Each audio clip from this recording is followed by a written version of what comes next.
Welcome to the 2025 National Individual Squash Championships put on by the College Squash Association.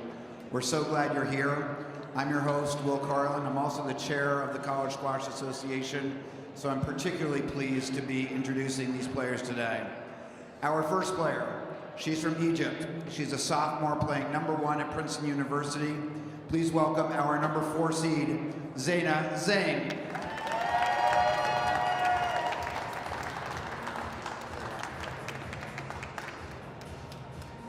Her opponent is from Malaysia. She's a sophomore at Cornell, where she plays #1. She's also our #1 overall seed. Please welcome Jin Ying Lee.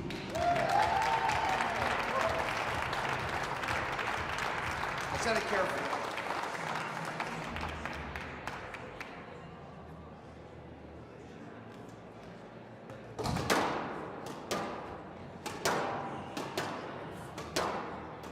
Zaina Zain is another great Egyptian squash player from Alexandria who's been ranked on the Pro Tour as high as number 54 in the world. She was a first-team All-America and All-Ivy, was Rookie of the Year last season.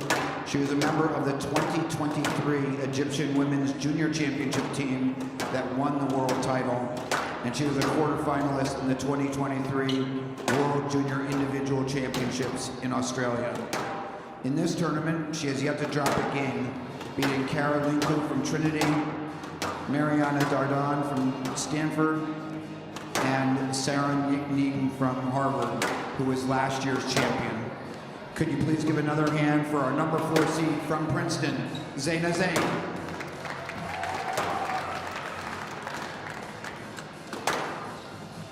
Jin Ying Yi is a Malaysian squash player who's been ranked on the Pro Tour as high as number 73 in the world. She had to sit out her freshman year due to a torn Achilles tendon that she suffered at the 2023 Ivy League scrimmages. She's made up for lost time with an 8-1 record this season, with her only loss being a 5-game match against Penn's Malik Kafagi just about 10 days ago. She opened this tournament with a 4-game victory over Drexel's Moa Bonamar, and then cruised past Penn Sohelia Ismail in straight games, and defeated Yale's Heng-Wei Wang also in 3 games. Could you please give another hand for Cornell's #1 player and our #1 seed, Jin Ying Lee.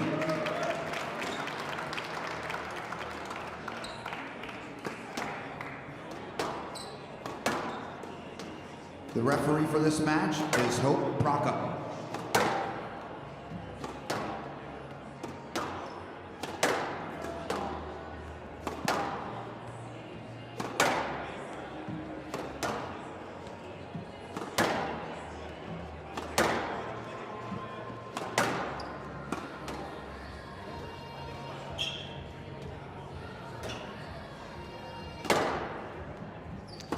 Halftime.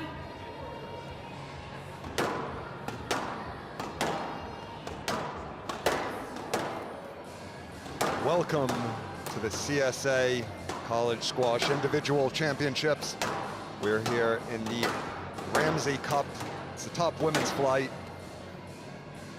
And we're here in the semi-final stage as well. I'm Chris Gordon, and joining me in the booth for this afternoon's matches, Denison Squash Standout, and the main presenter of the Bragman Breakdown, Jackson Bragman. Good afternoon, Jackson. Good afternoon, Chris. What an awesome opportunity for these players to be here in New York, the Tournament of Champions. And our video review official is Mike Riley. The CSA calendar, Grand Central Station, one of the premier venues our game has to offer.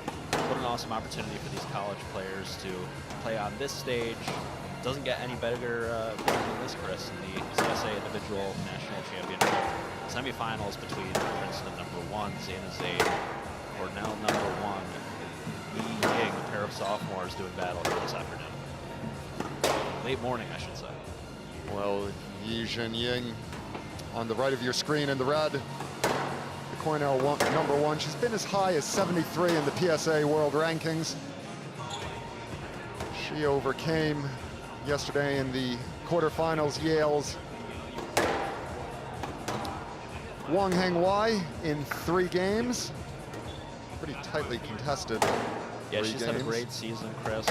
8-1 on the year as Yi missed her freshman year for the Cornell Big Red. Up in Ithaca, New York, obviously, David Palmer, the Marine, the 4-time British Open champion. Probably one of the 10 great players of our game. The head coach at Cornell, and Yi recruited there out of Malaysia. Missed her freshman year due to an Achilles tear at the Ivy League scrimmages at the start of the year. And she's made up for lost time this year, an 8-1 record on the season. Her only loss coming at the hands of Malika Fagi in 5 games, who's obviously top 30 on the Pro Tour and chose to opt out of the individual national championships in favor of playing in the main TOC event this year. So we know how talented Malik is, and for Yi to take her to 5, it's an impressive result, and she's the #1 overall seed in the event.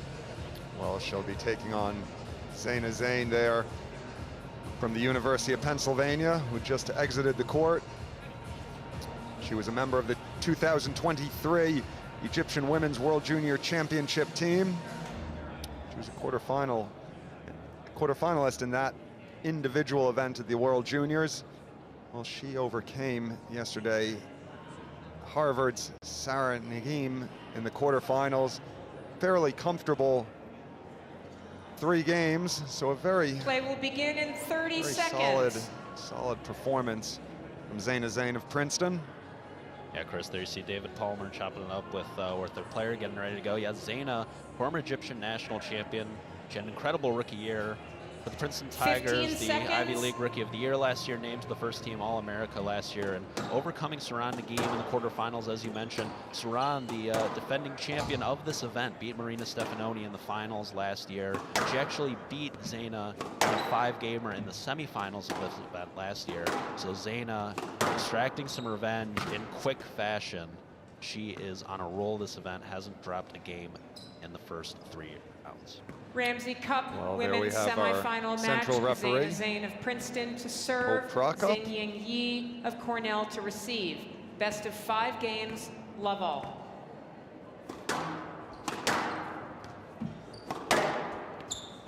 We're off here, Jackson.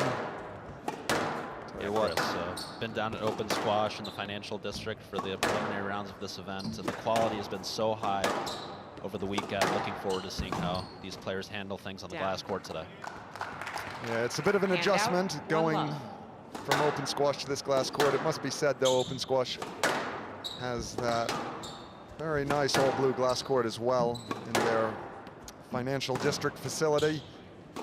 Certainly eases the adjustment for these players. Yes, Let. Yeah, 8 courts at Open Squash, 7 traditional, 1 glass. One love. All of the players partaking in today's semifinals did have an opportunity to play on the glass court yesterday. All of the quarterfinals played on the glass court, so that eases things a little bit, as you said, playing with the white ball, playing with the glass Out. court, but obviously nothing can prepare you for this stage at Grand Central Station, one of the Hand great out, venues that we have one on all. the PSA Tour and now on the CSA Tour as well. Well, I think for all our viewers on SquashTV, it should be noted one of the, I'd say, peculiarities of the CSA college game is the tin is Stroke to the higher Zain. traditional 19-inch tin. It's not the 2-1. 17-inch tin that we're going to see later in the quarterfinals of the PSA's Tournament of Champions. That's true, Chris. It's just a bit of an interesting adjustment for these players because quite a few of these players have been fairly active on the PSA World Tour, so it just potentially changes the tactics ever so slightly. No, totally, yeah. It's can't be quite as aggressive on the 19-inch tin, and as you said, all of the players partaking in today's matchup, none of them are playing at a top 20, top 30 level necessarily like Malika Fagi is per se, but these are all pro caliber players with bright futures on the PSA Tour should they elect to go that route. Reminds me of the individual finals a couple of years ago. Victor Kruin played Yusuf Ibrahim in the finals of that event. They were both ranked top 20 in the world. Yusuf was less than a week removed from a Windy City Open finals appearance where he battled hard but came up short against Paul Cole, I think it was. 3-1. Playing on the 17-inch tin, then he comes back on the 19-inch tin and loses a 5-game thriller to Kruin. So it is tough to make that adjustment for these top ladies and top gentlemen. Yeah, well, Zaina Zain has had some good form recently on the PSA World Tour. Back in December, she won the Northern Open in Manchester, England. Good result that, overcoming Asia Harris in the quarterfinals, a young up-and-comer in the England program. It's a pretty boast there for me. Handout, That's one of her signature 2-3. shots. Does like that slow working boast. 2 walls typically from the midcourt, working her opponent in front. That time it results in a winner. Maybe some nerves in the legs of Zayna Zain. She's going to look to get going here.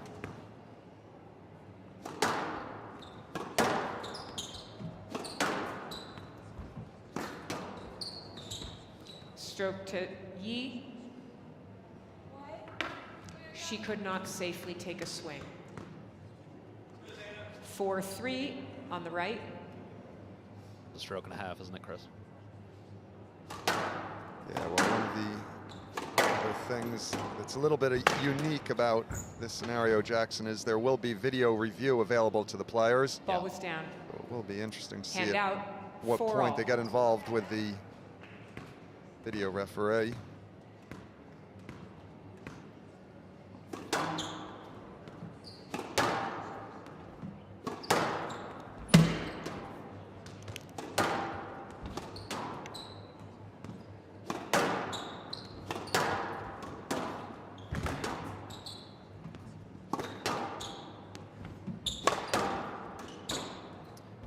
Very steady start to this match between Zayna Zain and Yi Jinying.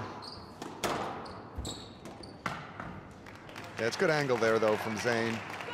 She's doing a good job of 5-4. just not allowing the play to become too one-dimensional along the side walls.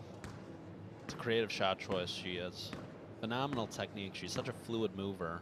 I think one thing that she's added to her game as of late, one thing that was very evident watching her take on Serrano yesterday, was the added aggression and the added sense of creativity with her tactics and her shot selection.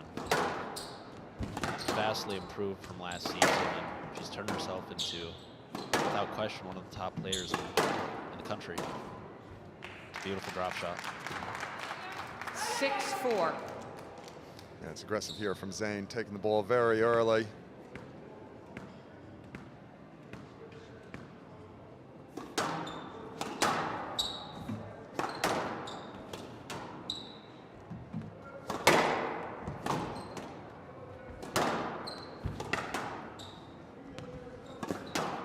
Such a clean striker of the ball, Zayna.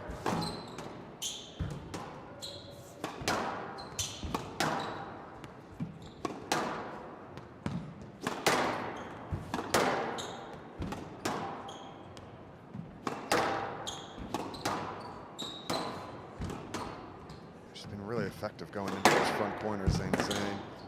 She's creating tremendous amounts of space. Yeah, and playing with margin, taking it in short to the front.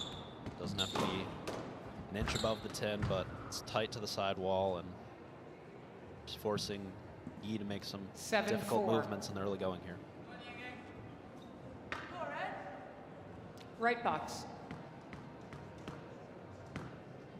Yeah, she got on that boast very early, Zain.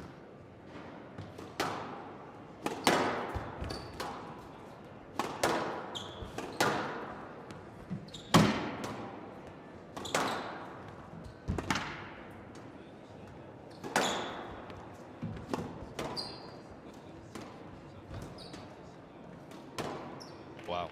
Yeah, it's good use of the volley around the middle from Zain. 8-4. Just moving Yi from corner to corner. The Egyptians starting to take control of this first game. 9-4. It's aggressive. You feel like she's taking more balls on the volley, taking more balls on the half volley before they can get to the back wall, just like that. Yes, let. 9-4. Picked up the tempo of her base game, and it's done wonders for her.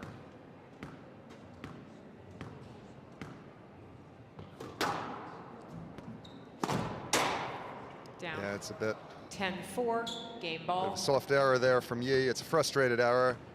And it gives Zayna Zain 6 game balls to take this first game.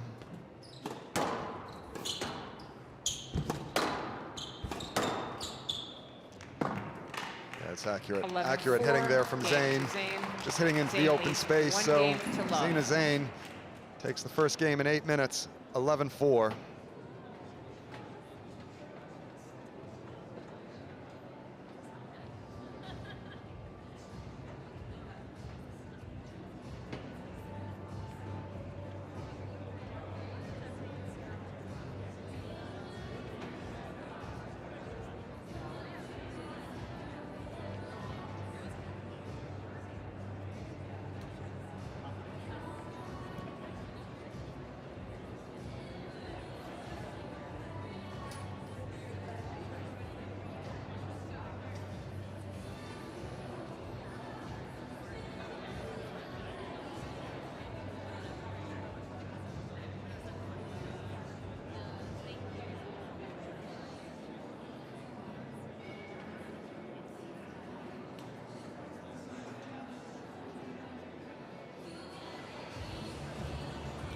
Play will resume in 30 seconds.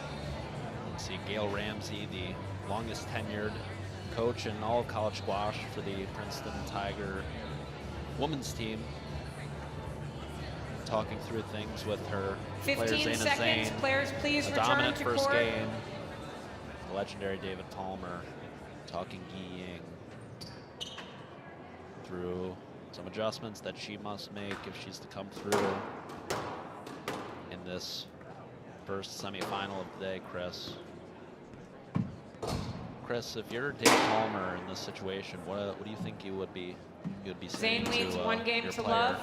to try to get her on Love track all.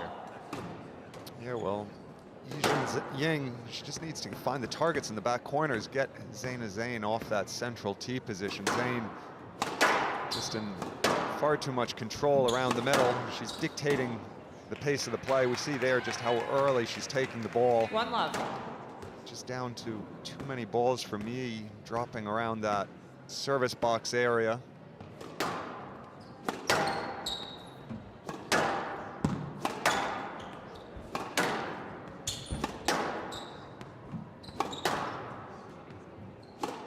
Mentioned Zena plays #1 for the Princeton Tigers up in Princeton, New Jersey. For Princeton Tigers, the national Out. runner-ups last year fell in the national title game 2 love.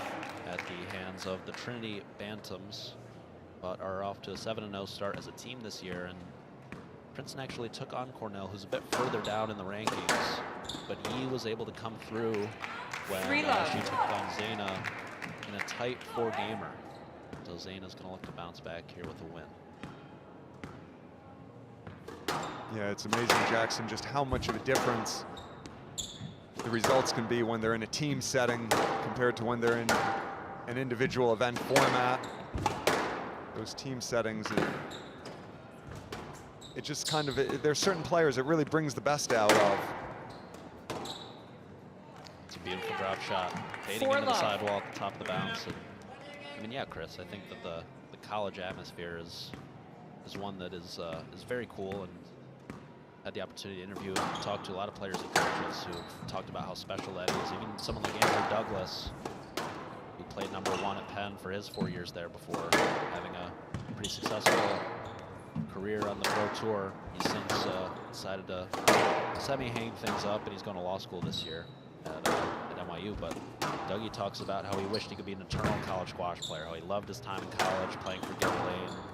And he really favored that over Yes, his Sled. career on the Pro Tour. So it's really just a matter of preference, but I think most individuals who end up 4 playing love. college squash enjoy their experience. And it's produced some outstanding players, including our current men's #1 on the Pro Tour, Ali Farag, playing for at Harvard.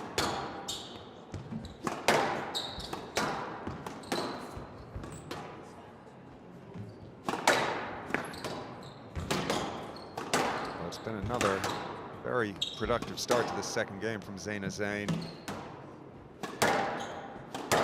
Extremely positive around the middle. You can see Yijin Ying has tried to respond physically. She's tried to inject pace into her hitting. She's still not quite finding a way to really severely trouble Zena Zane, and that is a lovely finish from the Princeton Tiger.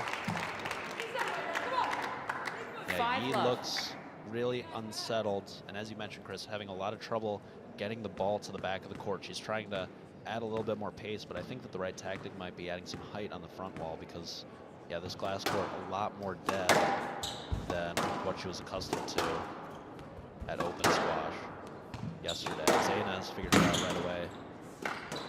And is, Thank you. there's a double, but yeah, a lot of ease, length, bouncing in the service box, not carrying all the way. Zayna stepping into volley or take it quickly off the bounce and dominate the tee right now.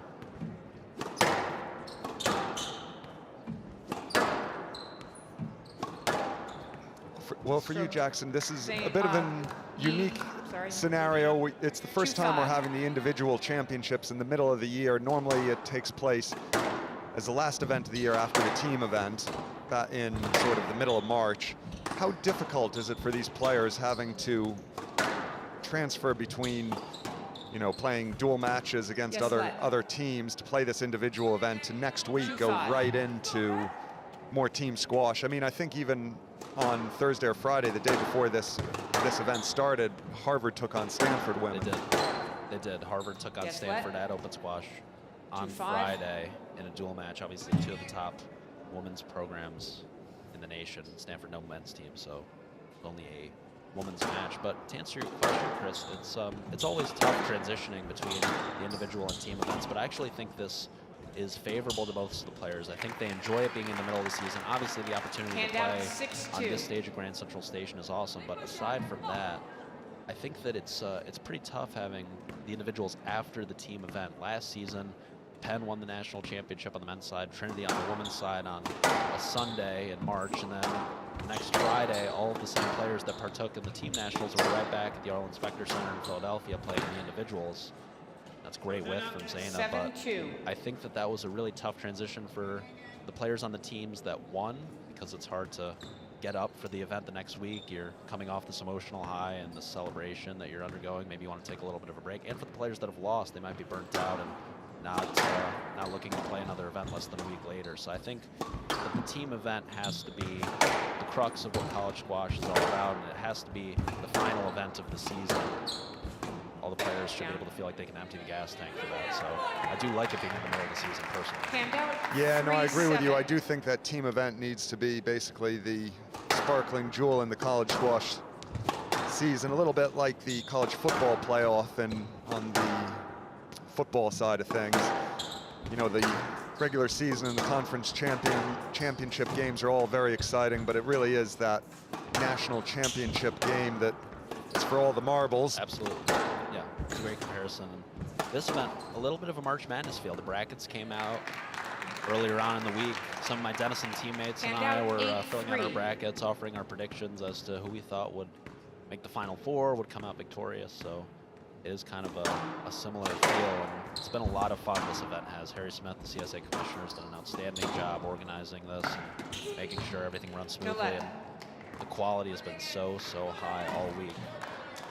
Handout 4-8. Yeah, and I must say, I think it's fantastic as well, not only having the semis and the finals here in Grand Central so we can just get a little bit more crowd interaction, but also having it on SquashTV. There are now so many foreign players playing college squash, and we have so much viewership globally on SquashTV. It's just an amazing extra touch point to get people involved in the game. Yeah, extra eyeballs on the product. It definitely professionalizes the CSA as an organization, which is under the U.S. squash umbrella, has been around for a long time, but it does feel like the game is growing. We have 34 men's varsity programs, 32 on the women's side. We're looking to get both of those numbers to at least 40 by 2030 is the goal. Just more programs and more exposure and opportunities for these student athletes. 9-6. Well, a massively important point there for Zayna Zain. She catches that sidewall nick somewhat fortuitously, but it just gives her back that three-point cushion, and it's very important because Yijin Ying of Cornell was starting to surge back at her.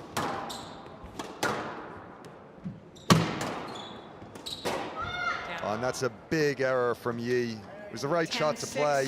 She just tensed there, and it gives 4 game balls to Zayna Zain to take a very commanding 2-game-to-love lead.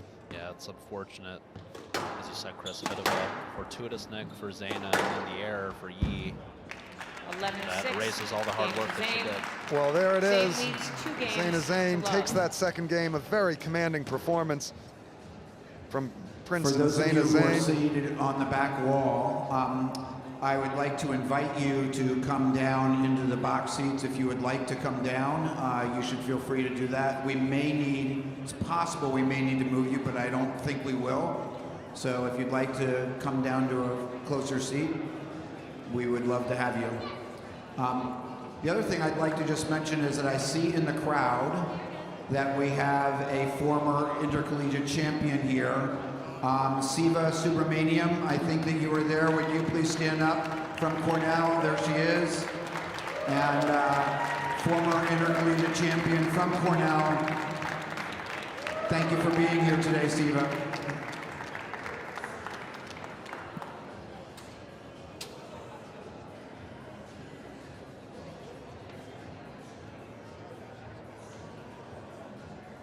Play will resume in 30 seconds.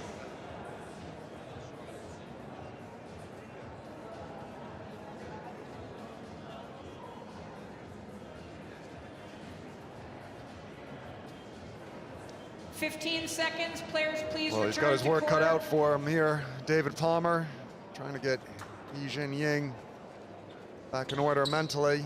She just hasn't really been able to find a way to really challenge Zaina Zain so far.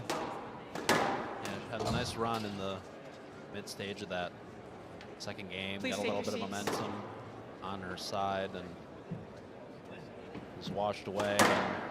Zain leads Less 2 than games 60 to seconds love. where Love all. Zaina got across the finish line from 8 to 11, and it's the ebbs and flows of the game we love, Chris. The squash gods can be very cruel. Here we go, game number 3. Let's see if Yi can muster a comeback. I must say, Jackson, it's starting to fill up nicely here in Grand Central, and I think it's going to get busier as the day goes on. We've got some great attendance, though. We have the CEO of U.S. Squash, Kevin Klipstein, in the crowd. He actually played his college squash at Cornell back in the day. So I would assume that he's not just here on neutral duty. He's actually probably supporting Yi Ying of Cornell. Stroke to course. Zain.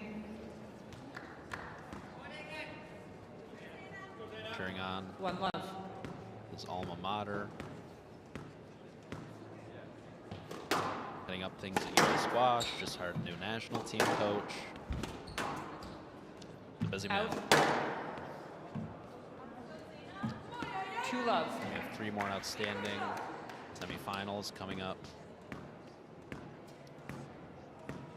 this afternoon. Next of which being Yale #1 Scott Carney taking on Penn #1 Solomon Khalil on the men's side. Should be an outstanding match that we're looking forward to.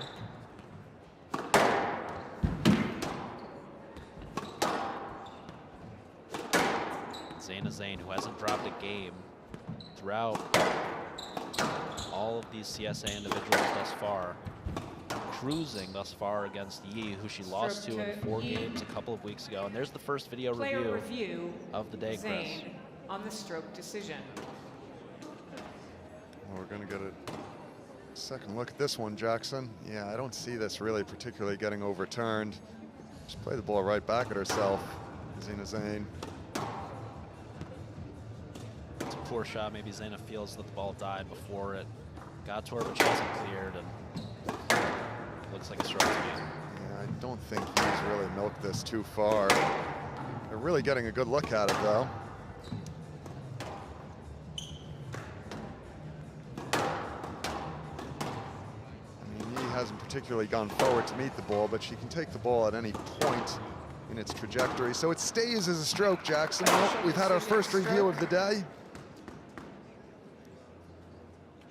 I think it's the right decision. Might take a Hand couple of out, those before 1-2. these players get acclimated to the fact that they have that video review.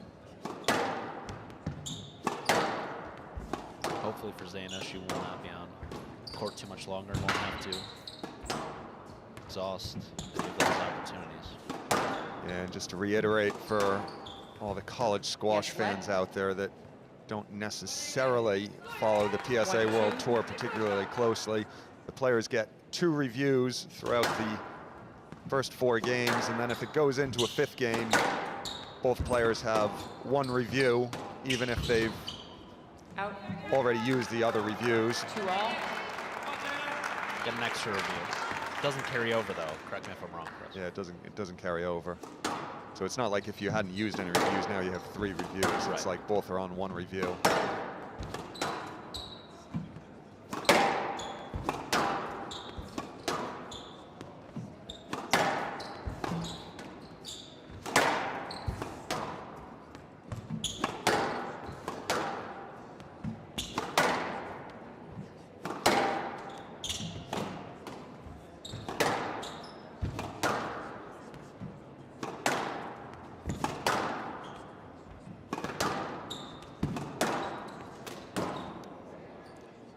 She's clipped her there, Zina Zane. Hand out 3-2. Yeah, it wasn't malicious this, but it was a very loose ball from Yi there.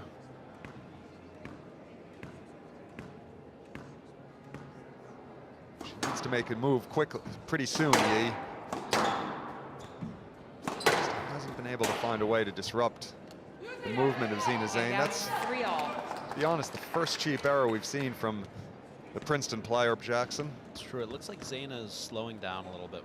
Obviously, that rally that resulted in the stroke was a bit of a lengthier rally. Maybe a missed volley or 2 from Zana. I think she needs to keep the pressure on, continue to do what's been working so well for her. Doesn't want to open the door and let Yi back in. We know how talented she is. Great whiff. Out. Zane has just pushed that ball out, and Yi could be 4-3. primed to make a bit of a run here. Yeah, she's digging in here, Yi. Sort of a last gasp effort. She needs to find a way to make these rallies harder in this mid stage of the 3rd. Stroke to Zane. Hand out 4 all.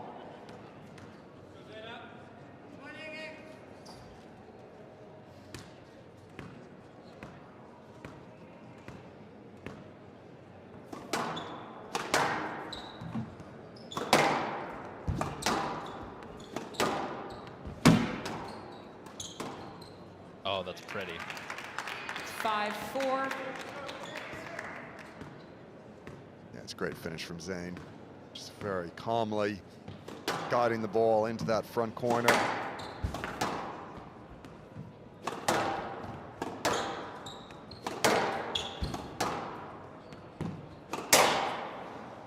Big error there from Yi. 6-4. Allows Zane to open up a 2-point cushion. All important 2-point cushion as we're right into the heart of this 3rd game. Just give Zane that extra little bit of breathing room.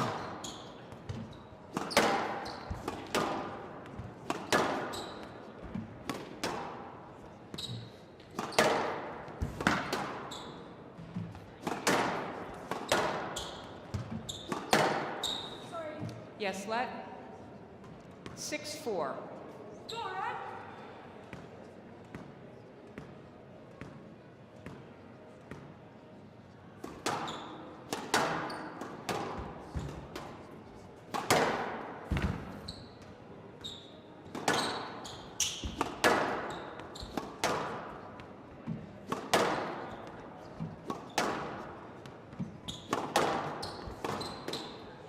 Oh, it's a ripper of a boast. She really fired that one in. 7-4. Absolutely no room for error, so Princeton Zina Zane starting to grab control of this game. It's perfect from the Egyptian. Utilizing a little bit of deception here in this 3rd game. But I can't think of a better word to describe it there, Chris. A ripper of a boast.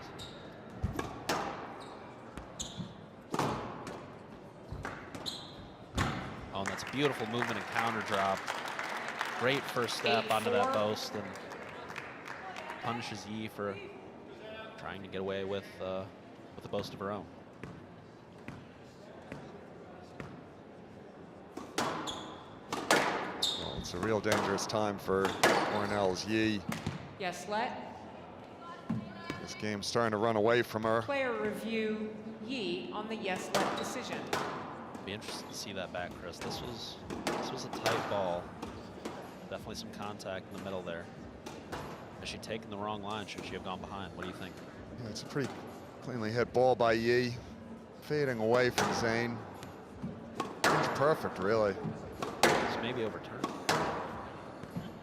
Yeah, well, I think in this case, it's good use of the review from Yi. Yi has 2 reviews remaining. Hand out 5-8.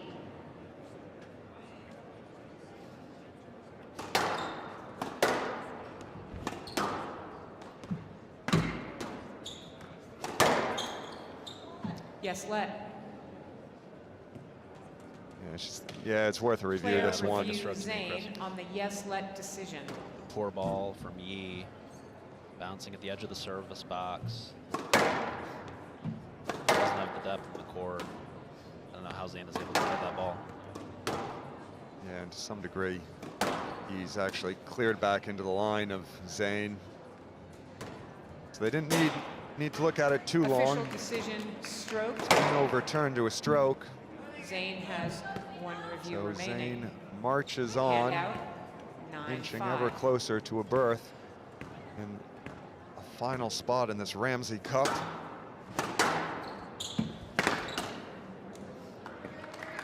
Hand out 6-9.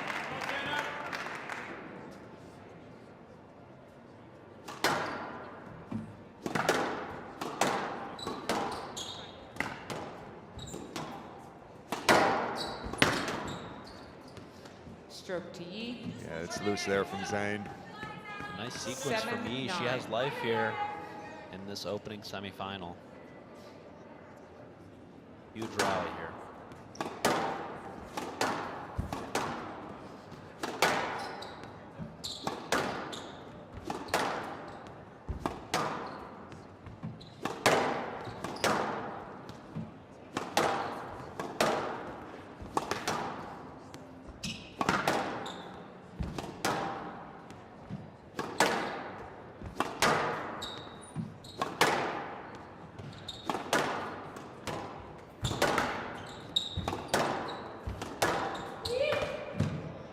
Yes, let.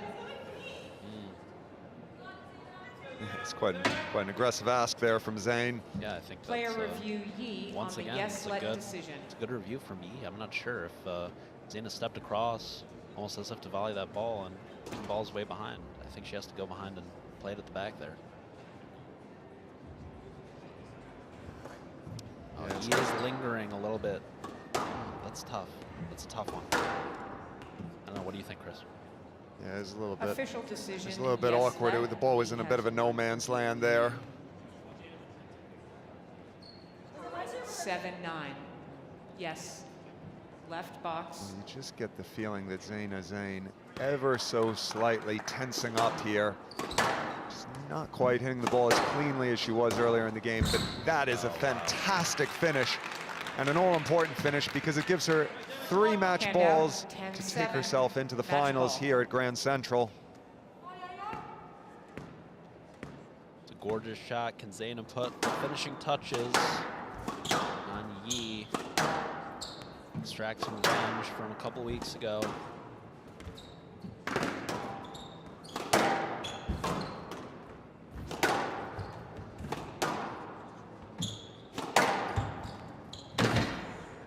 Oh, it's great width from the Malaysian, who's hanging tough. Hand out. 2 match balls to 8-10. go. Match ball.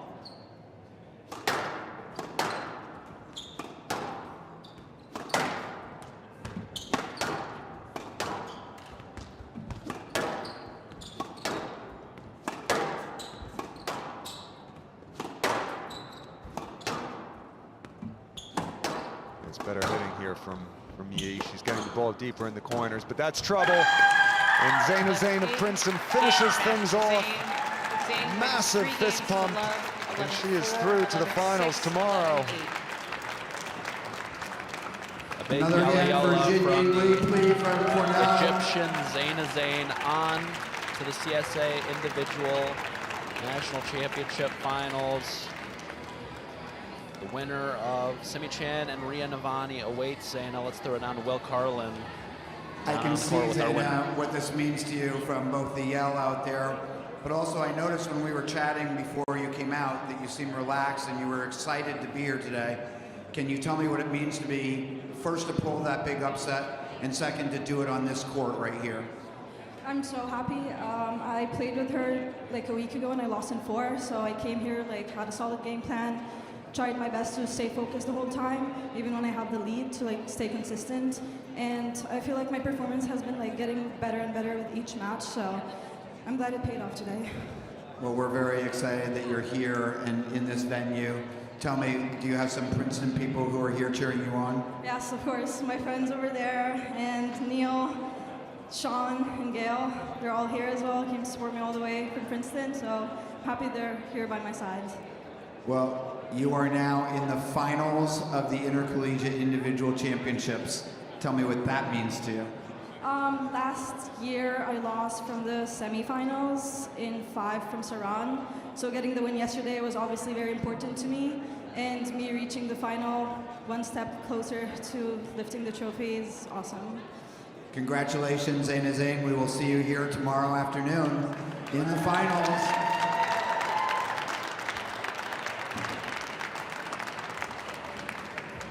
The next match is scheduled for 12:15, which I think it is just about right now, so we'll be getting them out here in just a second.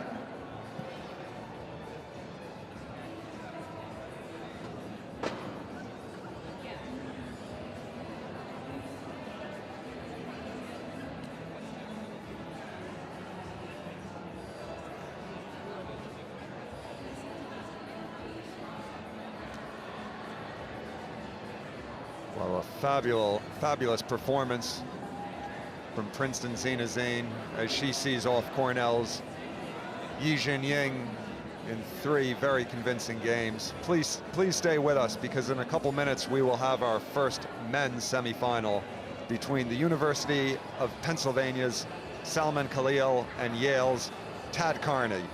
We'll be right back.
All right, we are ready for our first men's semifinal. of the 2025 National Individual Squash Championships put on by the College Squash Association. Our first player, he's from New Canaan, Connecticut. He's Yale's #1 player as a junior and is our #4 overall seed. Could you please welcome Tad Carney?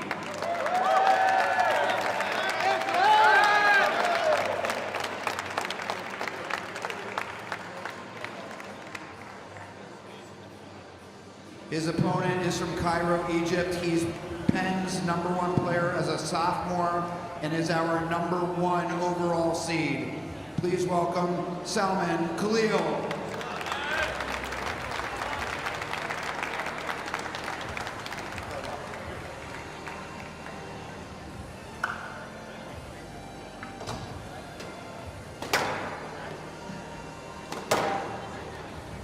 Tad Carney played #5 last year for Yale and had an improvement over the summer to become not only Yale's best player, but also one of the best in all of college squash. Last year, he was the winner of the Milwaukee East Division of the CSA Individual Championships and a second-team All-America. For Yale, Tad was a member of the U.S. national team. He achieved four rankings in the under 11, under 13, under 15, and under 17 divisions. He won the 2019 Under-15 U.S. Junior Award. He was also a member of the Brunswick High School team, where he won 2 high school national team championships. In this tournament so far, he's taken out Arma Sweeney from Cornell, Joe Martiu from the University of Virginia, and yesterday he came back from a 2-up down to be head #2 and former high school teammate from Brunswick. Next to Jerry in the quarterfinals. Please give another hand for our #4 seed, Yale #1 player, Tad Carney.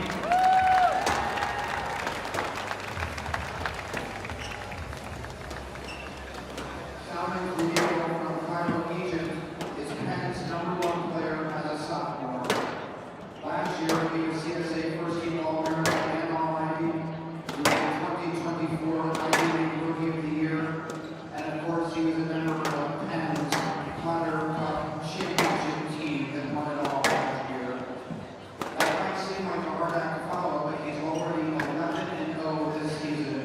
He's leading through the draw by beating Mateo Jericho from Trinity, Harris Kassim from Drexel, and Neil Johnson from Harvard.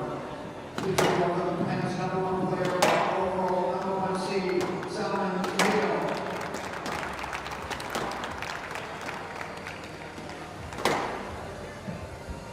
The official for this match is Michael Lemley, and the video official is Hope Rock.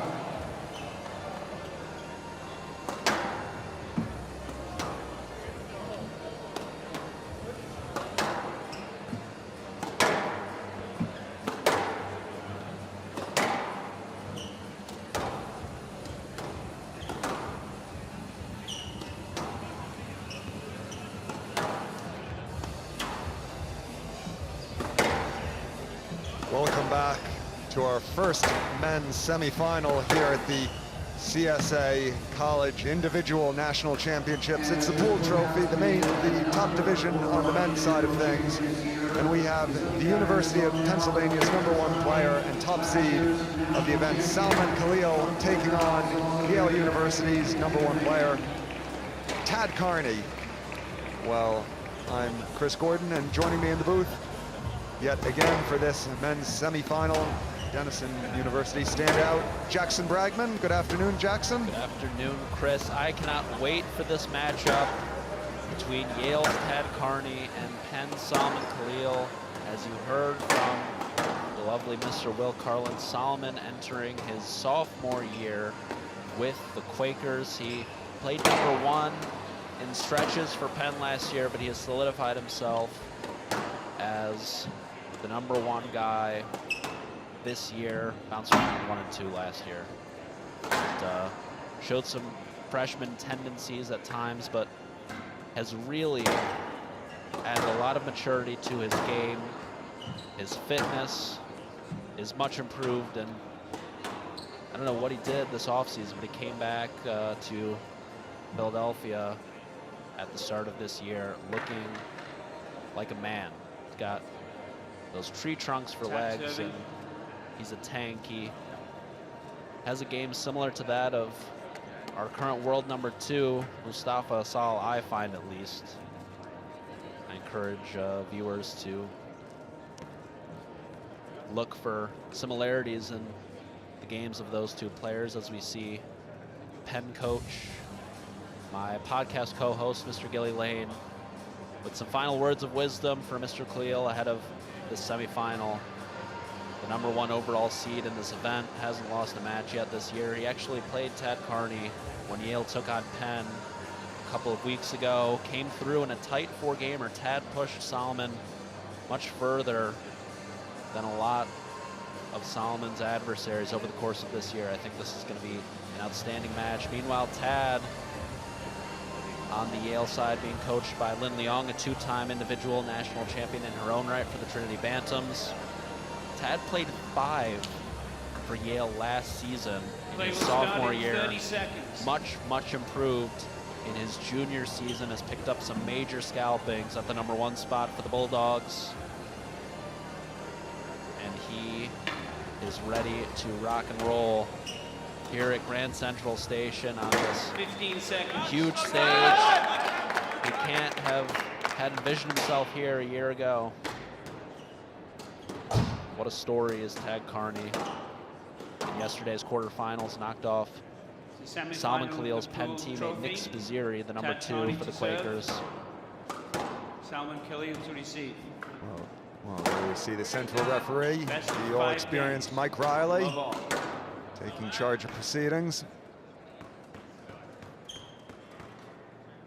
So Tad Carney kicking us off here.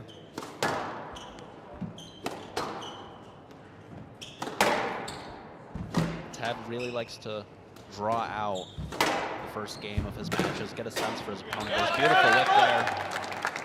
1 love. Solomon, however, on the flip side, plays at such a rapid pace. He's so physical and such an explosive mover. Loves to be aggressive, loves to take the ball in short. Absolutely wallops the ball. It's a fascinating contrast of styles here. Well, for all the international viewers out there, Salman Khalil was a member of that Egyptian junior team several years ago that lost the finals of the World Junior Championships to England. But interestingly enough, he won his rubber against Jonah Bryant. Playing very well these days on PSA World Tour. Produced an exceedingly credible result last week in Cleveland against Tarek Momin, going down in 5, fighting off cramp.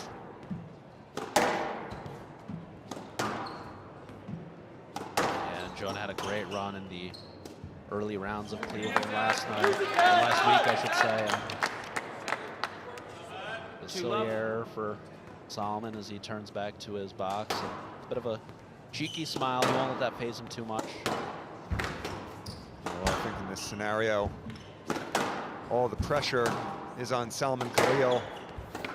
As a top seed, he's much heralded. Tad Carney here will really be able to let the racket go. Oh, that's pure from Solomon. Wow. Stroke to Salman. Yeah, he's really pushed up the court here, Salman Khalil. Taking the ball very early.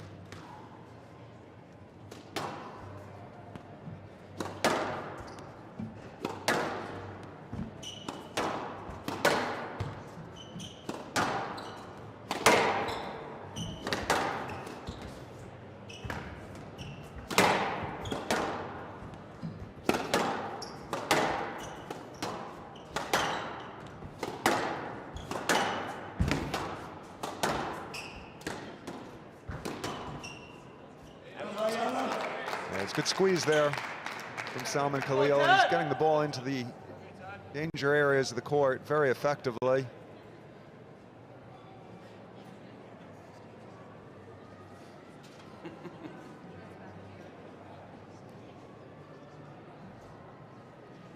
Fumble on the ground there. 3-2. And that looks like Mr. Carney picking up the ball and tossing it back in to Mr. Khalil, who goes right into his serve. Salman, we mentioned, so physical, has really improved his game from last year, where Still felt a bit junior-like and still a bit elementary. He's come back looking like a beast this season. And say the same thing about Tad. One thing I love about Tad's game, how tactically adaptable he is. He really can play a bunch of different styles of squash depending on who he's going up against. He can really grind out an opponent. He's not going to look to do that today against Solomon. He knows that he has to get out in front and be the aggressor a little bit more than what he's generally accustomed to. Yeah, so Jackson, how big a victory was that yesterday for Tad Carney against University of Pennsylvania's Nick Spizzirri? Obviously, Tad Carney the higher seed, but Spizzirri probably the player with a bigger profile. He played for the U.S. men's national team at the World Team Championships in Hong Kong last month. It was a massive result. I did predict that in my bracket. I got a lot of flack for that. Our friend Gilly Lane was not pleased to see that prediction, but I just feel like Tad is playing at such a high level this year, and what makes it all the more big for Tad is those two were high school teammates. Spizzirri was 2 years ahead of Tad at Brunswick, was his team captain, and there's a little bit of a big brother, little brother dynamic going on there between Tad and Spiz. So I think it was huge for Tad to win that. He was down 2-0, he was down 4-1 in the third game. There's a huge yell from Solomon trying to get things going here, but yeah, I think that that was a huge win for Tad, proving himself, really flipping the switch there in the mid stages of that third game and turning things around. And by the fifth game, he was the better man, and it was a really, really impressive result for Tad. Fun to watch, and now here he is at Grand Central Station. I talked to him a bit after. He said that win was easily one of, if not the biggest, of his collegiate and or junior career.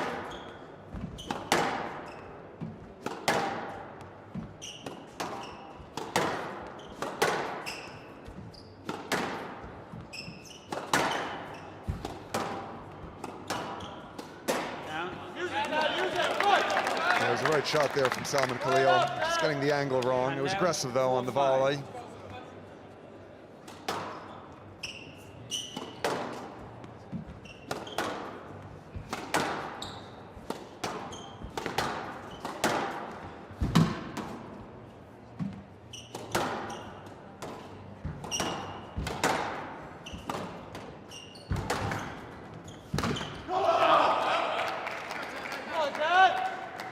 Handout 6-4. Expect lots of fist pumps.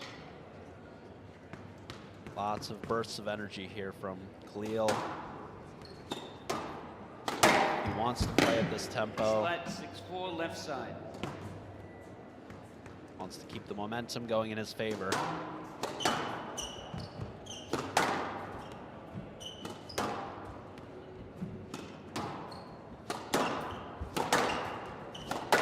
Neither of these players wants to shy away from a good scream here and there. Are you a big yeller on court, do you find, Chris? Do you find that it keeps you going, or when do you find that you exhaust that option? Yeah, no, I'm not a big yeller. Generally on the PSA Tour, they're handing out conduct warnings for too much noise these days. Pretty quick to give the conduct warnings.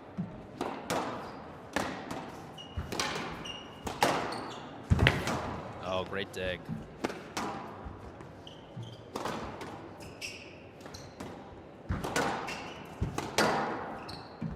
So are you a big fist pump guy, Chris, or do you just try to keep things pretty even keeled generally? Yeah, not anymore. I used to be when I was a little bit younger, but generally now I just get on with it. To be honest, there isn't much to fist pump for me these days. There's not much to fist pump about. Just trying to stay in the rallies. A lot of tread on those tires.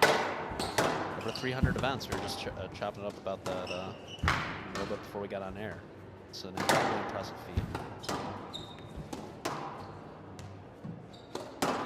Still training full time. What does your training look like nowadays, and how does that compare to when you were these guys' age? When you were young and just turning professional.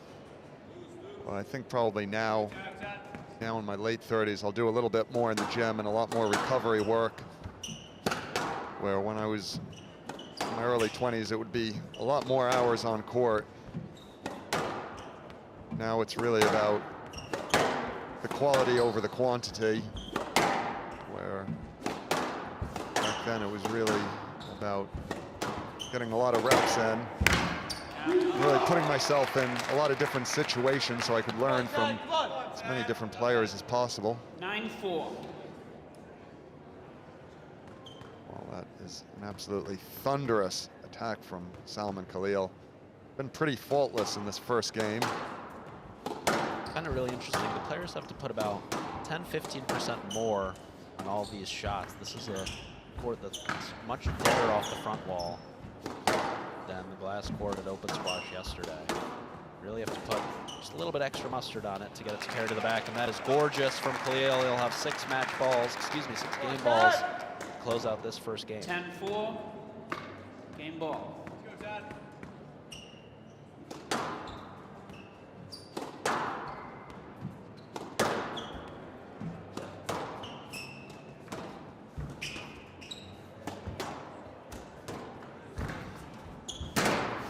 Attack here from Tad Carney, but Khalil battling his way back into the rally. He's now regained control of the rally.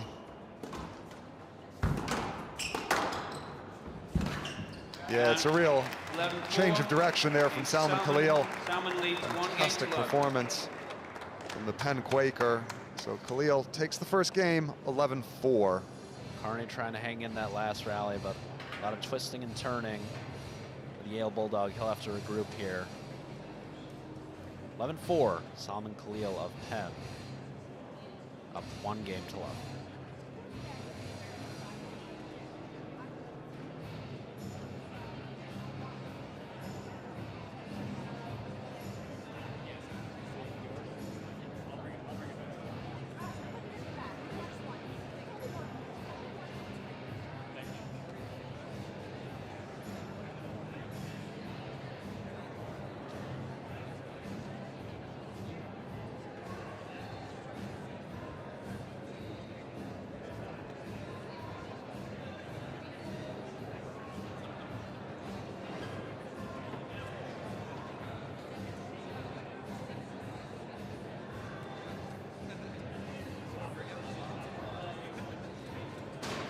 Play will resume in 30 seconds.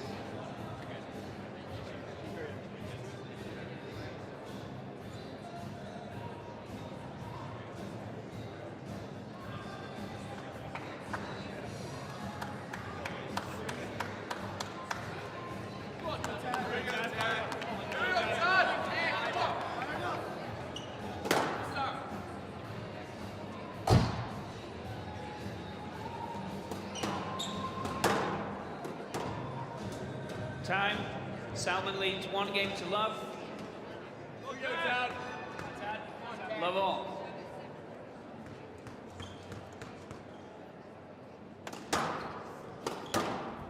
Salman Khalil getting the second game underway. He was very dominant in that first game against Tad Carney. Carney responded well as the game went on. Khalil just with a little bit too much firepower.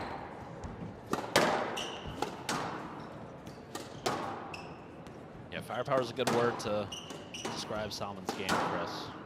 So explosive and quick moving onto the ball at the front. So talented with the racket in his hands and able to put the ball away. 1 love. There's no slouch when it comes to the length game either. Yeah, he's trying to get himself pumped up, Tad Carney. And now Needs to find a way to get some pace injected into this so he's matching the speed that Khalil is playing with.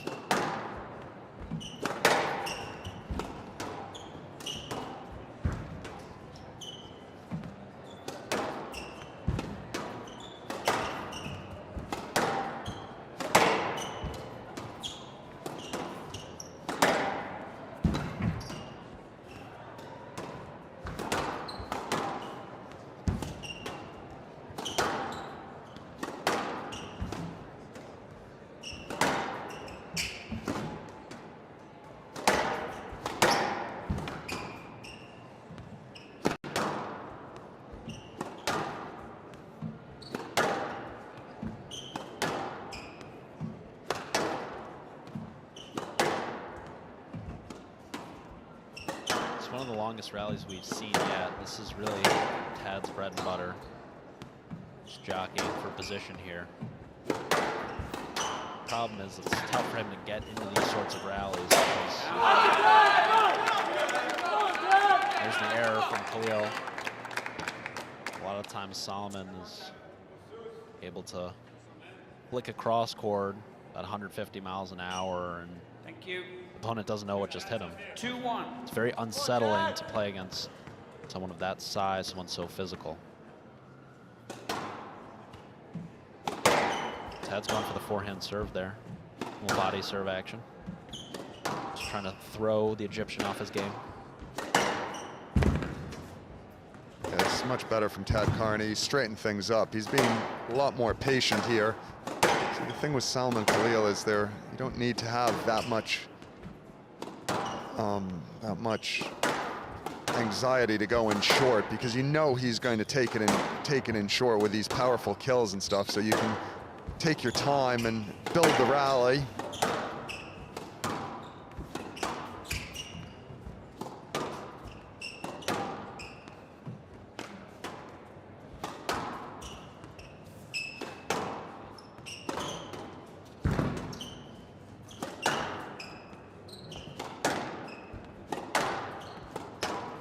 Nice hold on the boast, but great movement from Khalil, and round we go.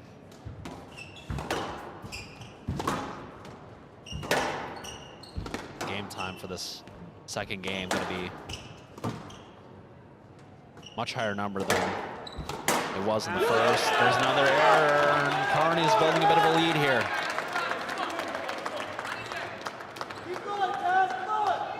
Yeah, well, it's good to see the crowd getting involved in this one. Both these schools relatively in close proximity to New York and Grand Central Terminal. Certainly direct trains come into Grand Central from New Haven, where Yale is based.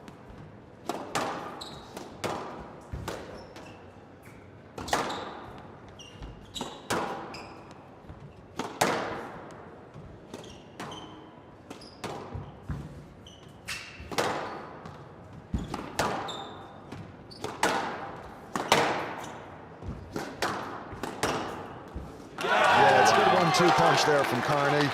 He got Khalil stuck behind him.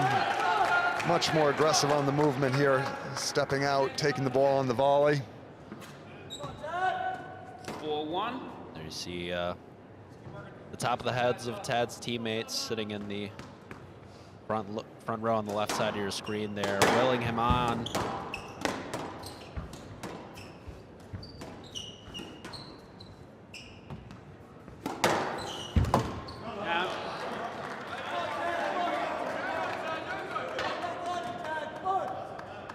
And now 2-4.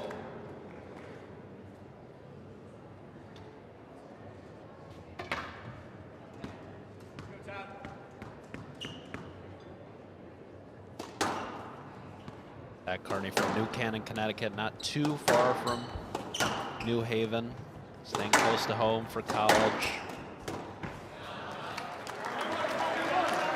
Yeah, it was a bit of a weak cross court that from Carney. 3-4. Right into the bracket of Khalil. Yeah, those are the mistakes that Salman Khalil will punish each and every time.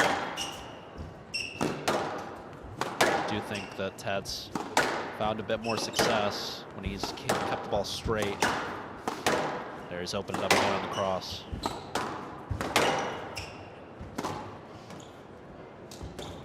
Oh, wow.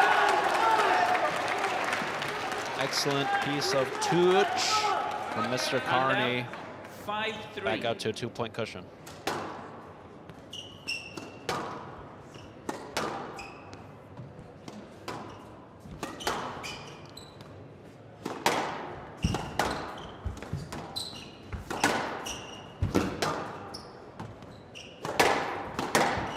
Just needs to be careful here, Carney, with the cross courts onto Khalil's racket, especially onto that forehand side.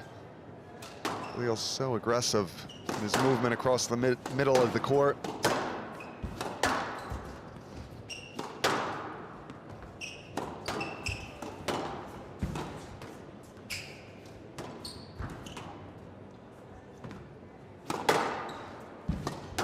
good variety from Tad Carney. He's starting to lift the ball in the front wall, and it's really helping get the ball deeper in the back corners. It's giving him that opportunity to get into a better central tee position.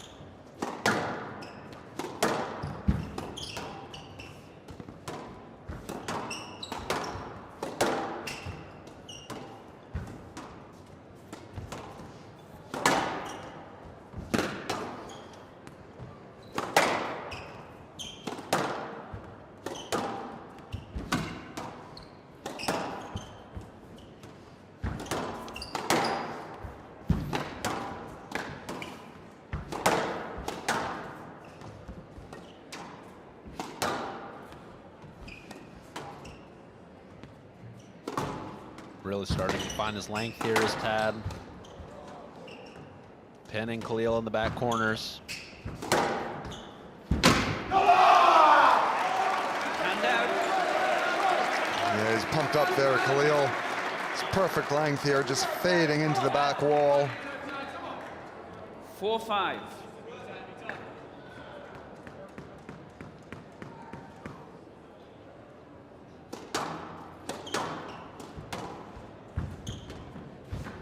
It's clever from Carney.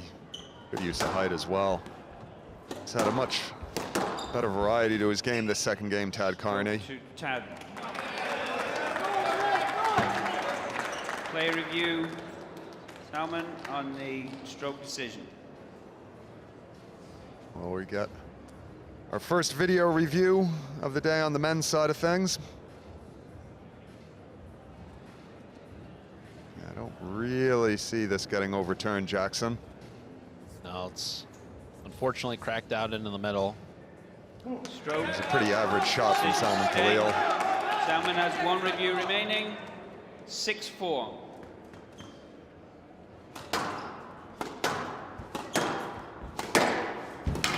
That's aggressive hitting, though, from Khalil. Gilly Lane, the head coach of the University of Pennsylvania, will certainly approve of that high-quality hitting. Loves his aggressive ball striking, Gilly Lane. Gilly, just under a decade at Penn, and brought them their first men's national championship about 9 months ago. Penn beating Trinity, an undefeated Trinity team in the national championship finals. Stroke to Salmon. There's a stroke And out. for Khalil. 5-6. And yeah, just excellent weight of shot from Solomon. Finds a way to pound the ball and get it to fade into those back corners beautifully. Yeah, he's battling here, Khalil. He's trying to close the gap with Tad Carney. Oh, that's trouble. Yeah, it's a massive squeeze from Tad Carney. Inch perfect from the Yale Bulldog. And out 7-5. Tight work from Carney. Fading into the sidewall at the top of the bounce. 2 points clear of the Egyptian.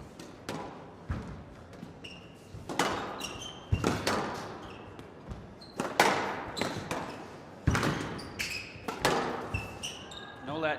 Yeah, I think so. Play review. Tad on the no let decision. Yeah, I think this is worth a second look. It's not a bad review from Carney. Wasn't the best lob, but that ball from Khalil just landing right round the service box. Hasn't particularly given. Yeah, he hasn't particularly given Carney much of a line into this. Well, there you go. It stayed as no let, Jackson. You put yourself in that position, Tad. You must go play the ball. 6-7. Ball was a tad behind him. I understand where that one's coming from. Feels a bit harsh, though. Yes, let. 6-7.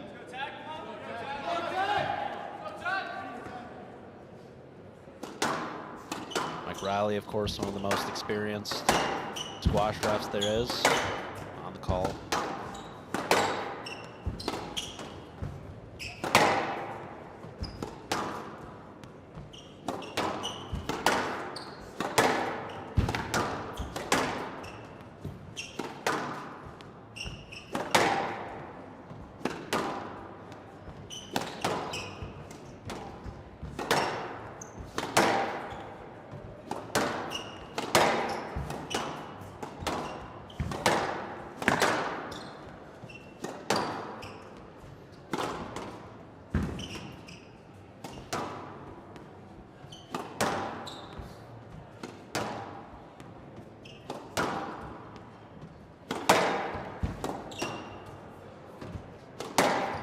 In theory, this is what Tad Carney wants.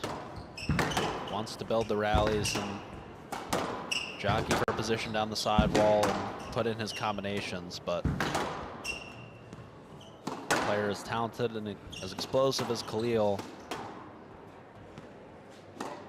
you also don't want to. Oh, and that's a stroke of fortune for Carney, but 8-6. as I was saying, when you get into those extended rallies, you risk putting a loose cross court onto the racket of Khalil, which he can put away at any given moment.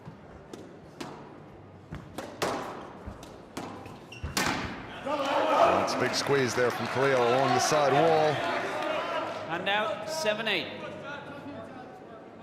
must say, I do think it really is critical for Carney to find a way through in the second game. Can't afford to go 2 games to love down here. I don't disagree, Chris, but I do think we have to be reminiscent of the fact that Tad did come back from 2-love down yesterday. This is a different opponent on a different stage. And out 9-7. But he does have that in his arsenal. He's fit as the day is long, but he's had some major work put into his legs. Obviously, the 5-game quarterfinal yesterday. The day before had an 81-minute war in the round of 16 against JP2 from Virginia. So he could be feeling the effects as we go on here. Salmon. Yeah, he's had a bit of a shocker there. Tad Carney just not quite able to get out of the way. 8-9. Salman Khalil's swing, so gives away the stroke there. It wasn't by much. He just had the tip of his fingers clipped.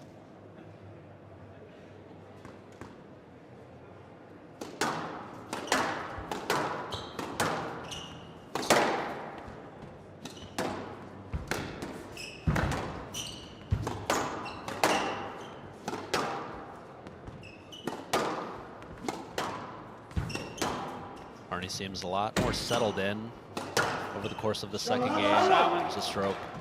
9-all. And he does seem more settled in. He was a bit frantic that first game. Khalil was dominating the tee, dictating pace, and Carney seems to have grabbed a bit of a hold of this match that he didn't have in that opening game. Obviously a huge rally here at 9-all. Oh, that is brutal. Well, he's just tense there. 10-9 game Tad ball. Carney clipping the top of the tin. So now Salman Khalil with a game ball to take this second game.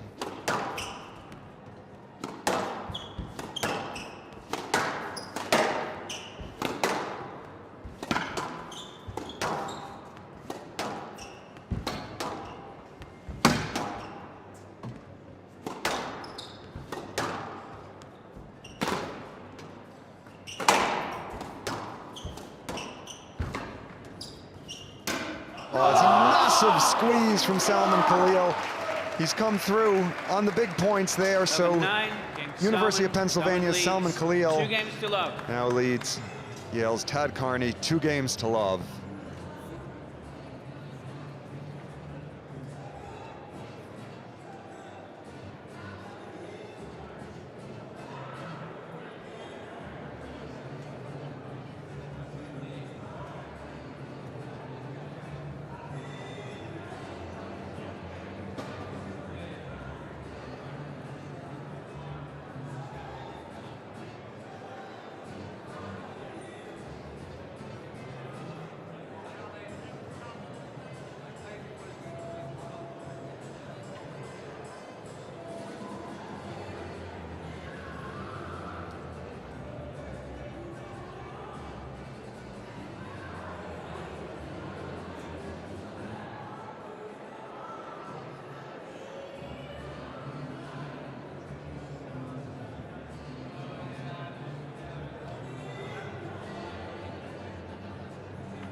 Play will resume in 30 seconds.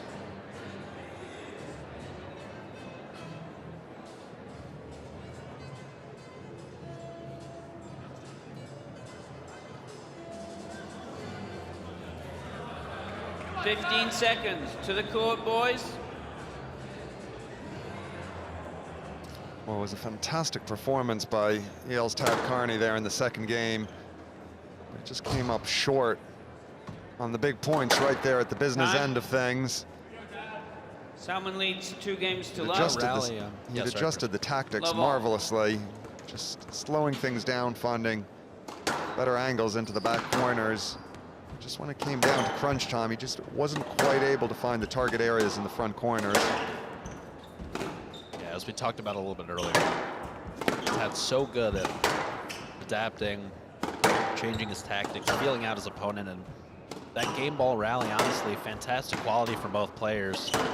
Great drop from Tad, and even better counter drop from Khalil, who now completely in the driver's seat, leads this thing 2 games to love.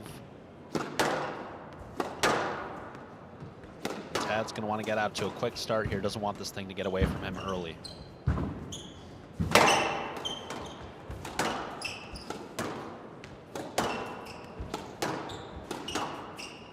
Oh, what a rally.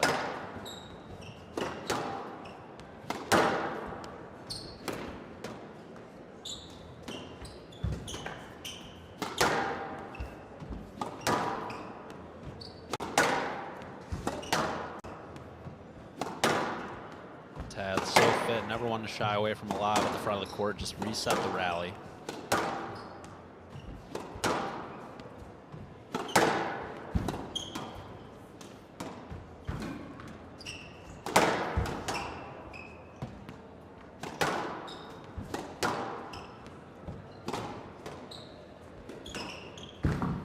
Down. That was good response there from Tad Carney. Absolutely massive rally to start this third game.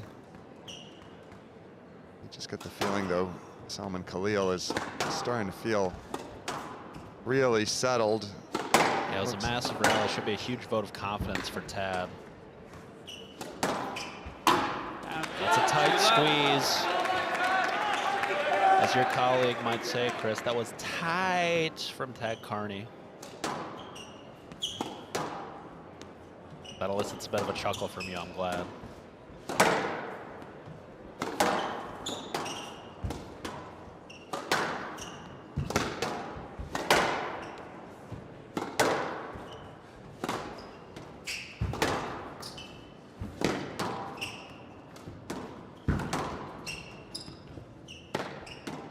Oh, that's inch perfect from Salman Khalil. He's absolutely sliced that into the front corner. 1-2.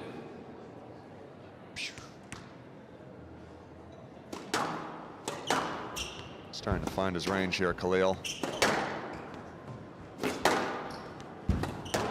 Obviously, both of these players want to come through these matchups, but it'll be really nice for Khalil if he can come through this in 3, spend as little time as court on possible. For both of these gentlemen, their 4th match in the last 3 days, and they have a final to look forward to tomorrow if they are to win.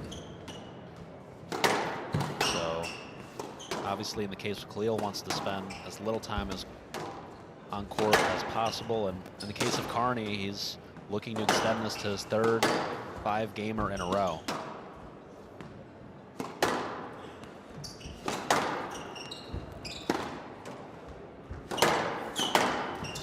Yes, let. 1-2.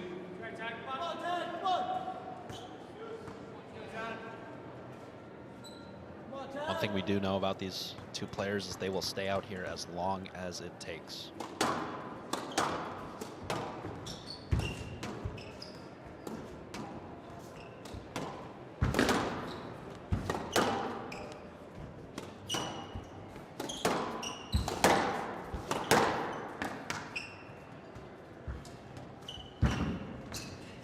Stroke 2. Yeah, it's good attacks here in the front corner from Tad Carney.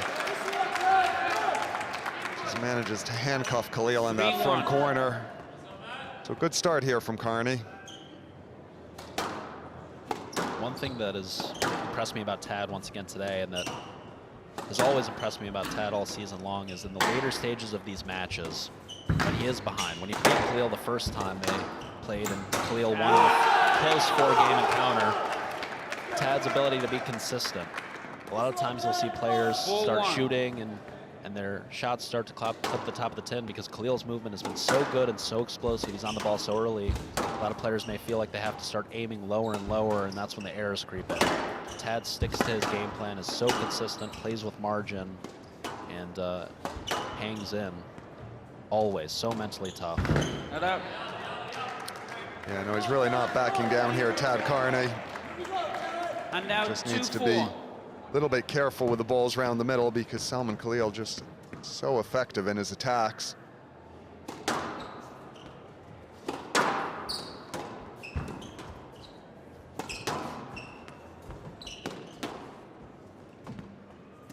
Down. And out 5-2. Khalil, a great junior career. You mentioned it, Chris, he lost in the team events of the World Juniors a couple teams back to that England junior national team, but made it to the semifinals of that individual event. He's off to a rocking start in his collegiate career and certainly has a future on the Pro Tour should he elect to go that route.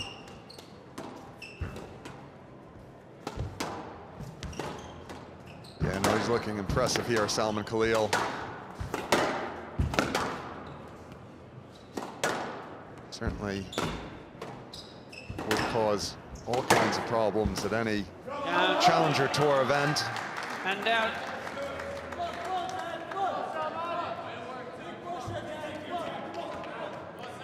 Salman's 3-5.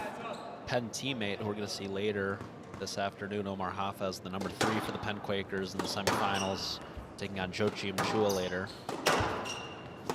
Hafez actually won a 9K event a couple of months back, and Stroke 2. Salman. a lot of Penn 4-5. players have found a lot of success Stroke, on the yeah. Challenger Tour. We know that Andrew Douglas, Alibu Alainen, Dylan Huang have had success on the Pro Tour, all 4-5. coming from that Gilly Lane, University of Pennsylvania coaching tree.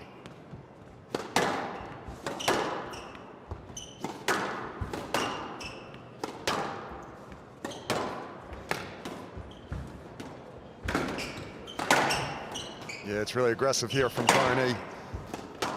He's pushed up the court here. He really senses he needs to create a little bit of space between himself and Salman Khalil in the mid stages of this game. Ooh. Stroke Salman. Left side, 5-all.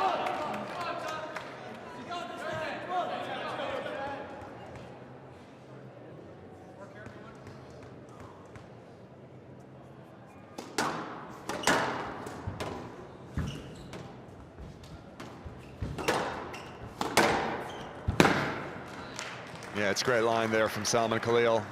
Absolutely 6-5. buries the ball in that back corner. So he's finally taken the lead here in this third game, Salman Khalil.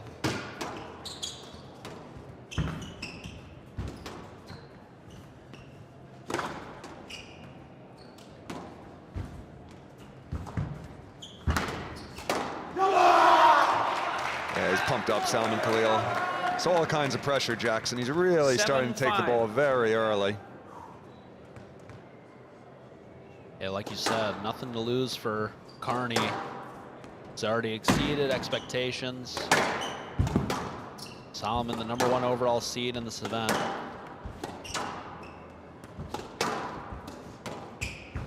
Starting to tighten the cruise. And out Screws on 6-7. Tad Carney, but not so fast. I don't know, Jackson. I have a feeling this third game is going to come right down to the wire. It's really digging in here, Tad Carney. It's been, in a lot of ways, a little bit unfortunate that he's 2-love down.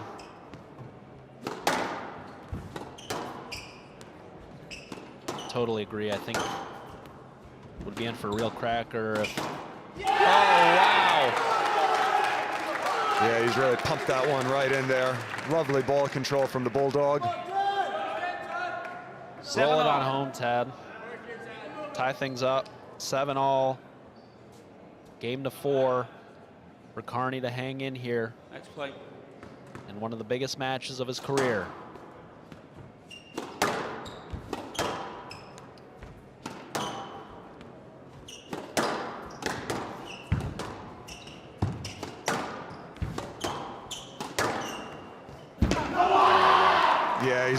pumped up, Salman Khalil. Great fist pump. It was a great angle into And the back now corner as well. The 8-7. shot was immaculate. I mean, there's that weight of shot that we talk about. I mean, he's double-fisted the fist pump. It's fantastic, Jackson.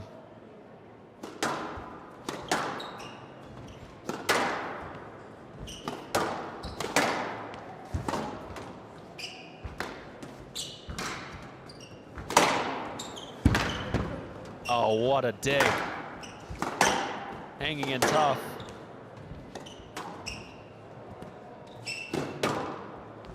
I don't know how Tad Carney is still in this rally.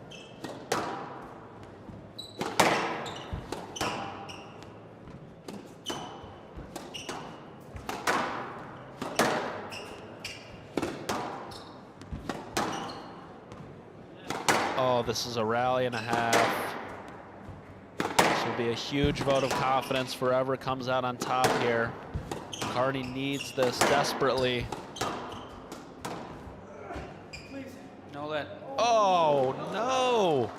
Play review. Yeah, he's going to the review here. Tad on the Tad no Carney. legacy. It's going to be an interesting one, this one, Jackson. Because for me here, Salman Heartless Khalil from has Mr. really Riley. squared his back. Sold it a little bit as well with a fist pump after the fact. Oh, I don't know how that's not a let. It's not a particularly Well, for me- strong shot. Where's his line there, Chris? Yeah, for me, it's relatively tight. It's just fairly around the middle. Well, it stayed as a no let. let, Seems a bit harsh to me, Harsh. Jackson. Heartless for Mike Riley, one of the most prominent refs that we have Ding. in the world of squash today. 9-7. 9-7. Khalil in control.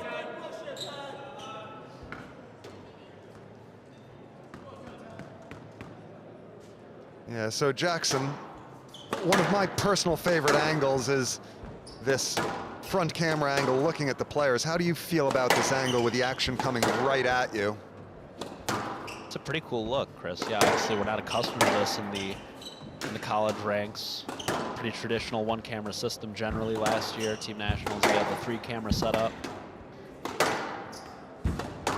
But I'm for as many angles as we can find. 10-7 left side.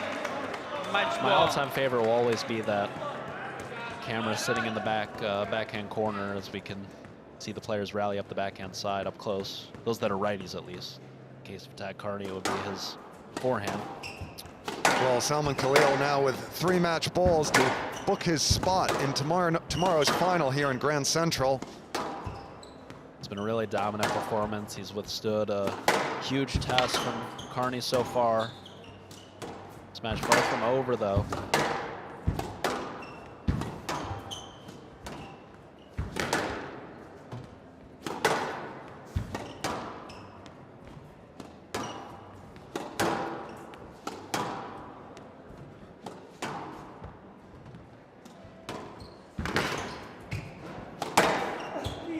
No let. Oh, wow, there it is. Tad 11-7. Carney just getting the no-let for Mike Riley, and Salman Khalil has booked himself into the finals tomorrow.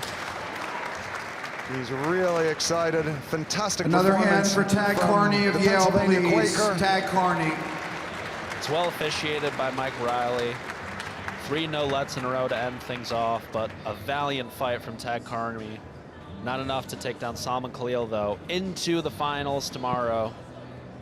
A massive performance, a massive fist pimp.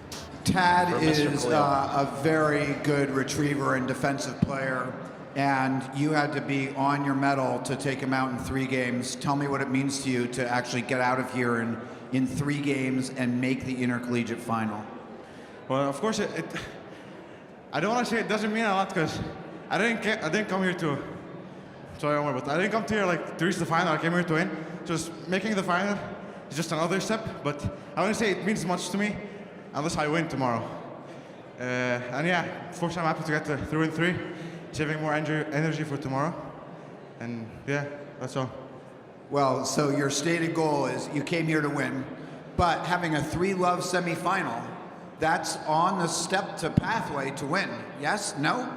Yeah, it is. Yeah.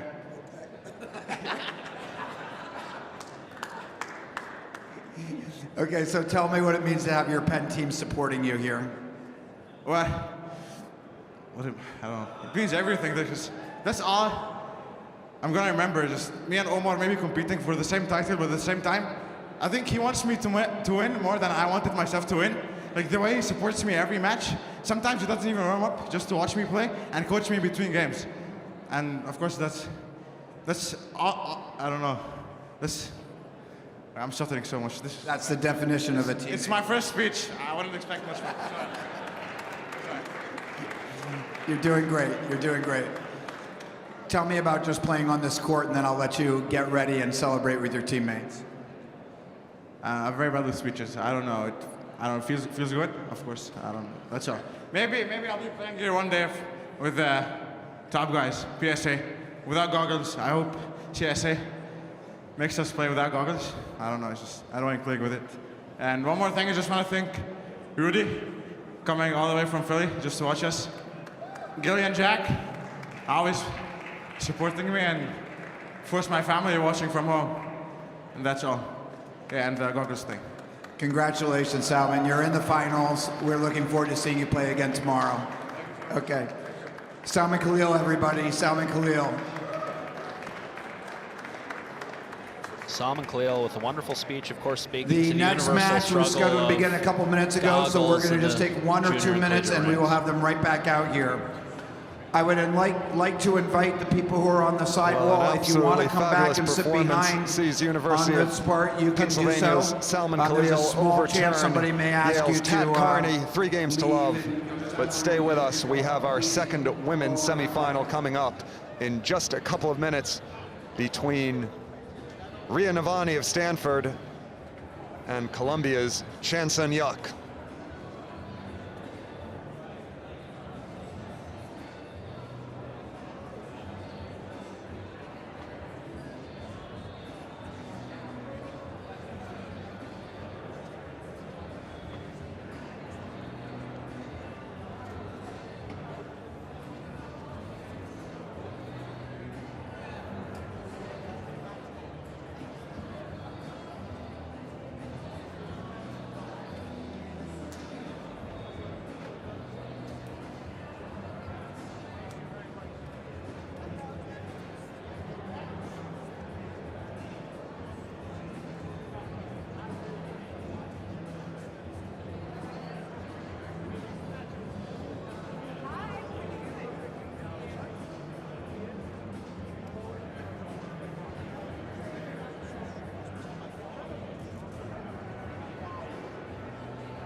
Check, check. All right, the next set of players are ready to go. Let me get them out here. This is the second and final women's semifinal. Our first player is from Milpitas, California. She is Stanford's #1 player as a freshman, and she is our #3 overall seed. Could you please welcome Ria Navani?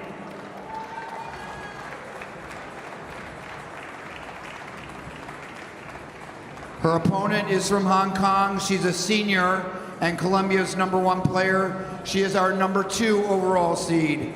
Can you please welcome Chan Sun-yuk, otherwise known as Simi Chan?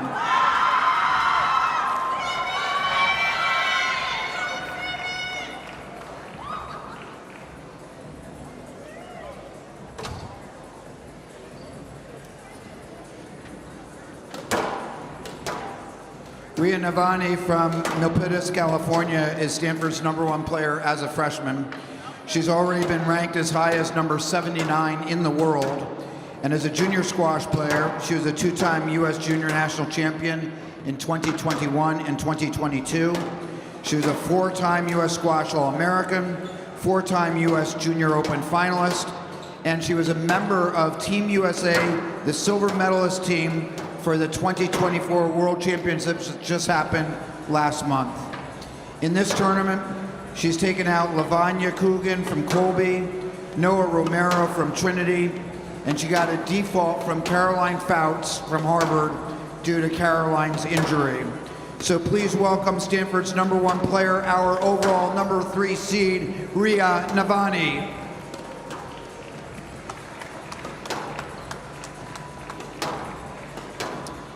Chen Sin-yuk, known as Simi Chan, is from Hong Kong and has been Colombia's #1 player for most of her Columbia career. She won the 2023 CSA Individual Championships, the first individual title ever for a Columbia player. She missed last year's championship due to a lingering injury, but she was the Ivy League Women's Squash Player of the Year and on the All-Ivy team in both 2023 and 2024. She was the Hong Kong Junior #1 player from 2018 through 2020. She was the girls under-17 and under-19 Asian Junior Champion and the 2019 Asian under-19 #1 player. Her road to the semis has gone through Maria Clara Ramirez Velasquez from Dartmouth, Hannah Chukwu from Trinity, and Megan Best from University of Virginia. So please welcome Columbia's #1 player, our 2023 champion, and the overall #2 seed, Simi Chan.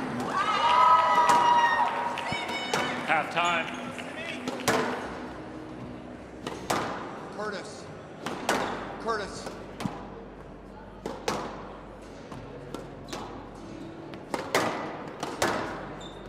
Welcome back to our second women's semifinal here at the CSA Collegiate Individual Championships. It's the Ramsey division, it's the top women's division, and we have Ria Navani of Stanford taking on the #2 seed from Columbia, Chen Sin-yuk. Well, joining me for this women's match, we have Denison University player Jackson Bragman. Good afternoon, Jackson. Good afternoon, Chris. Really looking forward to the second women's semifinal between Simi Chan and Ria Navani. Simi Chan, a senior from Columbia University, not too far, right here in the Big Apple. Ria, meanwhile, over on the West Coast, the farthest varsity squash program from here in New York at Stanford University in sunny California. Ria in her freshman year for the Stanford Cardinal, but don't let that fool you. One of the top junior players in the world last year, and playing #1 for the #5 ranked Stanford team that has come a long way, coached by the legendary Mark Talbot. Simi Chan in her senior year, a former winner of this event. She won it in 2023, missed it due to injury in 2024, so she'll look to claim her second CSA individual national championship. Time. Really looking forward to the second semifinal, Chris. No, this has potential to be a real classic. Chen Sin-yuk, obviously originally from Kowloon in Hong Kong. She's been as high as 33 in the world. She was on duty for the Hong Kong national team in the World Team Championships back in December, where she only dropped one match, and that one match she dropped was to Tine Gillis of Belgium. I commend your enunciation there, Chris. That was well done. Yeah, no, I'm a big fan of European languages. What have been your favorite squash names over the years? Done a lot of commentating, a lot of playing. Some great names in the world of squash. What would you say has been one of the top ones that you can think of? Well, I did enjoy the Korean junior boys team this year. Ju Young Na was a particular favorite. Play will start in 30 There have seconds. been some challenging ones over the years. Aslan Iskandar of Malaysia. Oh, not bad. Ria Navani played at those aforementioned World Juniors over the summer in Houston, 15 seconds. Texas. Had a nice little run, made it to, 2025 CSA I want to say the round Individual of 16, Championship round of Grand 32 Cup at least, semifinals. that event. Ria Navani to serve, Simi Chan to receive. It's been ranked as high as of 79 in 5 the games. world Love as all. Ria Navani. Well, our central referee, Curtis Gillespie. Ria Navani kicks things off here. Well, I'd have to say, Jackson, Chan Sung-yuk probably will have quite a lot of home support here, being that Columbia is based in Upper Manhattan.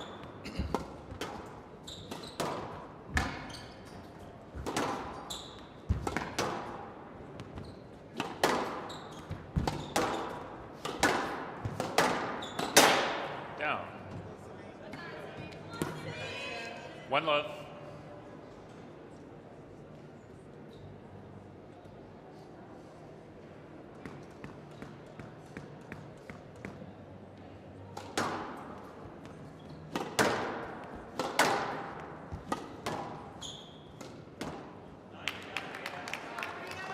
Two love.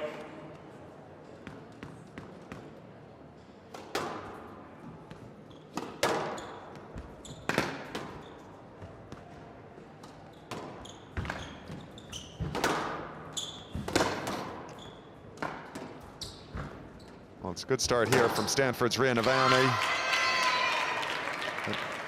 Chan Sung-yuk responding. one, So two. unique, Chan Sung-yuk. She so relaxed in her approach. She so casual with the movement, but so potent with the attacks.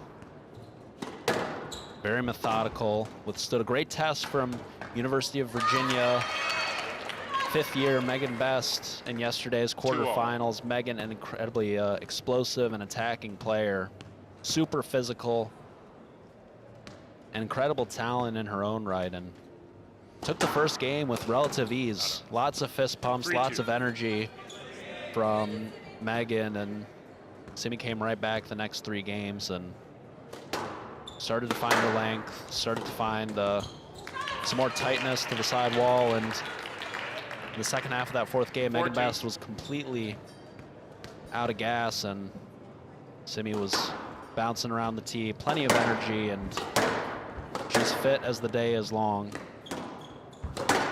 She is the player in college squash that you do not want to look to outlast, so Ria's going to want to look to play an up-tempo brand of squash here and play fearless if she can help it. Well, you just have a look at Chan Sung-yuk's tee position. She's out in front of Ria Navani. 5-2.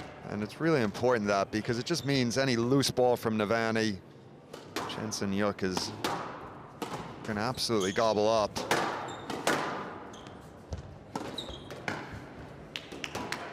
Hand out. 3-5. It's a nice boast from the back. It results in a winner, but regardless, it just keeps Chan on her toes.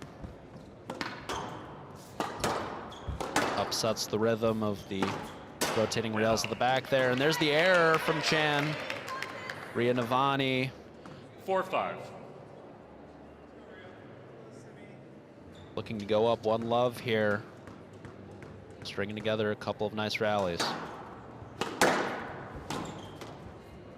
There's the boast again. That's a labored movement from Chan. The follow-up drive not making its way to the back.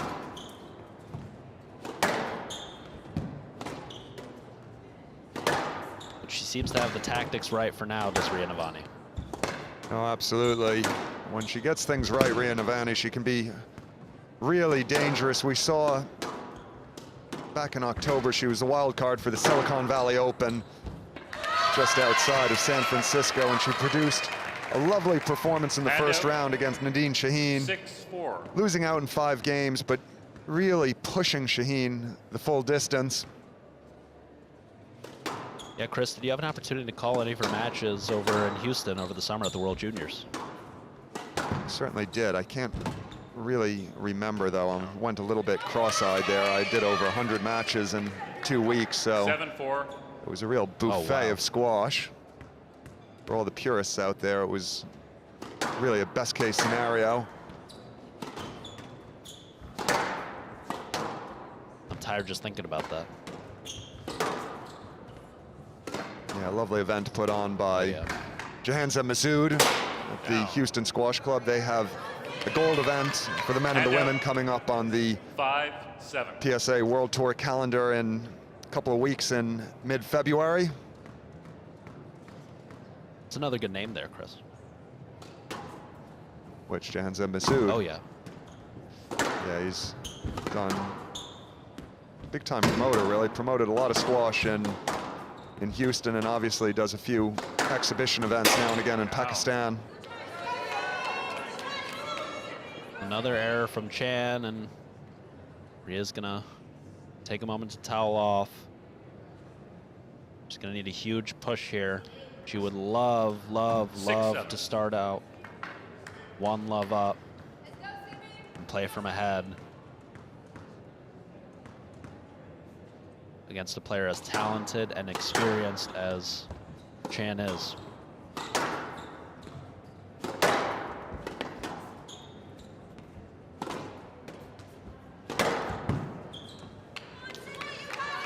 There's a whiff and a half from Navani. 8-6. Perhaps a hole in the strings there. Looks at her racket, says, what was that? She doesn't know, but she regroups. Yeah, I think this is the zone where the experience on the PSA World Tour from Chan Sun-Yuk will start to come through. Navani certainly not making it comfortable, though.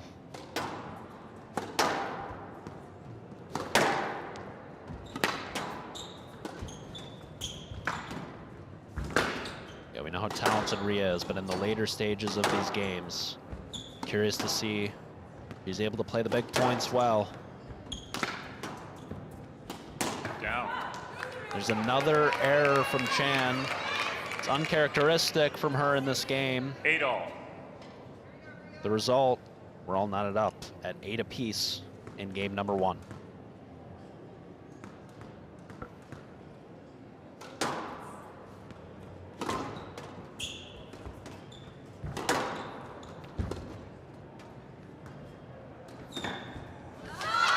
She was put under pressure by that cross drop at the start of the rally. Was Navani, and 9-8. Chan had her on a string. Takes the lead right back. Yesler. 9-8.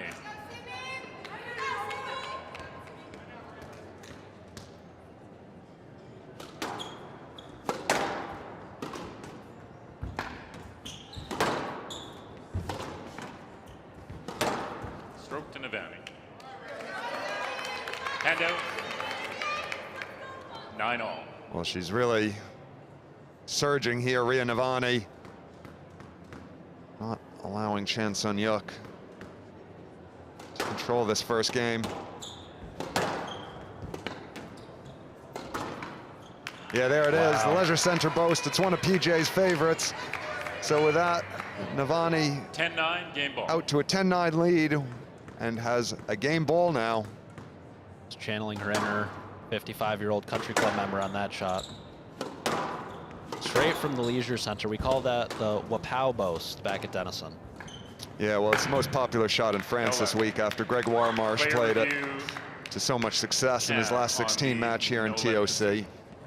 But Ria Navani sending Simi Chan the wrong way there. That should be a no-let, but the players do have to stay on court to await the video referee decision. here we go. Yeah, I don't think this is getting overturned. I mean, Chan Sun-Yuk went massively the wrong way here. It was a great hold by Ria Navani. So it stays as a no-let. So Ria Navani comes through on the clutch points, takes that first game. Remaining 11-9, game to Navani. Navani leads 1 game below.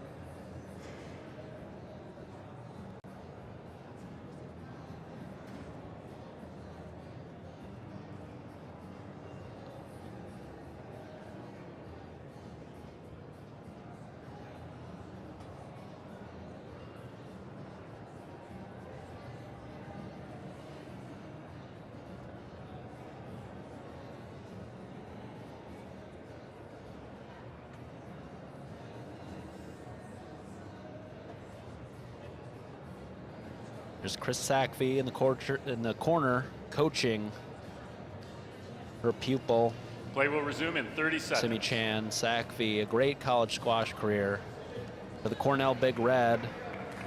3-year captain up in Ithaca, now heading up the team at Columbia. 15 seconds.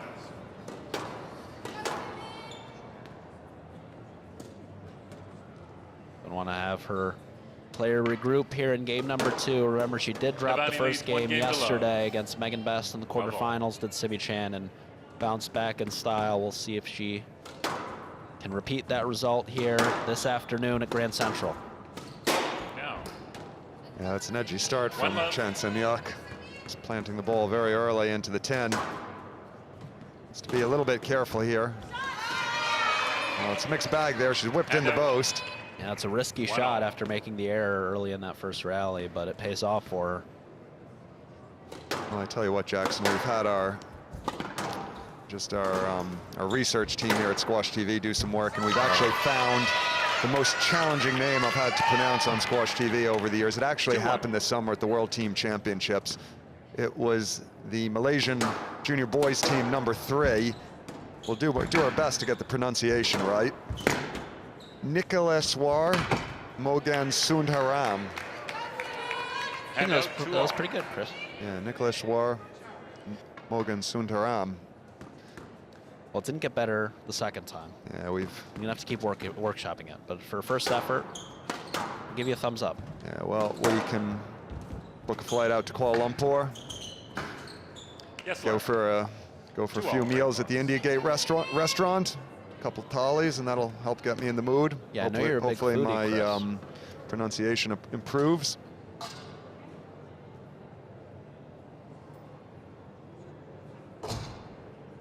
Actually in town this week, the Malaysian legend all. Nicole David.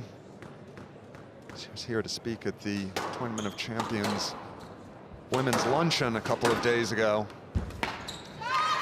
Nicole David, the keynote speaker, Handout, as 3-2. Simi Chan's corner, trying to rally her in the second game. Wendy Bartlett, the legendary Trinity coach of 40 years, retired at the end of last season following her 4th national championship win for the Bantams, and she 3-all. was honored at that luncheon. What an incredible career for Bartlett at Trinity. A lot of people talk about Paul Asiante at Trinity, the 17-time national champion, and him really turning that program around, but Bartlett played a huge role in turning Trinity into the squash dynasty that it was.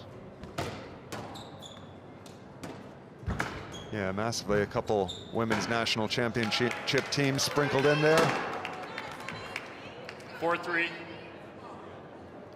The current Yale director of racket, Su Lin Leong, was one of her top players years ago. Former World Junior Championships finalist in her own right, losing out to Nicole David. Handout, 4-all. Yeah, Lynn, an incredible career on the Pro Tour, a 2-time collegiate individual national champion, and Now, now the head coach of Yale, as you said. We saw her 5-4.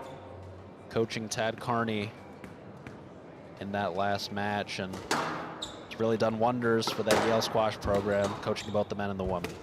Auto. And just a few misjudgments here with the ball spinning off the 6 frame of the racket of Navani. So Chen Sun-yuk now with a 2-point cushion.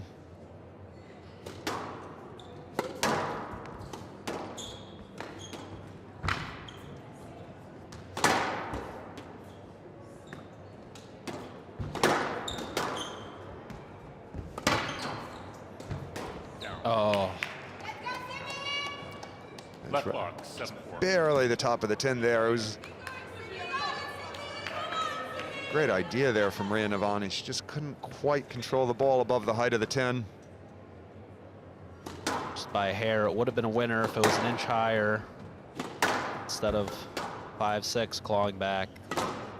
Opens up the lead to 7-4, but Handout, 5-7. Rhea cuts that deficit to 2. Little positive self-talk, looking to get back into this thing. take a massive 2-love lead over the Columbia #1.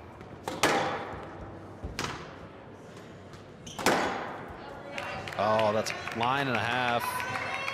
It's brilliant work 6-7. from the American. Yeah, it's a fantastic response from Navani. The movement looks sharp off the tee. She's getting into those front corners really quickly. And I really think that's what's causing the problems for Chan Sung-yuk, is just how dynamically Navani is moving. It's taking away all the big spaces in the front corners from the Columbia University player. This is a big push from Navani here. I love that she volleyed that backhand cross court instead of letting it go to the back. She's retrieving like crazy here to try to hang in this rally. And wow, that is tight, tight, tight work on the backhand counter drop. 7-all.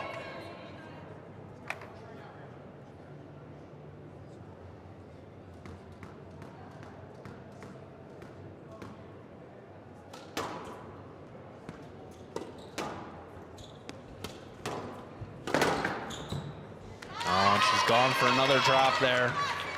It's a bit of a And heat out. check shot 8-7. for Navani. Punished with great width on the cross.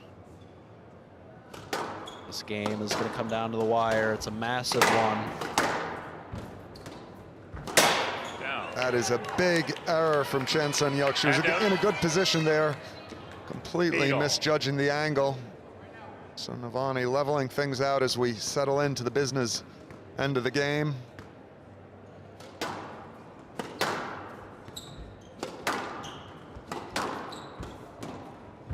Oh, wow.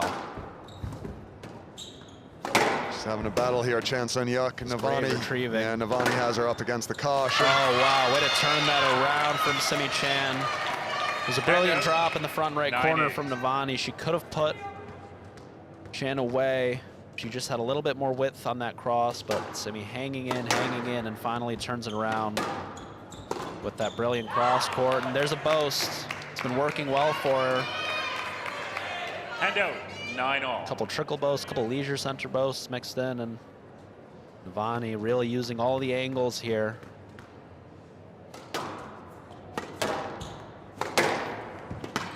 Out. Yeah, she's launched that into the air, Chan 10-9, Sung-yuk, and it gives game ball. Maria Navani game ball here in the second game.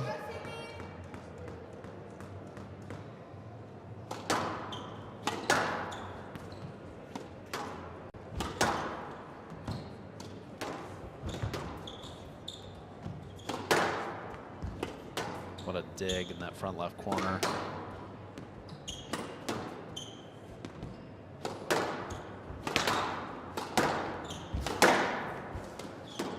This is accurate from Yeah. Navani. Oh, She wow. squeezed it. 11-9. Game to Navani. Absolutely phenomenal Navani finish leads from 2 Maria games to love. Navani. So she takes the second game 11-9 and a commanding 2-game-to-love lead.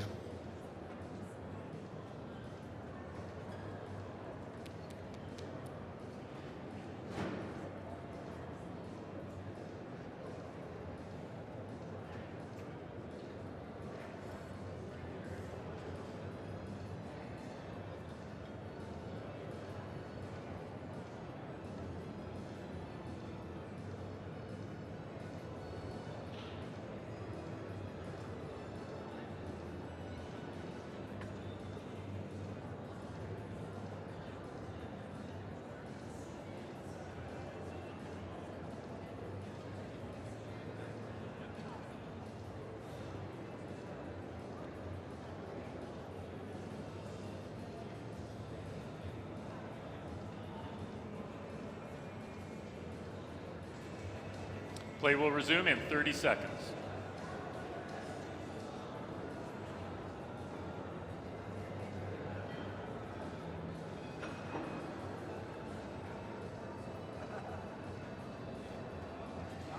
Fifteen seconds.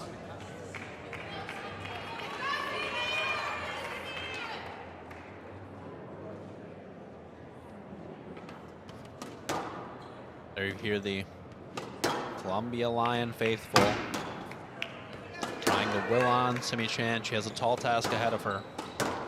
2-love down. Navani leads 2 games to love. The Stanford freshman Ria Navani. here at all. Grand Central Station. Yeah, it's been a fantastic performance so far from Stanford's Ria Navani. She's really taken her opportunities.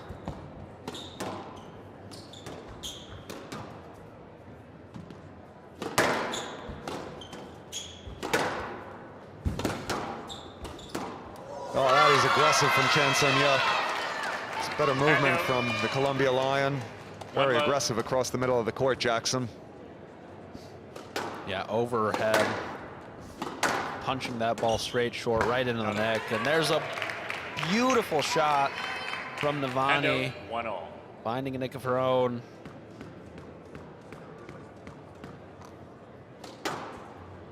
Back and forth we go.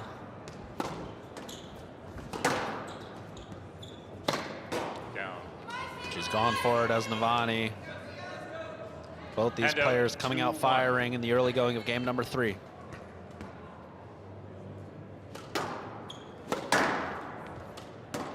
Oh, wow. Yeah, it's inch perfect from Chan Sun-yuk. Thanks for coming there. 3-1. Really smooth, opening the racket face up. She just can't have the dips in concentration, Chan Sun-yuk. When she's producing the goods, it's absolutely spectacular, but there've been a few too many errors in there today. Oh, that ball snuck in, wow.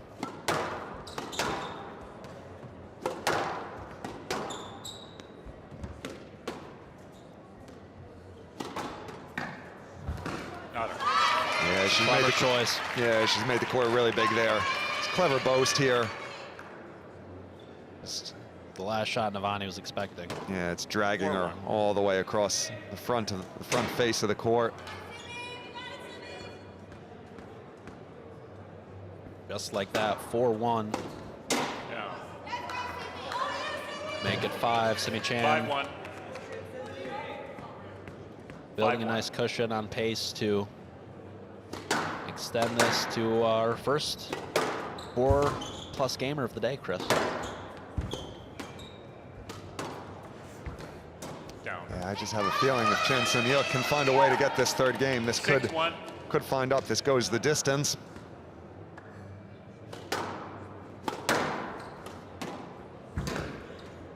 Incredibly fit is Chan. Yeah, it's great anticipation from the Columbia Lion. She really pushed up the court, taking that 7-1. volley exceedingly early. Read her like a book there. 7-1 in quick fashion.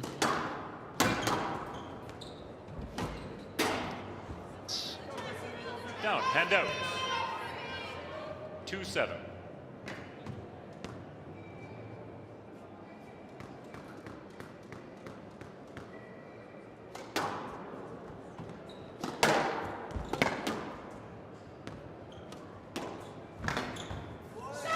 Yeah, it's accurate there. Yeah, it's really accurate from Hand out. Chan 8-2. Sun-yuk. When she finds her range, she can be really, really deadly. Pulling no punches in this third game. She's really going for it, and it's paid off.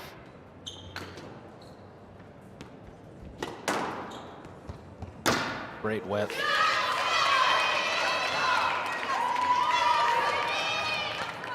Nine two.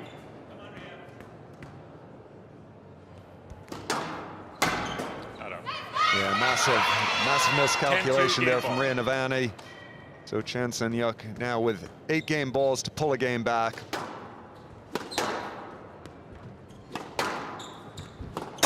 Down.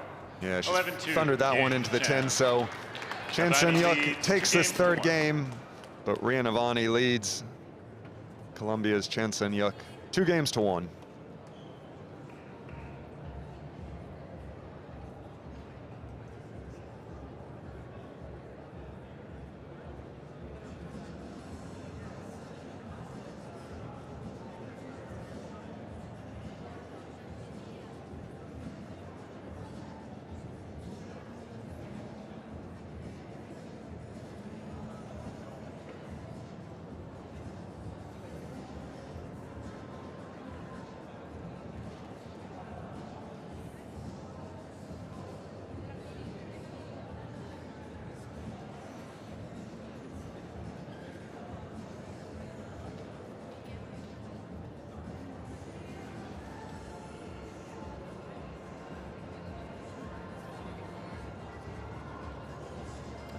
Play will resume in 30 seconds.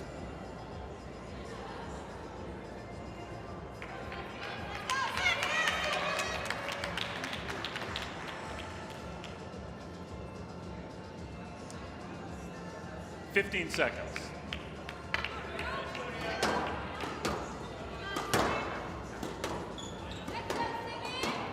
Simi Chan wasting no time getting back on court. Navani leads Wants to keep the 1. momentum going. Chan to serve. It's a brilliant third game. She's pulled out all the Bubba. stops. Wasted no time taking the ball in short. She's really gone for it, and it paid off with a quick 11-2 win. Out. And here she is bouncing around. All the momentum on her side. Rhea may want to extend some of these rallies and try to reset a little bit here. Not up. Yeah, it's a Another great boast beautiful there. boast. And it's a fantastic angle there from Rhea And out, 1-all. Navani. And it's important because she just needs to somehow find a way to stop the momentum of Chan Sung-yuk here in the early exchanges. Yeah, Rhea has found success today, and there's a beautiful serve return. 2-1. Picture perfect. Take a bow, Simi Chan. But I found that Rhea moving Simi laterally at the front of the court has been successful. Off the boast, even a couple cross drops, sending Simi the wrong way. 3-1. She can find opportunities to do that. May pay off for her. Navani now looking a bit unsettled here in the early going of this fourth game.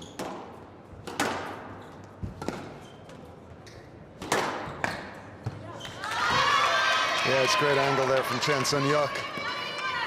She's starting to find her targets in the back corners 4-1. more consistently. It's opening up big spaces on the court to attack.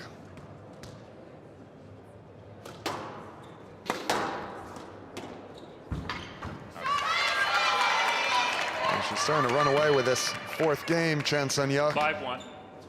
Getting that third game has really settled her down. You can just see the quality of her hitting has picked up quite substantially, Jackson.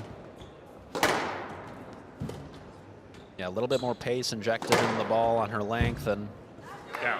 it's wasting no time taking it in short. Not really And building the rallies, but she doesn't 2-5. need to.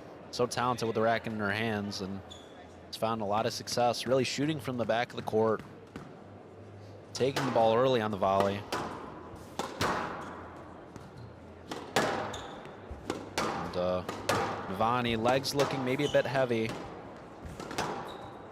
Having some trouble moving to the forecourt. Navani actually had the day off yesterday. Was supposed to play her fellow freshman, Caroline Fouts from Harvard.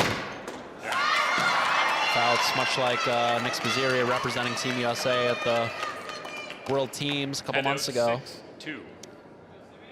Fouts had to pull out, though, due to a knee injury that she suffered during her 5-game win over Jana Safi of Trinity in the second round. 7-2. So Navani had the day off yesterday, did a little bit of solo hitting on one of the traditional courts at Open Squash over in the Financial District, tried to get herself ready for this matchup. Simi with a 4-game battle against Megan Best, but she appears to be the fresher player at this juncture. That's a great shot, though, And from out Rhea. 3-7. A fist pump, looking to get back into this thing.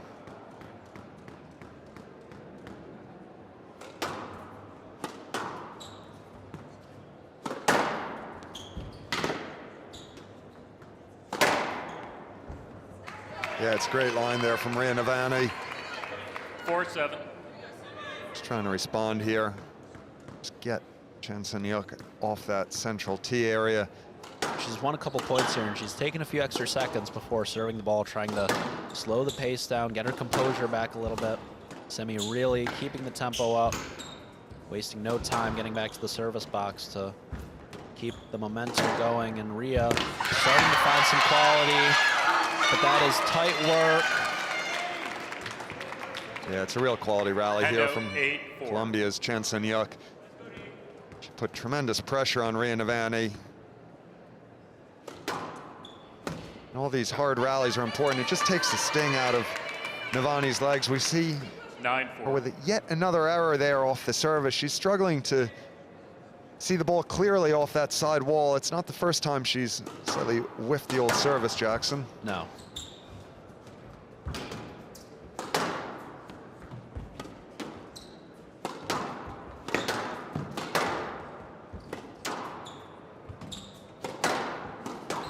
A couple of serve return blunders, and 10-4, game ball.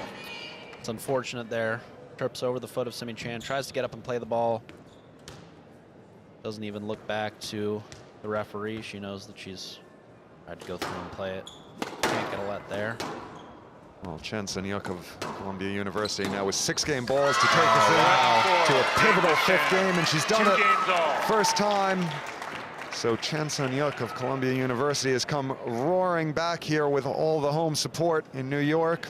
Style points for that finish, as we have free squash here from the Tournament of Champions at Grand Central Station. We're going to 5 games between Columbia senior Simi Chan and Stanford freshman Ria Navani, all to play for in game number 5 of our 3rd semifinal.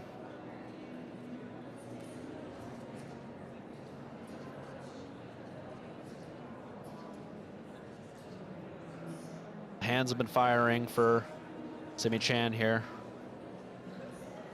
in the 3rd and 4th games.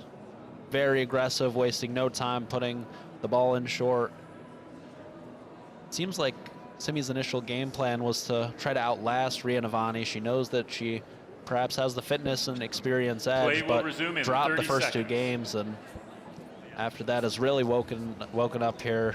She's come alive and has become the aggressor. It's paid dividends. She's won games 3 and 4 in quick fashion. There you see the 15 seconds. Columbia student section, all the support for Simi Chan as she looks to advance 2 to her games all. 2nd CSA individual Chan national to championship serve. final, Each and player has 1 if she wins review this, she'll have available. a chance to win her 2nd individual title Love all. tomorrow afternoon.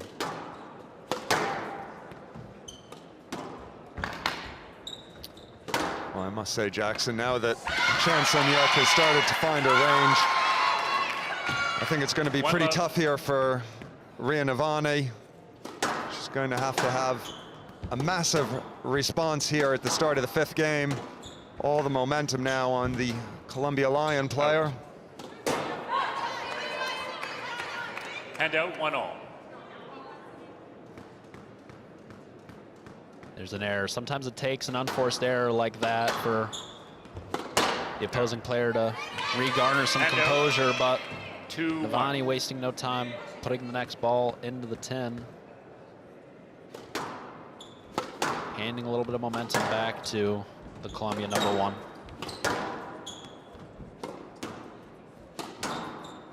It really feels like Chan is settled in. She's controlling the tee. Navani's the one on the run. A little bit frantic from the American. Navani from Milpitas, California. Not up. It's great 1-2 punch there from Navani. Really flicking the ball across the face of the front wall. And out. Yeah, it's a 2-all. nice sequence she's put together there, and a great drop to finish things off. Nothing separating these two.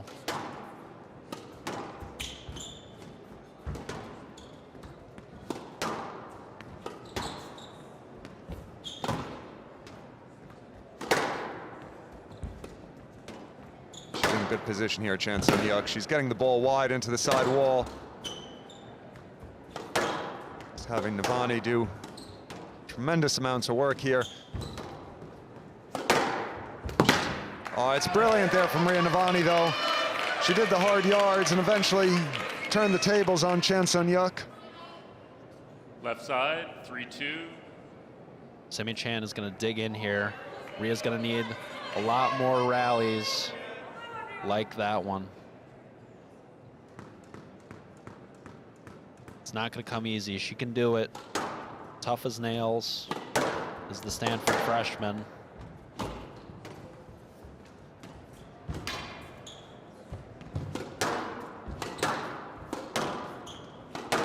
Now Navani putting some nice sequences together. moving the Columbia #1 front to back, side to side. Yeah, there it is. Very clever from Chen Sen-yuk. Getting up on that ball very early. Hand out. Redirecting it away from Navani.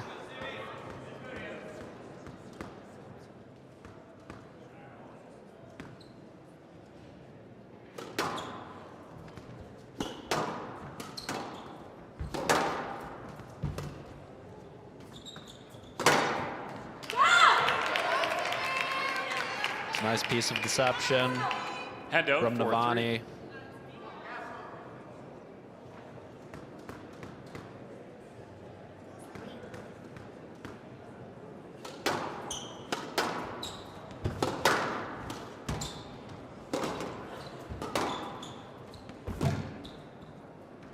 It's really the first time that Navani's used the boast that hasn't been effective there, Chris.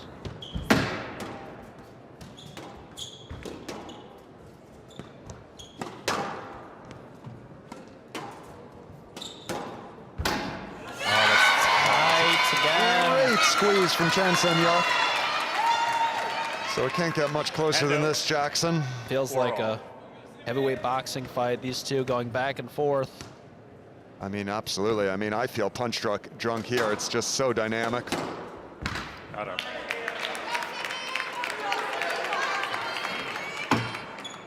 Hand out. 5-4.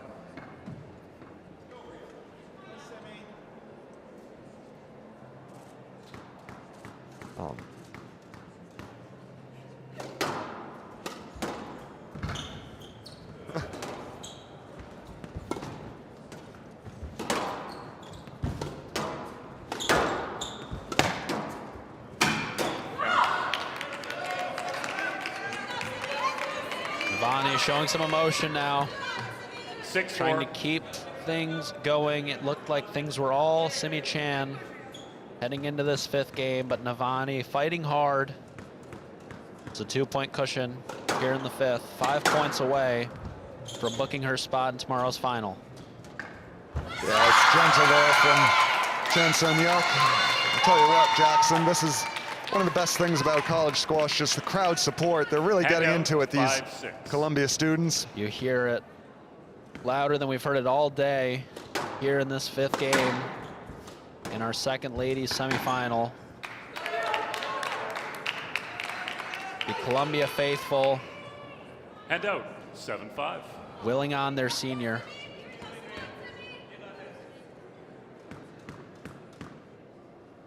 Yeah, well, with the quality of this squash, Jackson, this is fantastic preparation for any of these college players that have aspirations of joining the PSA World Tour after college. It's an unbelievable experience. A lot of these young ladies and young gentlemen have so much talent and are really playing at a pro level, so young, so much potential. Hand out. 8-6. And an opportunity like this on the glass court at Grand Central Station on such a huge stage in front of the SquashTV audience is one that should set these players up favorably.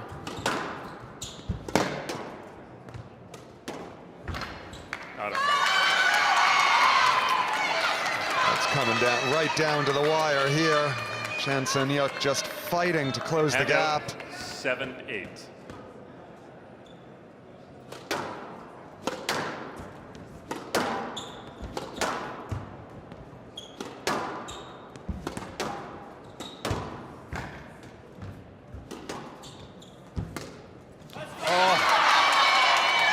It's amazing the amount of trouble that Ria Navani's had on that backhand side wall with the ball shooting off the glass. Yeah, maybe having some trouble seeing the ball on the glass court, the white ball with the see-through glass. 8-all. Well, I tell you what, Jackson, we're locked in at 8-all. We're setting ourselves up very nicely for a really spectacular finish here. Oh, she's going for the kill, Chris. Hand out. 9-8. Can't cut that It's a any major finer. goal for Navani. It's paid off. We're in the business end of the game, as you've said throughout the match, Chris. And hair standing up on my arms. I'm on the edge of my seat.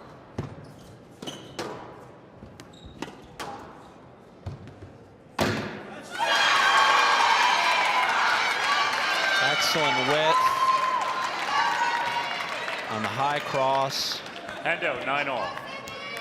Nothing separating these two.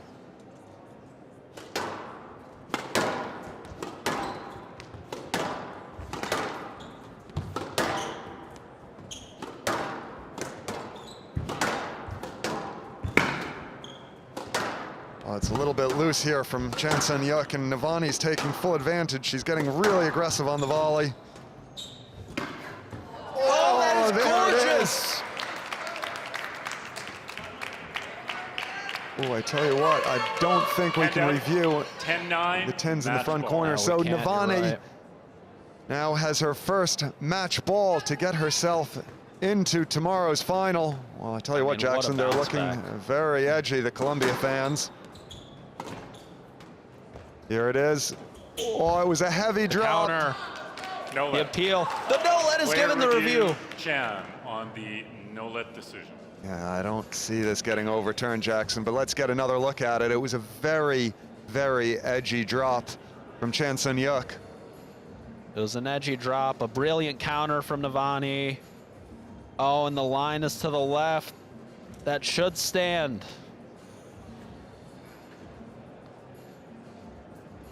Yeah, it's a massive decision, Jackson. Official Well, there it decision, is. no It's let, going to stay as a no upheld. let. 11-9. So that Match gives to Rhea Navani Navani the 3 match, games and to she is 2. through to the finals tomorrow to take on 11-9, Princeton's 11-9. Zina Zane. Chris, I thought Rhea Navani was a dead woman walking heading into that 5th game. All the momentum favoring Simi Chan. What a fight from the Stanford #1. Here's Vel Carlin. Yeah, I feel like that was 3 different matches in one. There were the first 2 games, there were the next 2 games, and then there was the 5th game. Tell me which game you liked best.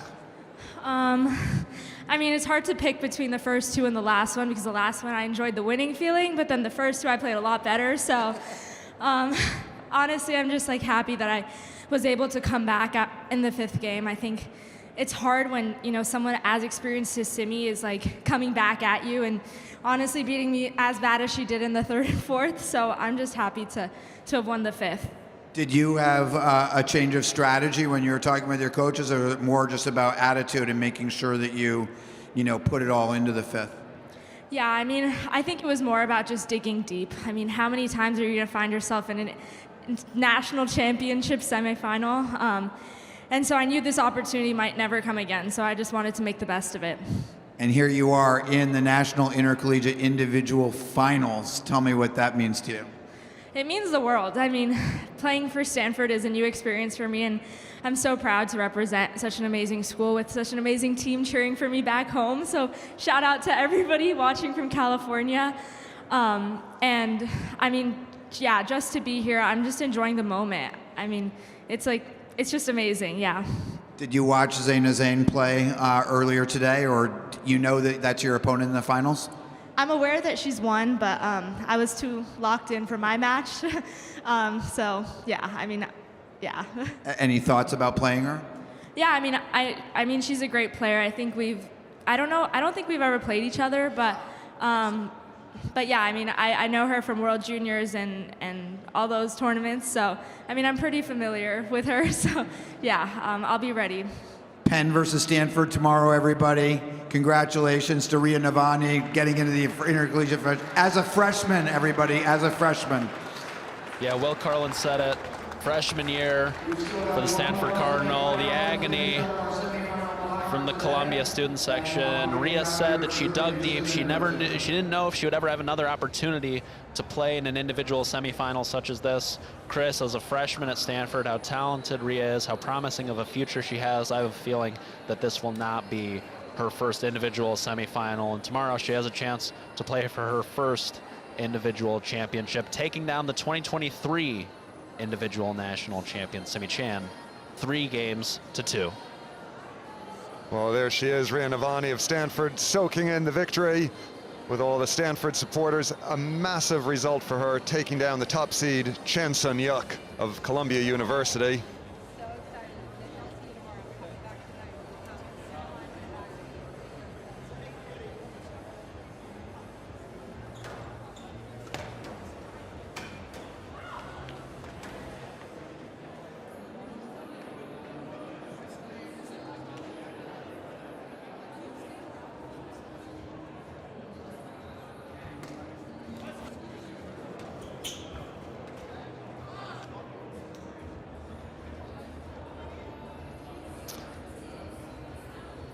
Well, we've just seen Ria Navani of Stanford take out Columbia University's Chan Sun-yuk to set up our women's final tomorrow with Princeton's Zaina Zine. But next up, we have our final men's semifinal between the University of Pennsylvania's Omar Hafez and Trinity College's Joachim Chow. We'll be right back.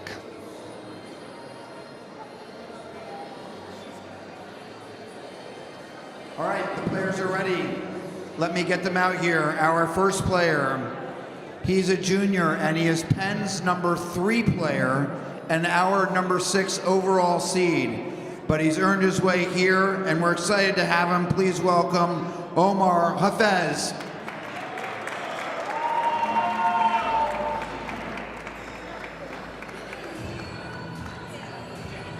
His opponent is from Malaysia. He's a junior. He's Trinity's #1 player, our #2 overall seed. Please welcome Joachim Chua.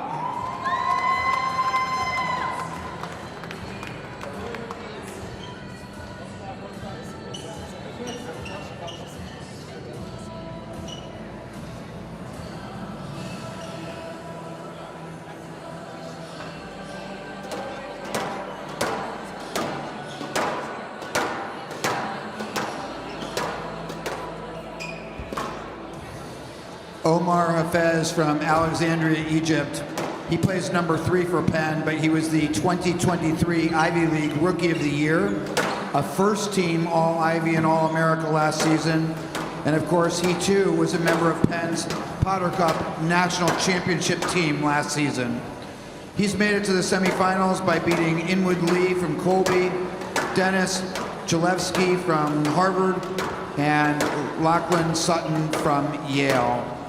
Please give another hand for Penn's #3 player and our overall #6 seed, Omar Hafez.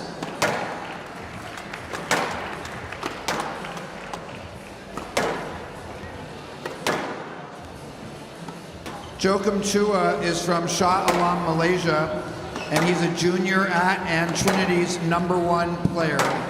In 2023, he was a CSA second-team All-America, first-team All-NESCAC, and the winner of the Malloy division in the CSA Individual Championships. Last year, he played #3 for Trinity and stepped into the #1 spot this year after Trinity graduated their top 2 players. He's had a very strong season this year in the top spot, good enough, in fact, to be our overall #2 seed for the tournament. Here this weekend, he has beaten Maxwell Orr from Yale, Marwan Abdel Salam from Penn, and Kareem El Barbari from the University of Virginia. Could you please give another welcome for Trinity's #1 player, our overall #2 seed, Joachim Chua.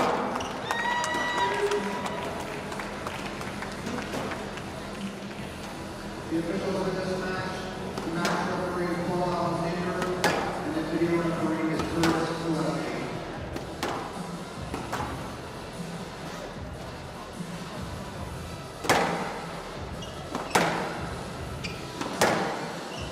Halftime.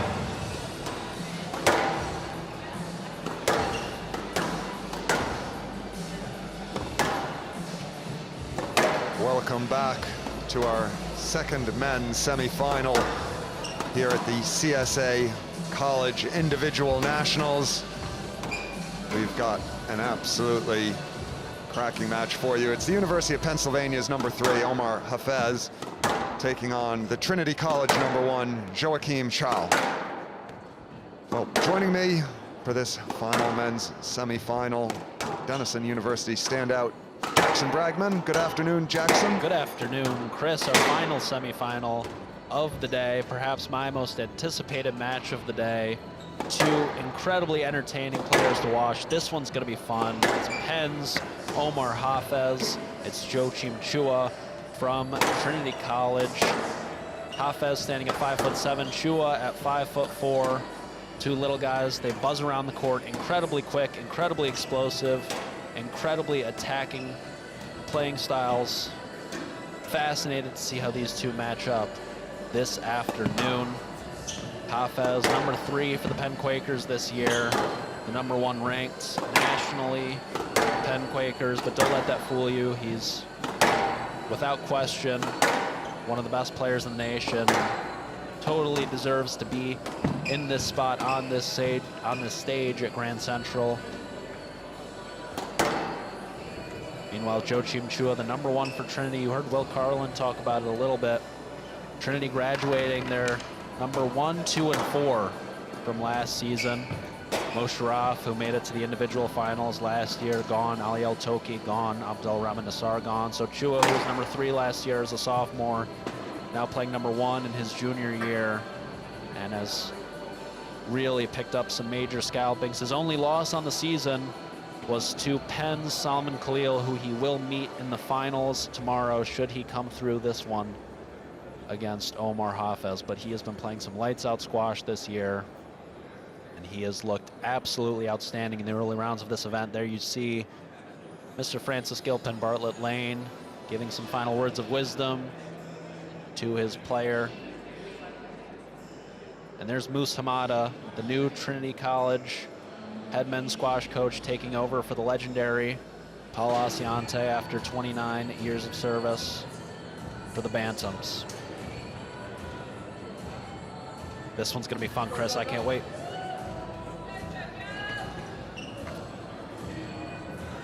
Yeah, this one has potential to be certainly the best match of our men's schedule. We just had a fantastic women's match. This one really has potential for fireworks. 2025 CSA Individual Championships Pool Trophy semifinal match. Omar Hafez of Penn to serve, Joachim Chua of Trinity to receive. Best of 5 games, love all. Well, there we see our central referee, Paul Alexander of the USA. And Omar Hafez gets us going here in our final men's intercollegiate semifinal.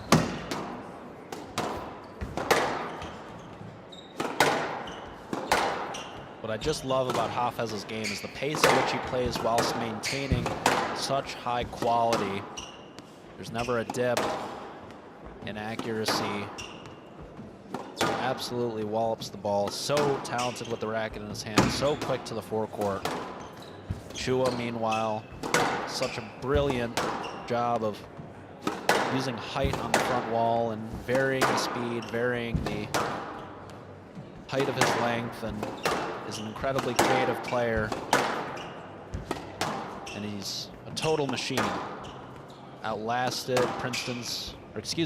University of Virginia 5th year, Kareem El-Barberi, who transferred to Virginia from Princeton this season in the quarterfinals yesterday. And Kareem is an outstanding player. I'm a huge fan of his game, but Chua was hardly breathing heavy after that encounter. Handouts, It's tight work from love. Chua to kick things off. His quality has been such high level all event long. Yeah, I think we're in for some long probing rallies to get this one going. Jackson, I don't think either of these two guys are going to be giving any quarter. Yes, let's. One love. Two absolute competitors.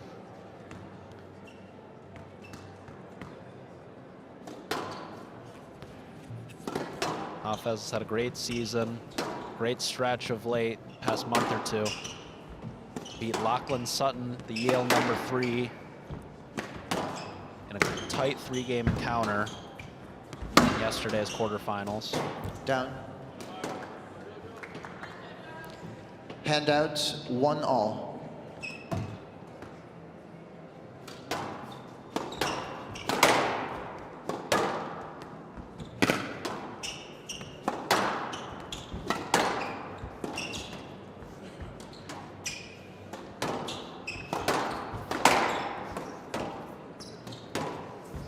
Oh, and that is picture perfect from Chua. Handouts, 2-1. So low, fading into the sidewall at the top of the bounce. Nothing you can do about that.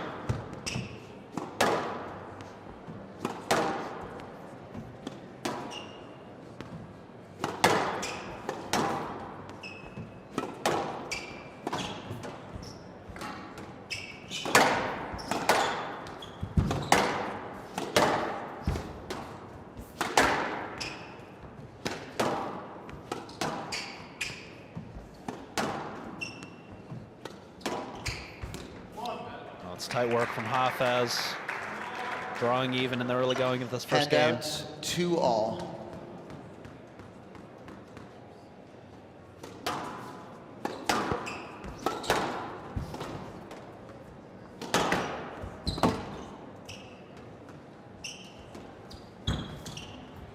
That's a great counter drop there from Chua. Got into that front corner very quickly. Handouts, Lovely 3-2. Roll of the wrist there, taking all the pace off the ball. No one counter drops better than Joachim Chua in the entire country. So explosive onto the ball in the front. Picture perfect. If you take the ball in short, especially on the forehand side against Chua, it better be glued to the sidewall or he will punish you. Yes, let. With that counter drop. So effective. 3-2.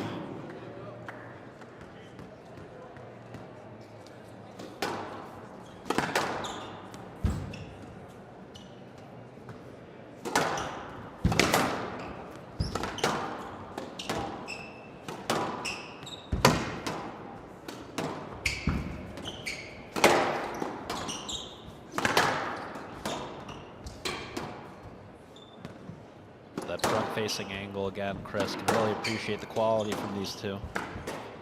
Down. Hafez just barely clips the top of the tin. 4-2.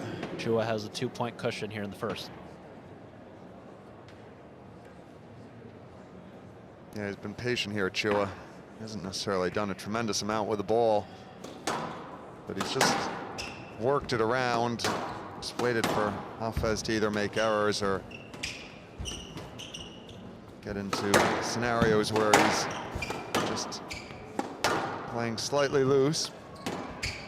And Chua feeling things out here in the early going. One thing that he's added to his game between last season playing number 3 and this season playing number 1 here in his junior year. It's a bit of a Handouts, cheeky shove 3-4. from Chua there. See the replay. Oh, and he's gone the wrong way a little bit. It's touched earth, as the kids would say, but Chua has really added it's really added a short game. You know, that was probably Handouts, the one thing that was 5-3. missing from his game last year. He's incredibly fit, incredibly quick to the front, and an outstanding defensive squash player. He could go all day long, but the one thing that was missing was maybe his ability to put the ball away. He has added that in droves this season. Some of the best hands in the CSA now. He's a really, really complete player as Chua. There you see the height on the front wall. Beautiful cross lob from the back.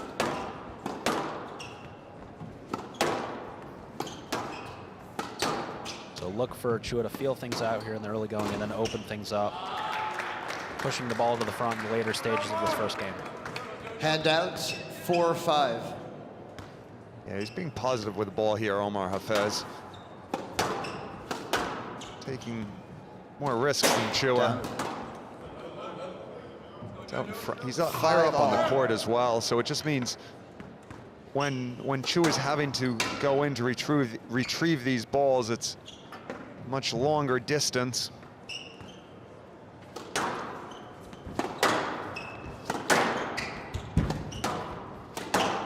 Stroke to Chua. Handout, 6-5. Those are the worst as a player, Chris. Obviously playing at a much, much lower level than these two, but when you miss that straight drive by just an inch and it cracks out in the middle of the court, give up a stroke. It's unfortunate for Hafez, who's played well here in the early going.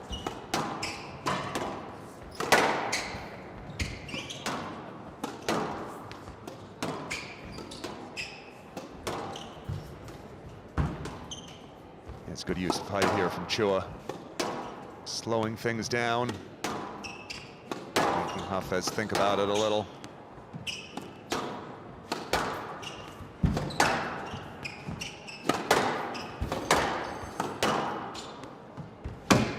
Such high quality. It's a great rally. Stroke to Hafez. Yeah, it was clever there from Hafez. Handout, Just letting the 6-all. ball settle into Chua's body. So he's leveled things out here in the mid stages. Number 3 player from the University of Pennsylvania. Stroke to Hafez. 7-6. Two juniors going at it. Hafez looking to join the ranks of the great players to come through this UPenn program the last decade. We talked about a little bit earlier, Andrew Douglas, Ali Bualainen, who's in attendance for today's match, and had a tough draw in the TOC this year, facing Mustafa Asal in the first round, but we know how talented he is. Down. Handouts, 7-all.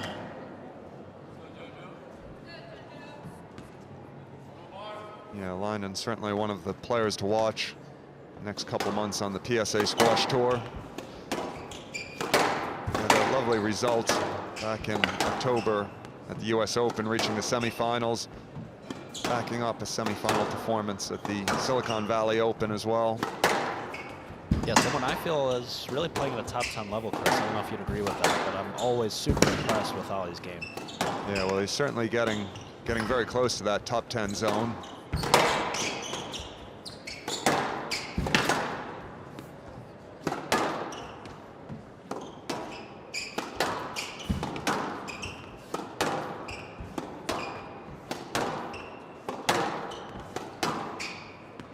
Got a staring contest here. Some lengthy rallies in this first game.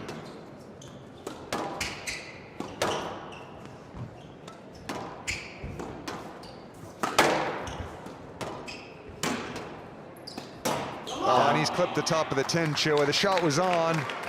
Wasn't a bad idea at all. He just misjudged the angle. Handouts, 8-7. A big rally and a yalla from Hafez. Trying to get himself going.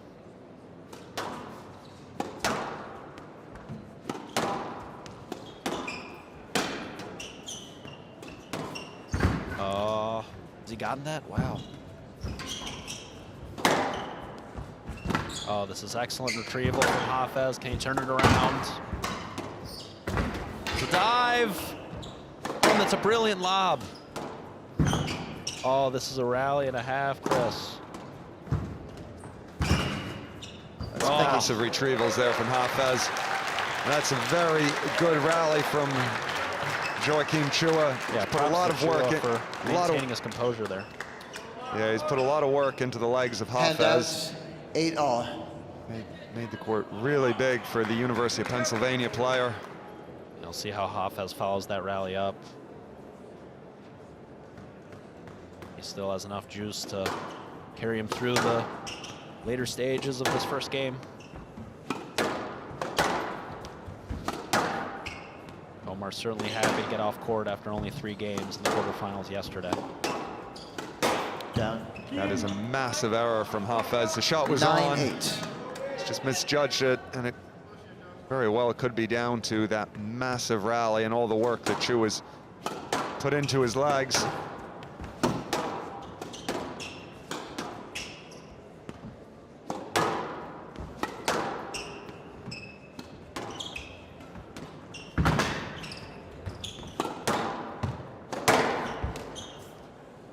Down.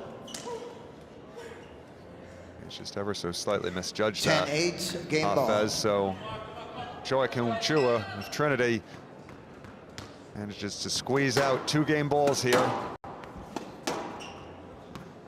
Oh, that's tight from Chua. So consistent with the length hitting today. Now Hafez making some labored movements, but he's hanging in tough.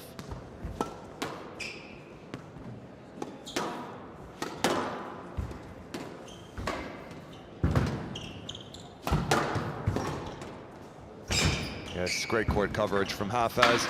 But Chu has really turned the screw. 11-8, game to Chua. Very Chua hard leads physically there on 1 game to Hafez. So a massive finish there, very accurate from Trinity's Joachim Chua taking that first game.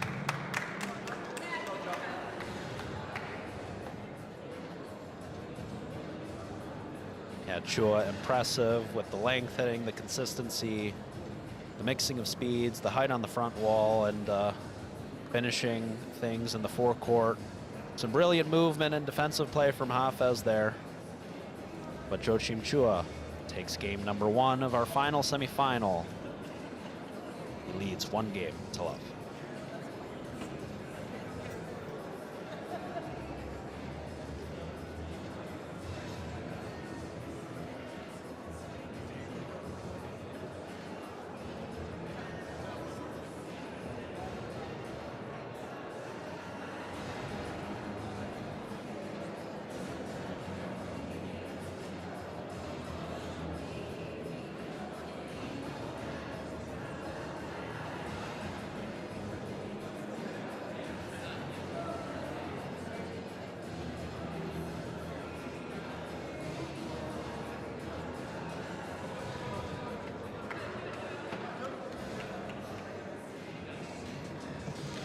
15 seconds.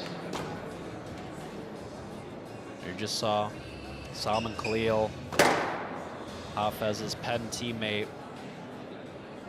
coaching him through this matchup alongside Penn coach Gilly Lane. Time. Khalil already booked his spot in the finals. He hopes to meet his teammate there tomorrow. Chua leads 1 game to love.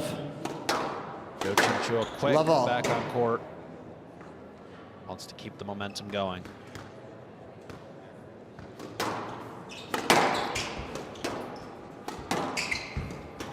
Well, it was a very patient performance from Joachim Chua there in that first game. He was pretty conservative in his shot selection. He never really opened the court up until Omar Hafez began to tire as the game went on.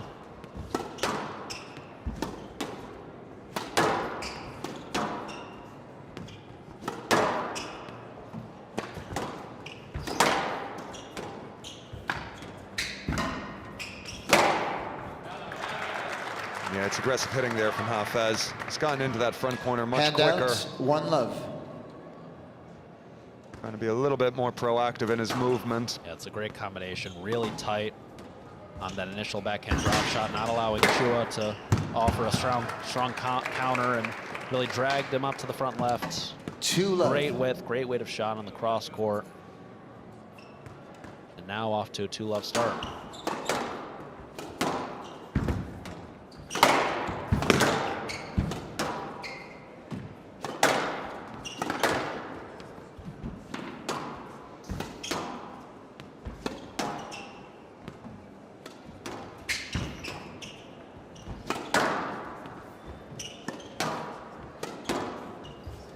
Oh, wow. 3 love. Again from Hafez. Yeah, he's really productive moving across the middle, Hafez. It's one of those where Joachim Chua takes a little bit of time to get going because he's just having to absorb the pace of Hafez. It's not till later in the game that all this absorption of pace starts to reap dividends. And Hafez is incredibly fit. Like we talked about, able to maintain such a high quality of shot whilst playing at this pace. So 4 love. impressive.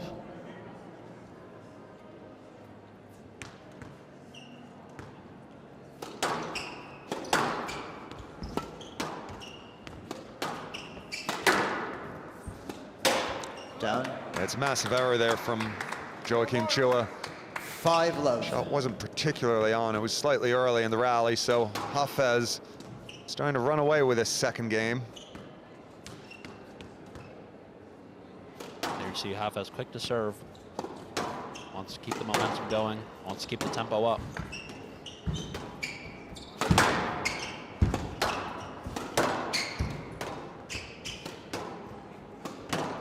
So Jackson, this is the second University of Pennsylvania male player that we've seen on this court here in Grand Central today. How much of a benefit do you think it is to Hafez to have had his teammate play here before he did, just in terms of figuring out the conditions? Thank you. I'm sure Salman had some insight for Broma. I think it was Handouts, 1-5. great that the Yes. players partaking all the opportunity to play their quarterfinal matches on a glass court at Open Squash, about 20-30 minutes away in the financial district 1-5. yesterday. So I think that allows them to acclimate to the slightly deader court, to the white ball. And I think certainly Salman had some insight to share, but nothing can really prepare you, I should say, for this stage at Grand Central. One of the most historic venues squash has to offer. That's a great piece of deception from Chua, 2-5. sending Hafez the wrong way. As life in the second game, Hafez would really, really like to win this second game here, given the fitness and consistency of Chua.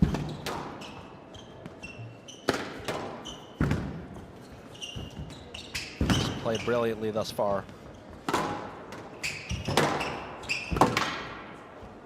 Down.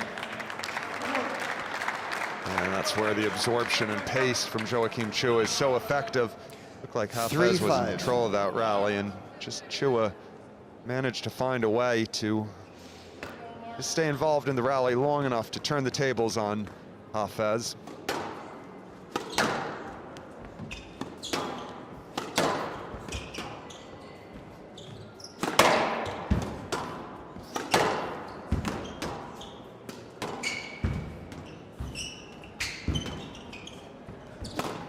Down.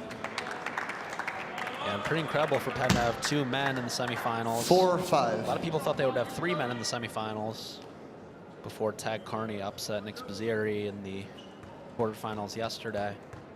It speaks to the outstanding program Gilly Lane is building with the University of Pennsylvania Quakers, winning their first ever national championship last year.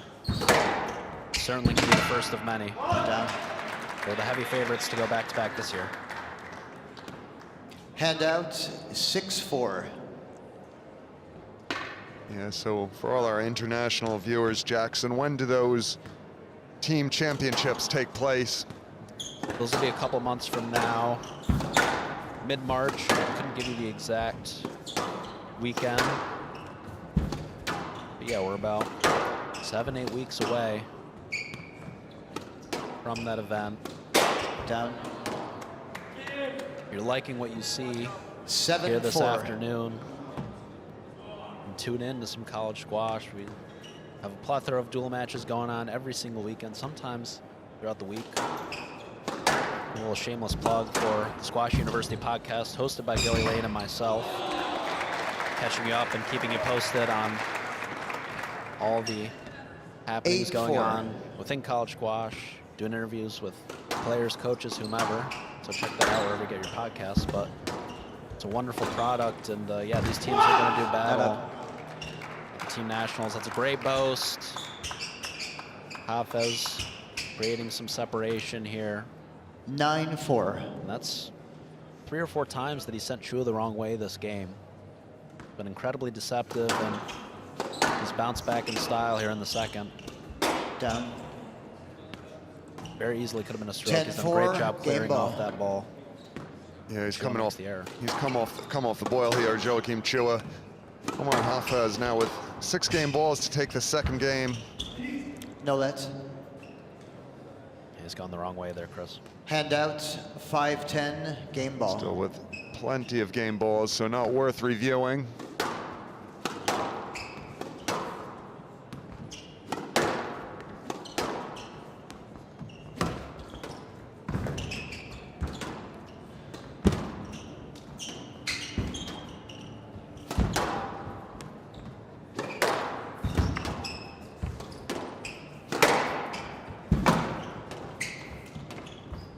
Yeah, it's accurate there from Omar Hafez. 11-5. He's read the boast from Hafez. Chua. He's gotten into One that game front all. corner very quickly.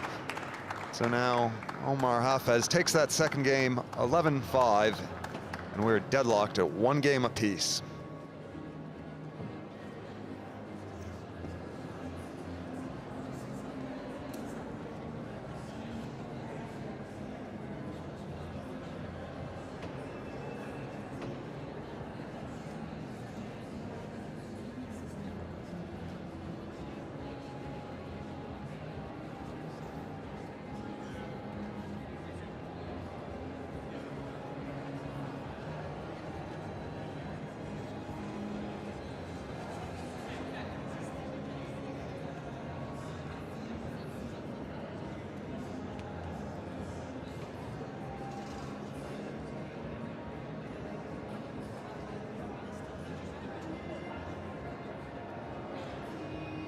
Trinity coach Moose Hamada talking things through with his men's #1, Joachim Chua from Malaysia. In the midst of his junior year at Trinity College in Hartford, Connecticut. Trinity College, the 15 seconds. college squash powerhouse of the 21st century, really. 17-time national champions. Won 13 in a row. Time. 1 game all, Hafez to serve. And one of the up-and-coming programs in the Love all. CSA, winning their first national title last year.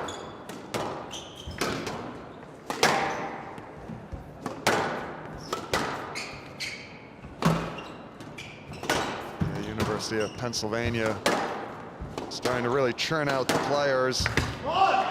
Even players joining the PSA Tour. 1 love. Just in terms of Ali Abu-Alainen, pushing on up close to the top 10 in the world now. Obviously, Andrew Douglas was a very good player up to about top 50 in the world. And probably Nick Spizzirri coming on tour next year. Nick Spizzirri, I was lucky enough to go see my good friend and my boss with the National Squash League, Timmy Brownell, who took on Dylan Huang in the opening round of the Tournament of Champions over the Yeah, Harvard. there you go, Dylan Huang as well. Yeah, Dylan Huang able to muster a game against Timmy, playing some good squash. Could see him make a surge up the rankings in the years to come as well. So Penn's been churning out the players, but they're now starting to churn out the results.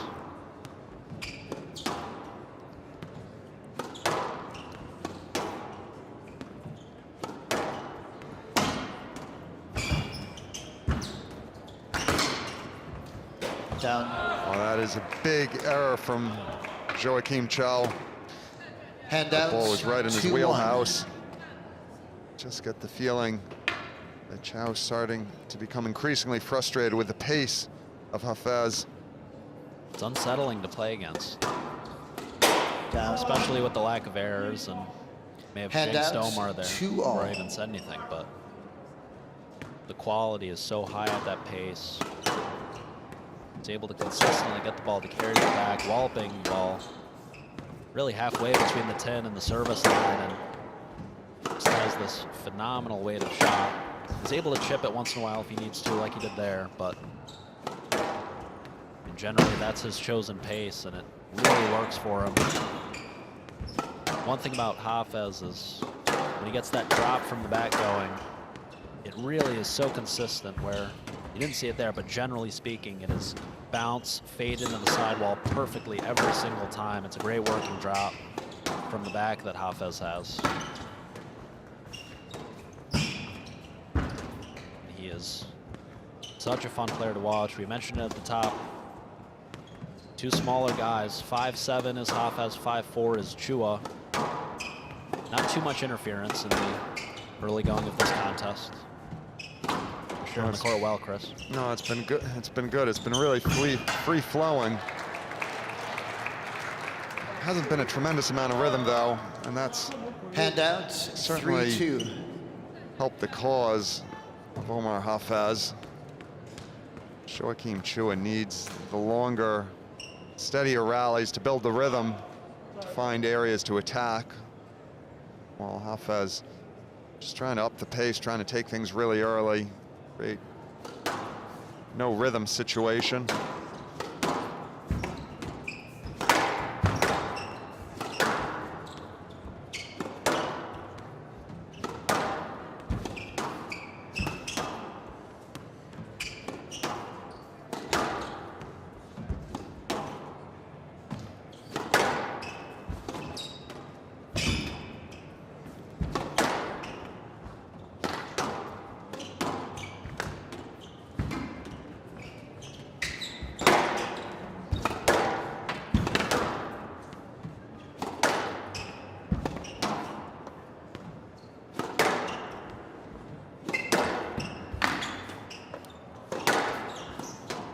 Oh, this is a huge rally.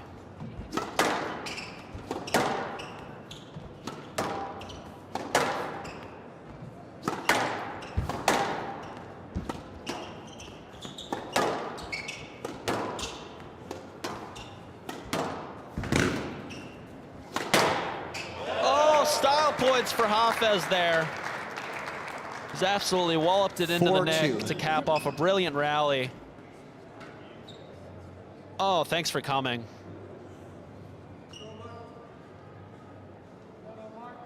Well, there we see Francis Gregoire Marsh taking in the college squash. He's going to be coming up later this evening on SquashTV at 8:15 against Paul Call in the Tournament of Champions quarterfinals.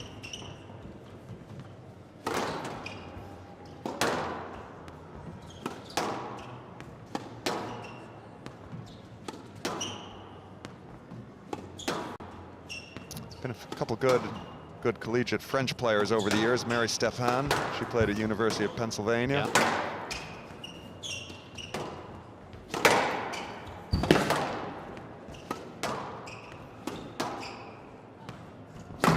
Don't quote me on this, but I believe actually did win this event for the Quakers.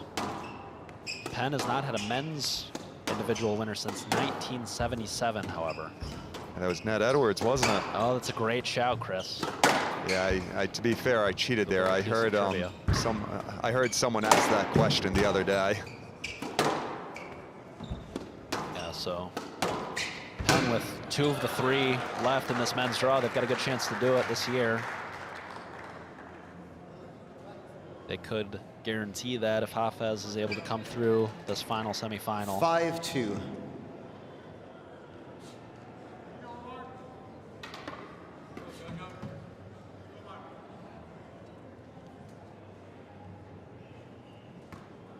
Mr. Hafez, just be careful with your follow-through on your backhand, please. 5-2.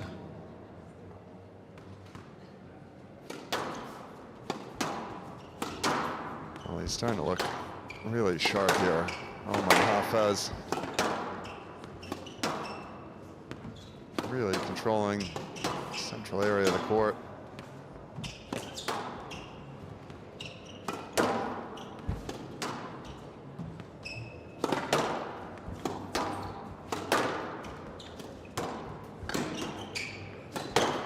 Oh, he's gone for it, Joachim Chua. Drilled it in there. Anything you can do, I can do better, says Chua. Hand out, 3-5. A little bit of a jump.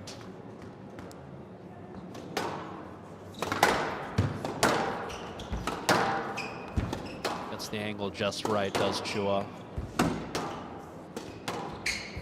Hanging around in the second game, the third game, I should say, but it's been all Hafez. There's the cross drop. Sends Omar the wrong way.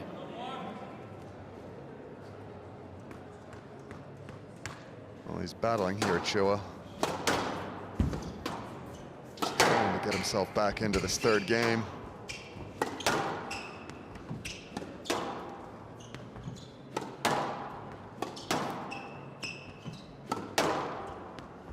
Chua slowing pace a little bit.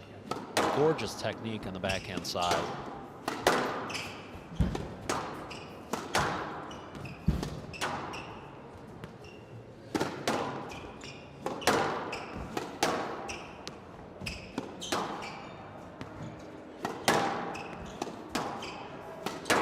Chua really in no rush here.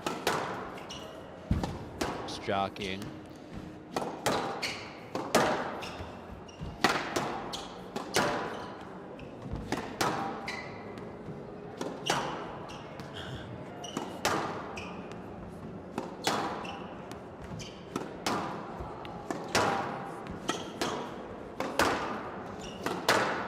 Anticipates so well, does Chua.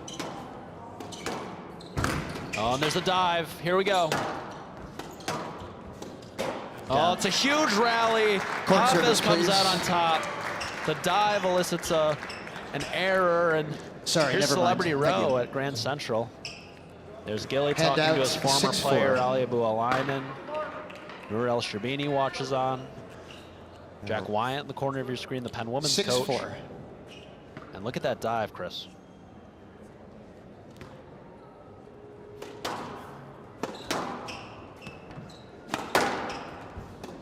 Down. Omar bouncing around now. Yeah, it's a massive error there from Joachim Chua. 7-4. He was looking like he was going to level things out here, but Omar Hafez has started to really push on. Yeah, it's a bit of a second win. Boost of adrenaline after that dive for Hafez, and it's really bouncing around the tee there. Looks very alert.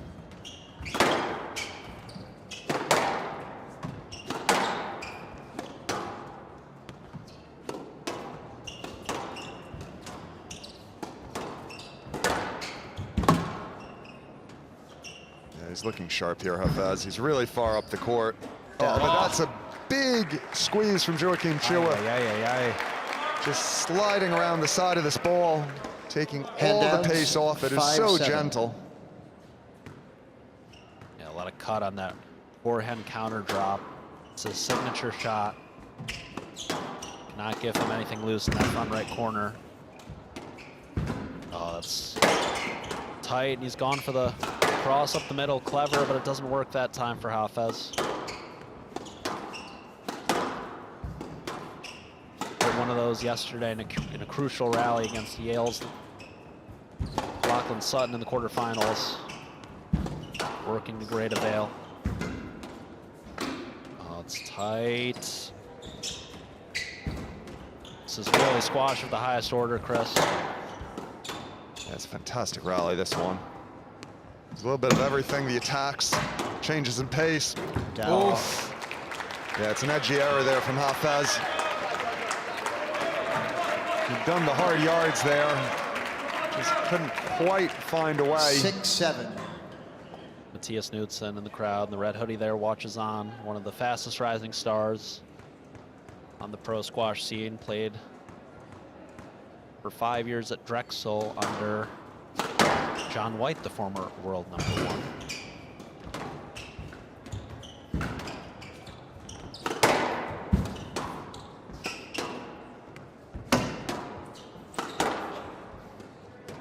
Oh, is that down? Yeah, I think that was down. The ball is down. The ball is down, yes. 7-all. I think that was down. We'll get another look at it here, Jackson. Yeah, we saw Hafez check with his corner. And yeah, it was massively down. Yes. It was halfway down the 10. Yeah. Well, it's always worth asking. Gets the nod from Mr. Lane, and he says, sorry, let's reset.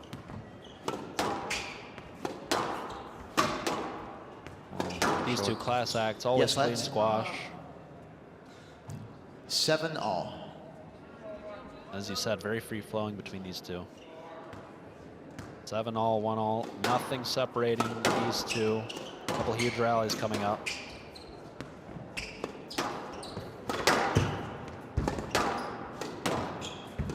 Well, Joachim Cho of Trinity has had to absorb a tremendous amount of pressure from Omar Hafez. Gonna go through and play that for Chua. Oh. Yeah, the counter top, it was inch Get perfect. out of town. Can't get any finer than that, Jackson. 8-7. Let's see that again. Picture perfect, take a bow. Joachim Chua. A massive roar from the Malaysian. Taking an 8-7 lead in the third.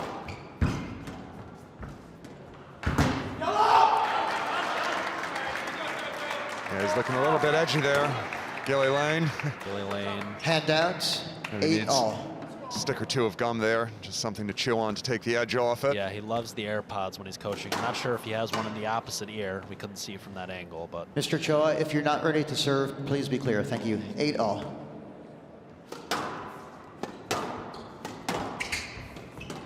Oh, that's a wow. massive redirection from Joachim Choa. It's a flick and a half. Very clever angle. Handouts. 9-8. We may need to see the doctor. Broken wrist could be the diagnosis.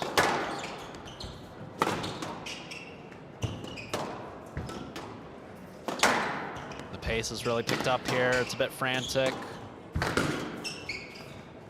Hafez is cleared well there. Dive, here we go.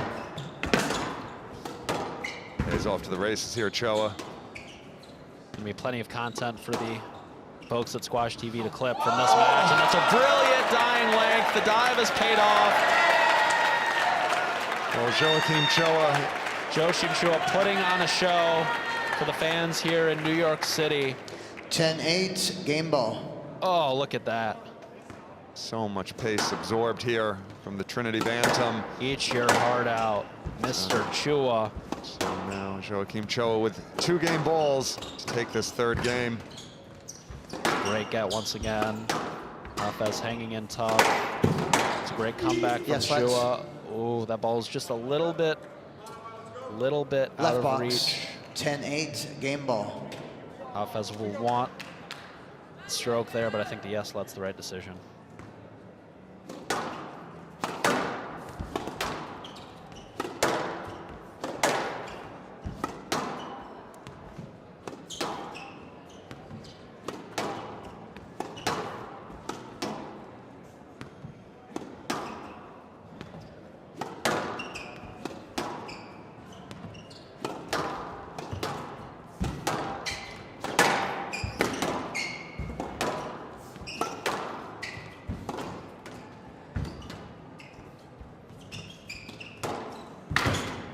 dig. Not up. Oh, wow. Yeah, he's gone for that one, Jackson. He's whipped the boast around into the neck. 100% on purpose there, so one game ball saved by Handouts, Omar Hafez. 9-10 game ball.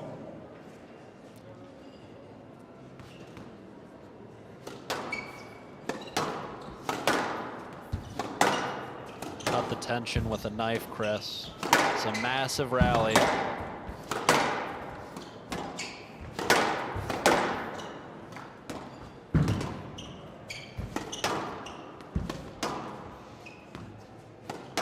Who will blink first?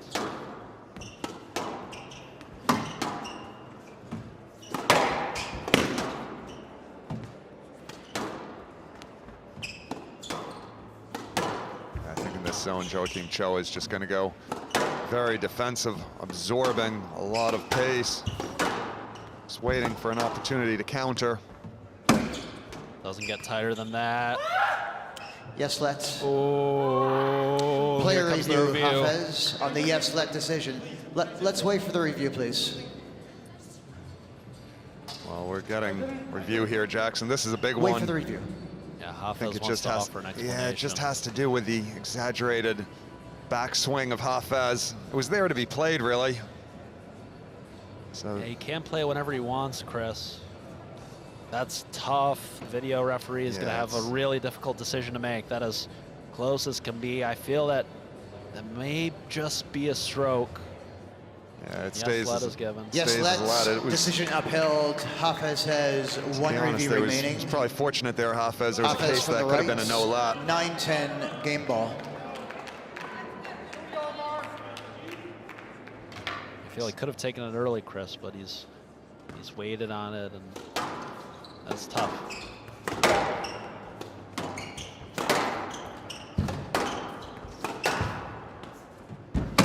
Oh, wow, there's a squeeze.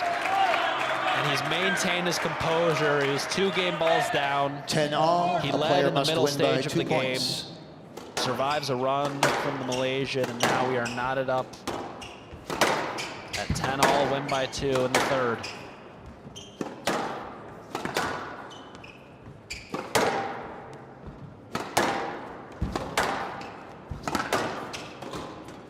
Yeah, it's a clever angle there from Choa. Needs a big rally here, Joachim Choa, just to get the momentum back.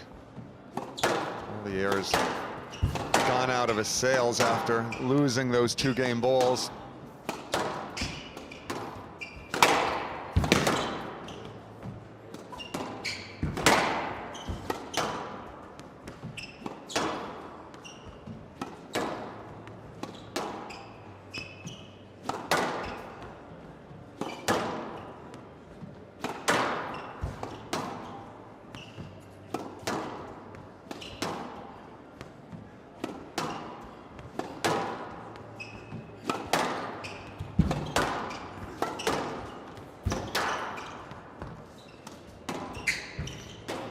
Oh, and he's clipped the 10 on the counter drop. It's been so successful for Chua all day, maybe showing some signs of fatigue. He's clipped the top of the 10. 11-10 Hafez game now, ball. after being 10-8 down with a game ball.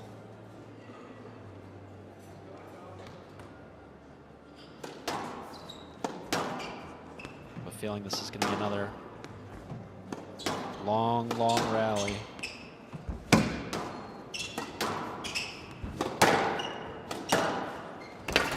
Oh, and that's a squeeze for Hafez. 12-10 game to Hafez. Hafez leads 2 games to 1. A big come on, and Omar Hafez, the 6th seed, takes a 2-1 lead over the Malaysian Joachim Chua. An incredible season for the Trinity Bantams. He's been in great form all week, but now is going to have to battle back from 2-1 down in this contest. A 22-minute third game as we're encroaching upon the hour mark. Omar Hafez leads 2 games to 1.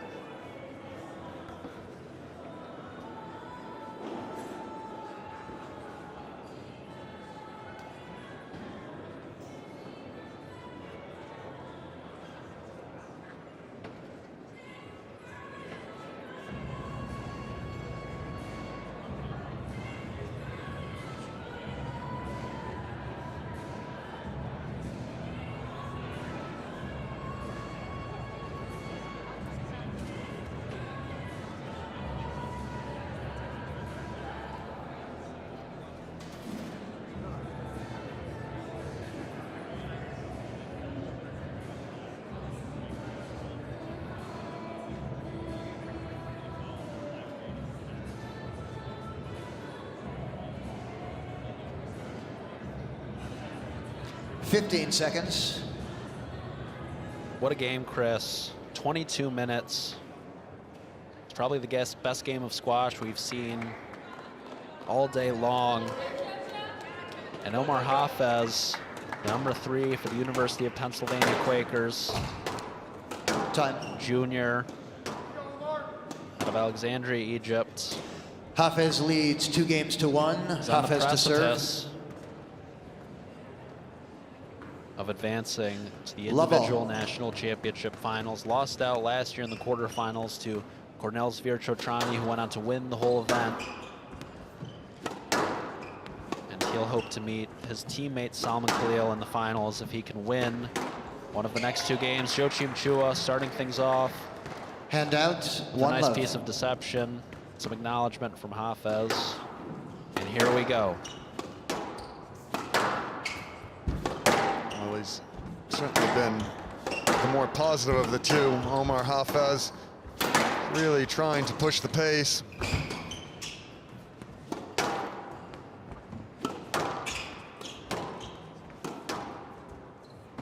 Joachim Chua just tensing on those big points right at the end of the 3rd game.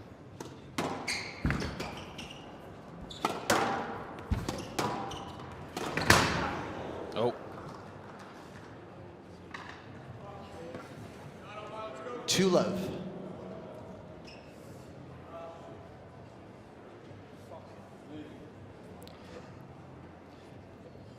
Ladies and gentlemen, we have a blood injury. Play will resume as soon as possible.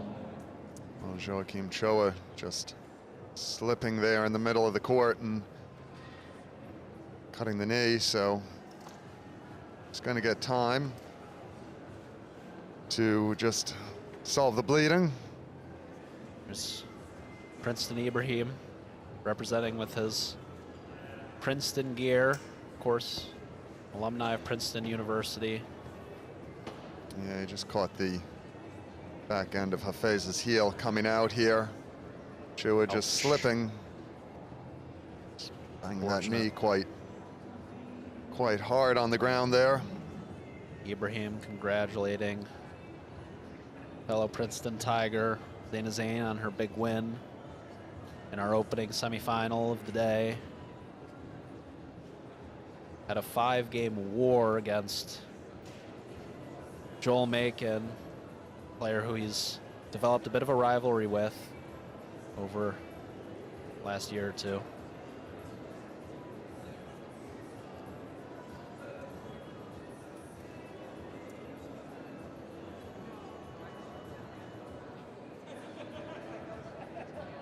Well, we just see the PSA physio Lawrence Leonard right there in the mix of things. Getting the PSA black Commissioner rubber gloves Gary Smith out, there. getting Joachim Chua bandaged up. So.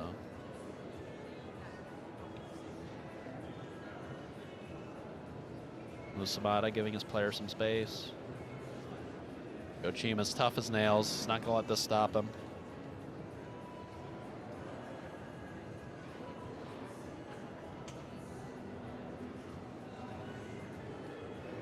Just so you all know what's going on, this is a contributed blood injury, which means that there was body contact and now there's blood. So that actually, referee has full discretion, but basically as much time as needed to get the blood to stop flowing.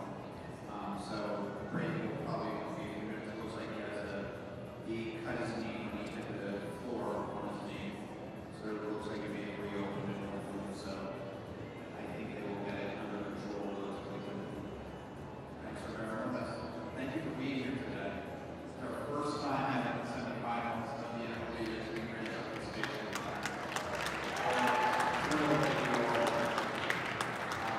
We're going to get bigger and better every year we do it here. We're really excited to be here. Thank you all for being here.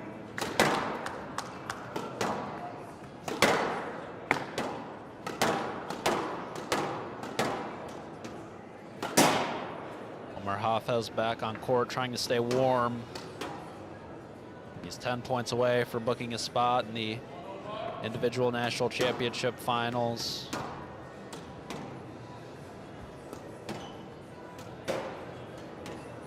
Such a prestigious event that so many great players have partaken in. The likes of the aforementioned Ali Alain, Andrew Douglas, Dylan Wong, Harvard's Timmy Brownell, Spencer Lovejoy from Yale.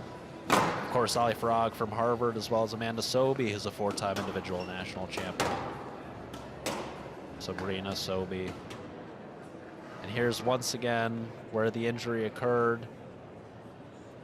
An accidental trip.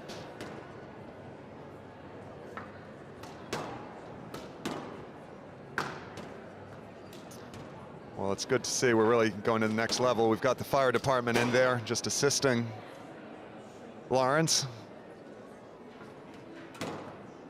They always respond very quickly to the 911 calls, the fire department.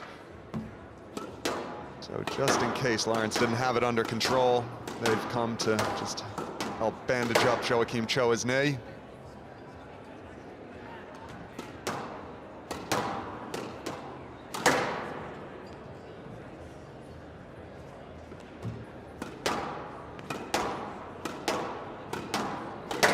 Omar Afe is back on court now, trying to keep the ball warm. It's actually quite a challenging scenario, this, because the ball will go very, very dead. It's already that point of the match where it can start to go spongy, and this is one of those scenarios where there could be a massive momentum swing when the players retake the court. Yeah, Chris, if you're in Hafez's corner in a situation like this, are you talking to him? Are you letting him go through his own process? What would you be saying to the Princeton, or excuse me, the Penn #3 in this situation? Yeah, I mean, I think you'd have a little chat with him, just make sure he's on point with the tactics, and then just let him be. He's, you know, he's really got the bit between his teeth today. He's playing absolutely fabulously. We see Gilly Lane looking marginally more relaxed. Marginally is a good word. Yeah, I mean, Musamada, cool as a cucumber, always. We have Noel Sherbini's father here as well, joined the squash. Jack Wyant there to the left of Ali Abu-Alainen, looking very sharp. Jack Wyant, many, many years at the University of Pennsylvania. He's coached the men, he's coached the women, he's coached both right now. The head coach of the women's team, Penn. Could be primed to have one of their best years in a long time on the women's side as well. The men ranked #1 in the nation right now. The woman trailing a few spots behind, I want to say 3rd, if I'm not mistaken. Correction, 4th, apologies. And of course, Jack does a lot of helping out with the men's team. Had a huge role for the first half of the season while Penn was searching for a new assistant coach. Their previous assistant, Stuart Crawford, taking the job as the new England national team coach, working with the Sherbagis and Nick Wall and Nathan Lake and the like, Curtis Malik, Jonah Bryant. And of all the people that Penn could hire, they've gone for Goose Detter, the Trinity squash legend, one of the great players in CSA history, for Trinity under Paul Asiante in the prime of Trinity's undefeated run. And he's joined the Penn assistant coaching staff as of January 1st. Not in attendance for today's match because he's back in Philly practicing with the rest of the Penn team. Penn has a couple big matchups coming up this weekend against Harvard and Dartmouth, so Goose getting the team primed. Yeah, but Shirley's watching on Squash TV. He was always a big fan of Squash TV when he was playing at Trinity, Gustav Detter.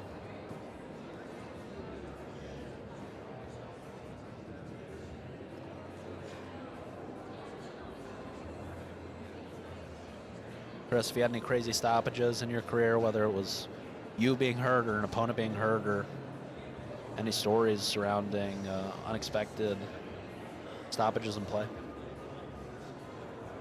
Yeah, I mean, I've had some, there've certainly been some interesting scenarios with the stoppages. They're always awkward though, because they can really change the momentum.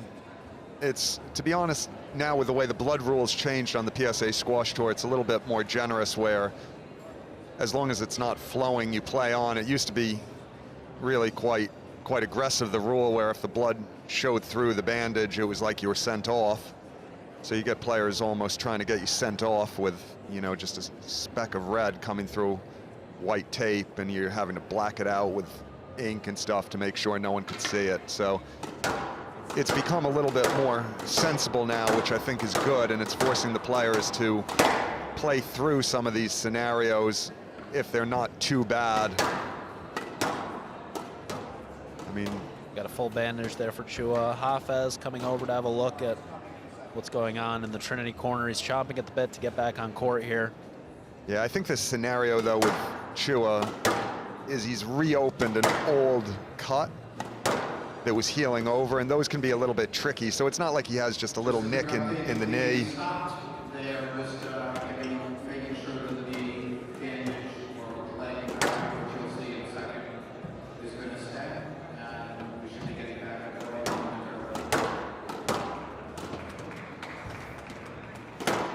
Here he is. Well, there we see some of Joachim Chua's Trinity teammates. Matteo Rispetto on the left fell victim to Salman Khalil in the opening round of the individual event. It was a last-minute addition to the draw. He's actually the 1 seed for the B draw of this event. Salah El Torgman of Western Ontario pulled out at the last minute, got called up to the A draw, and put up a good fight against Salman. Matteo playing number 3 for the Trinity Bantams this year from Colombia. Handouts, Yeah, they tend 1-all. Follow Squash TV very closely, the Trinity Bantams, with so many former players over the years featuring on the PSA Squash Tour. Well, Milo Vargas, former Trinity legend. Yeah, well, we've restarted play. I do think this stoppage potentially could benefit Joachim Chua. Just stops the momentum of Omar Hafez.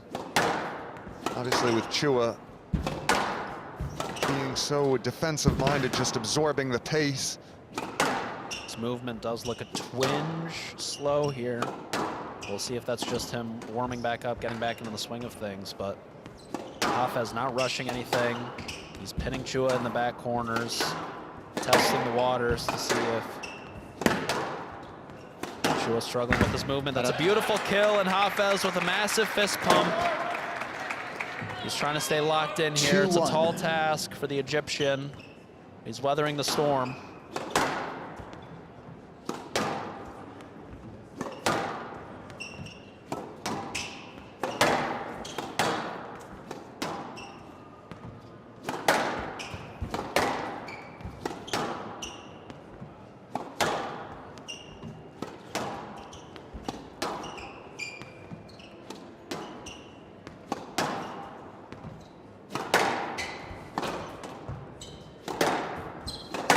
Trying to settle things out here, Chua. Down. Oh, that's a massive error. The shot was on there. It was a loose shot from off as he boxed him out, had the position. 3-1.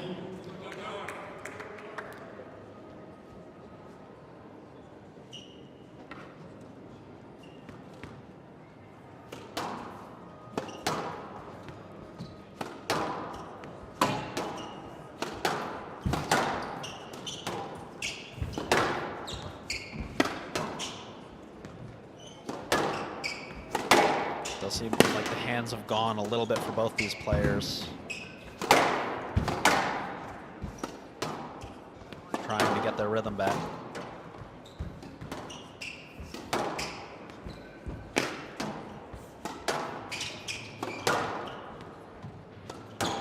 Hafez not quite pushing the pace like he was earlier in the game. Just being a bit more content to let the ball go to the back corners. Yeah, it's aggressive from Chua. Just gotten on that ball really early, coming across it, slicing it down. Handouts, 2-3. Yeah, he's looking to get that ball to bounce twice before the sidewall. It's a clever choice from the Malaysian. Cuts the deficit to 1.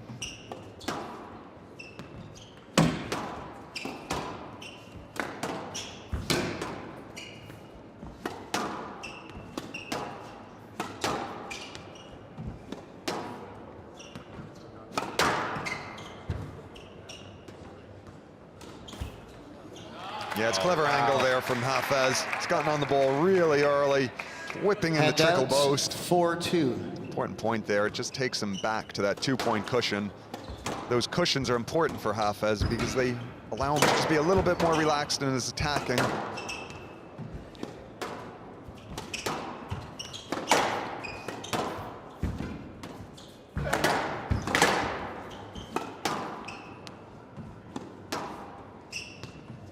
I am so impressed with Omar Hafez here, Chris, to maintain his composure through the stoppage.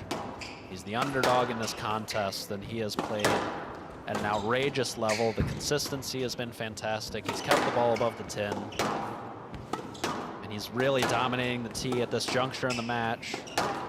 This is a huge rally. If he can take a 5-2 lead, he's going to find himself in really good position here.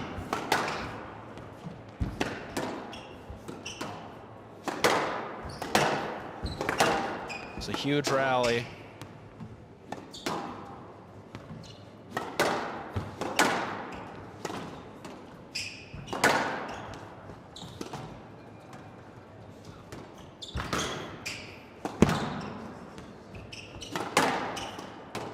All these players feeling it now. Heavy legs. That's a good dig from Chua.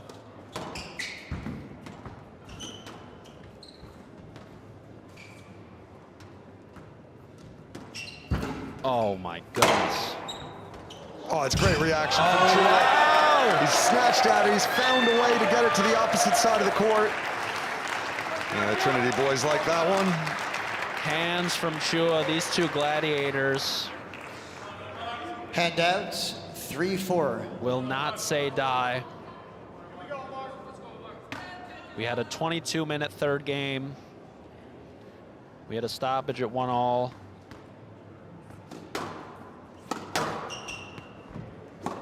We're pushing on towards or maybe just past the hour mark here. 4-all. Yeah, it's a massive squeeze there from Joachim Chua. Tell you what, he has responded absolutely marvelously coming off that blood injury. Took a rally or two to find his range, but he's really relaxed into it. Yeah, it's good response though from Hafez. He's gotten up the court, gotten into that front corner quicker. Handout, 5-4. Perfect 1-2 punch. There you see the dying length. It's an amazing get from Chua, and the counter drop is just too good. Hafez putting Chua on the diagonal. Regaining the lead here in game number 4. Yes, let's. Player review, Hafez on the yes let decision. Mr. Hafez, wait for the review, please. Yeah, we're going to get another look at this one. I was already on the way. When he hit me. That's true. Chua has read that well. Yeah, I think this is just going to stay. It's going to stay as a let, Jackson. I mean, it was average shot, and the only thing is Chua is coming from very far back in the court. Yes, let. Decision upheld. Hafez has no reviews remaining. Hafez from the right, 5-4. It was felt that he did appeal in time and there was sufficient contact. 5-4. I think it's the right choice. Hafez out of reviews now. He'll get one back if this does go to a 5-gamer. 5-4. He's naked for now. Serving 5-4 up in this 4th game.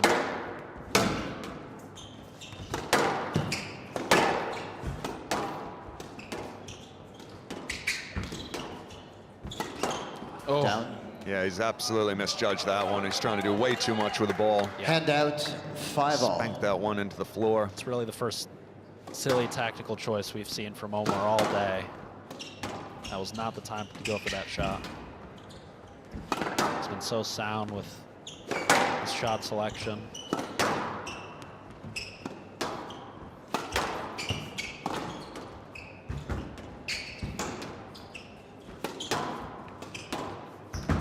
Yeah, it's better from Chua. Much more relaxed, really letting the arm go there. So 6-5. Really heating up now, Jackson. Yeah, Hafez is really feeling this. Couple long rallies in this game. Oh, maybe a little cramp. No, he looks all right.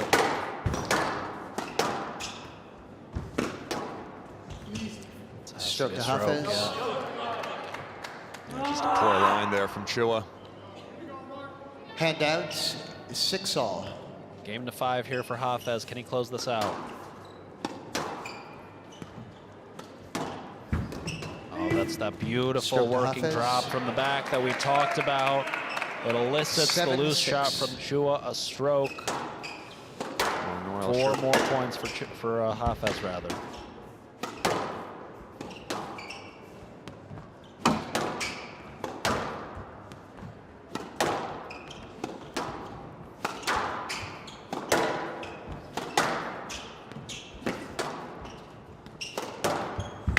Yeah, Oh, the accurate ball there. softened up here.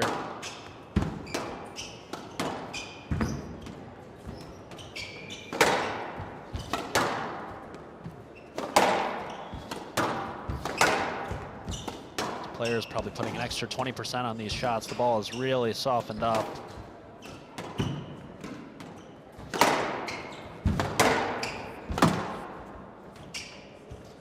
Oh, he's misjudged it ever so slightly. Joakim Chua done the hard work. He had Hafez on the run there. 8-6. So that's a massive point for Hafez because it brings him 2 points clear. Omar can taste it. It's on the cusp of an upset here at Grand Central. An all-pen final on the men's side may be in store.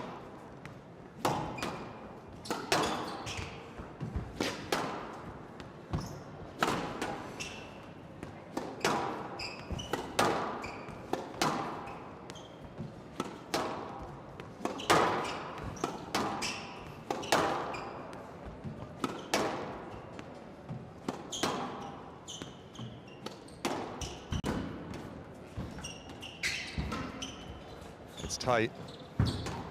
Tight work there along that backhand side wall.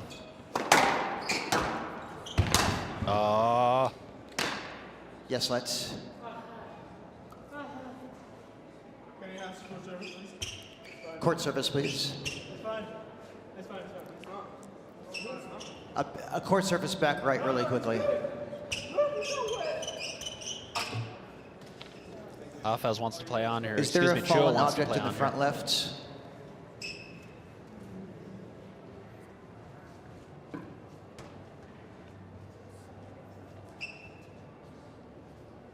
Thank you. Hafez from the right, 8-6. Chua trying to shoo off the court service. He wants to play on. Now taking a moment to reset here. Hafez 2 points clear of the Malaysian #1 for the Trinity Bantams, Joachim Chua, the #2 overall seed in this event.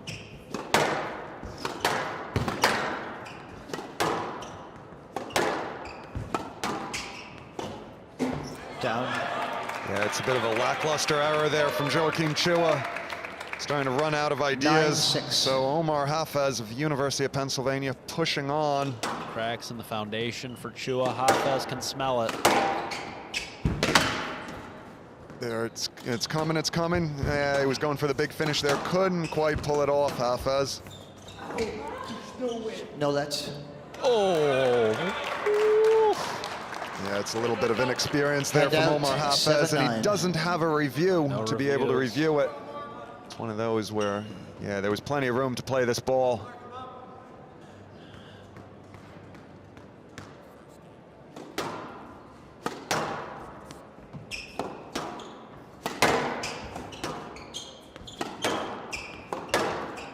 Yeah, these players really having to overhit this. The ball is incredibly dead.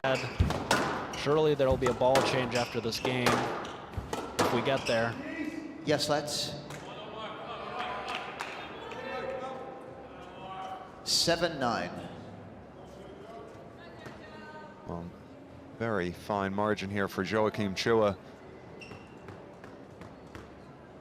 There's no margin for error here. Let's be very careful, because if he gives it Hafez anything loose, Hafez is going to attack it. Oh.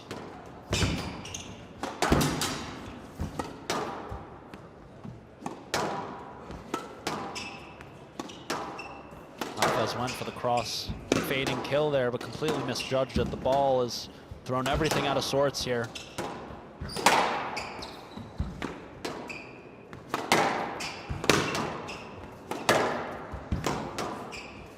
Excellent retrieval from Chua. He's having to do him. Video referee decision on Choa's appeal. Well, this is going to be an interesting one. Like Fez to see has this caught one back. Fez has caught Chua in the face here with the elbow as he's going through. I think it just comes down to what the quality of Hafez's shot was. For me, it's Feels certainly like a going to be a lat. lat. Yeah. It was a pretty average shot through the service box area. In the center of the service box, there's clear interference on the tee through the follow through there. I don't think the ball was quite close enough to be a stroke. I think that actually seems like a pretty cut and dry yes lat. Oh wow, he's Stroke given the to Chua. stroke. What say you on that, Chris? Contact warning, Hafez, dangerous play. Mr. Hafez, I need you to be careful on that follow through, please. Oh, interesting. Choa from the left, 8-9. Hafez does have a big swing on the backhand.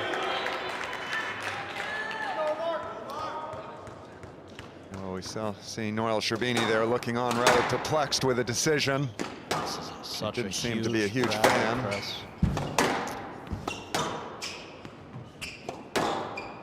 Joaquim Choa fighting to stay alive here. Just get the feeling that Hafez is going to go for something.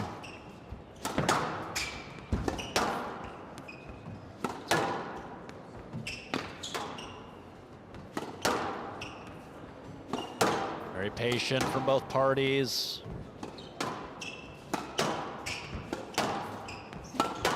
Neither looking to be the one to force the issue. Here's the chance for Hafez, and he's clipped the 10, 9-all. That is a massive, massive error from 9-all. Omar Hafez. It was an edgy error. He knew that was a massive opportunity. He just tried to cut it way too fine. Drama from the Big Apple. Chua looking to force a 5th game following the blood injury. We're well over the hour mark in this final semifinal contest.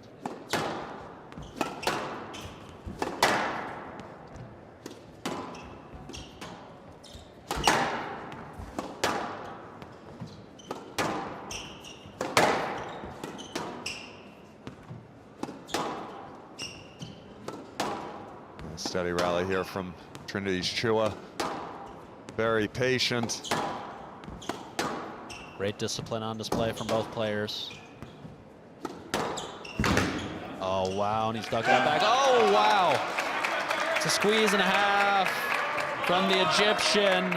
Well, Omar Hafez Handouts, now with his 10-9 first match ball to take himself into the finals tomorrow. Quick to the service box. He wants to keep the pace up. That's dying. That's tight.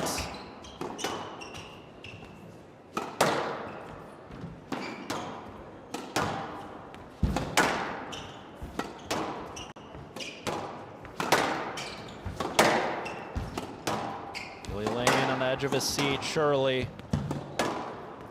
Spin move from Chua.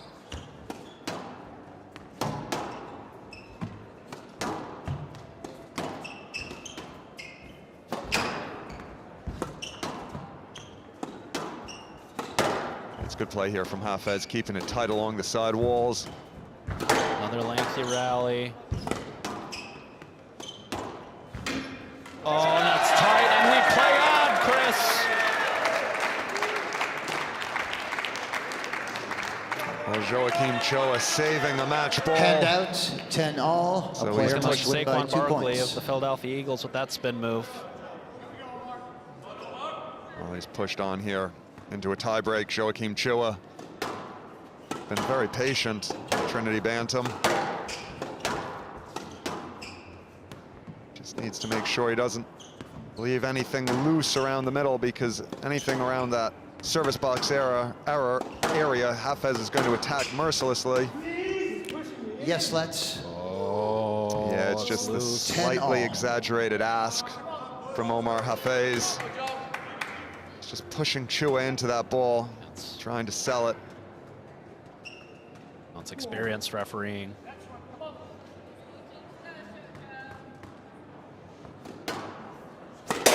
Down. Oh, no. Massive, massive error from Omar Hafez. So now Joaquim 11-10 Choa game ball. with his first game ball to take us into a pivotal 5th game. Needs to keep his head here, Hafez.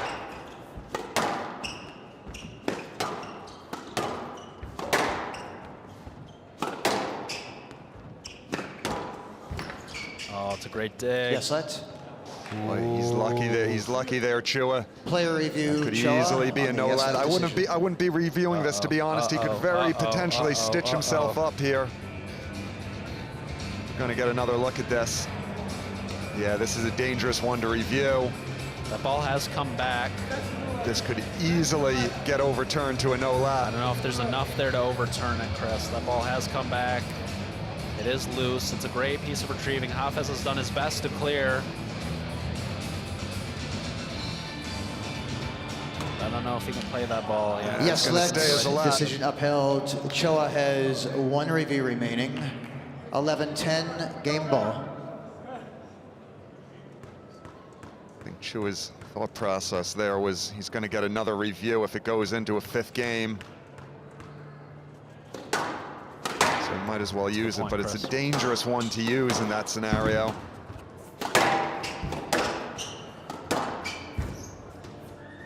Oh, it's tight there from Chua. Oh, he's going for it. He's just missed it. Just missed the angle there. Handouts, 11 all.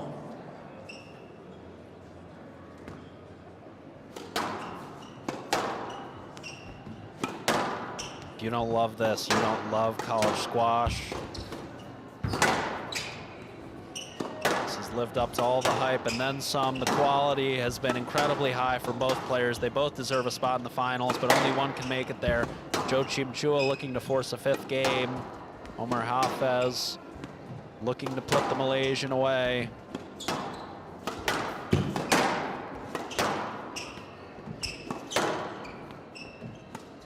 Both these players have to be feeling it, but they're extending these rallies. Playing incredibly disciplined squash, picking their spots well. It's been a joy to watch. Thought Chua was going to go for the nick there. He's gone with the deep cross instead, and on we go. Just get the feeling. That's a massive squeeze in the back corner from Omar Hafez. So he takes him to his 2nd match ball here. 12-11 match ball. Gilly Lane so far on the edge of his seat. He's about to fall over if he's not careful. Hafez wanted that one badly. Chua now on the defense. Good on Hafez to play that ball. It's tight.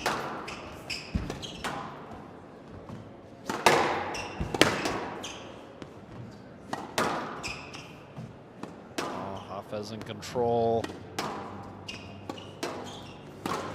Oh, there's the post! The dive, and he stuck it in! Oh, he's battling to stay in this, Chua. Yeah, these are some very heavy movements. Oh, if he's able to come through the... He's done it! Video referee, can we check the movement earlier in the rally, please? Oh, wow. So Paul Alexander going to the video referee to check Omar Hafez's movement earlier in the rally, just to see if he impeded Joachim Chua.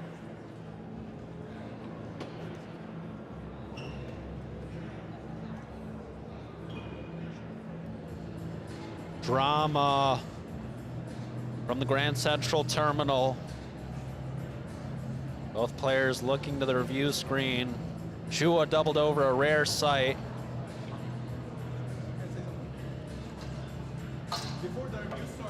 No.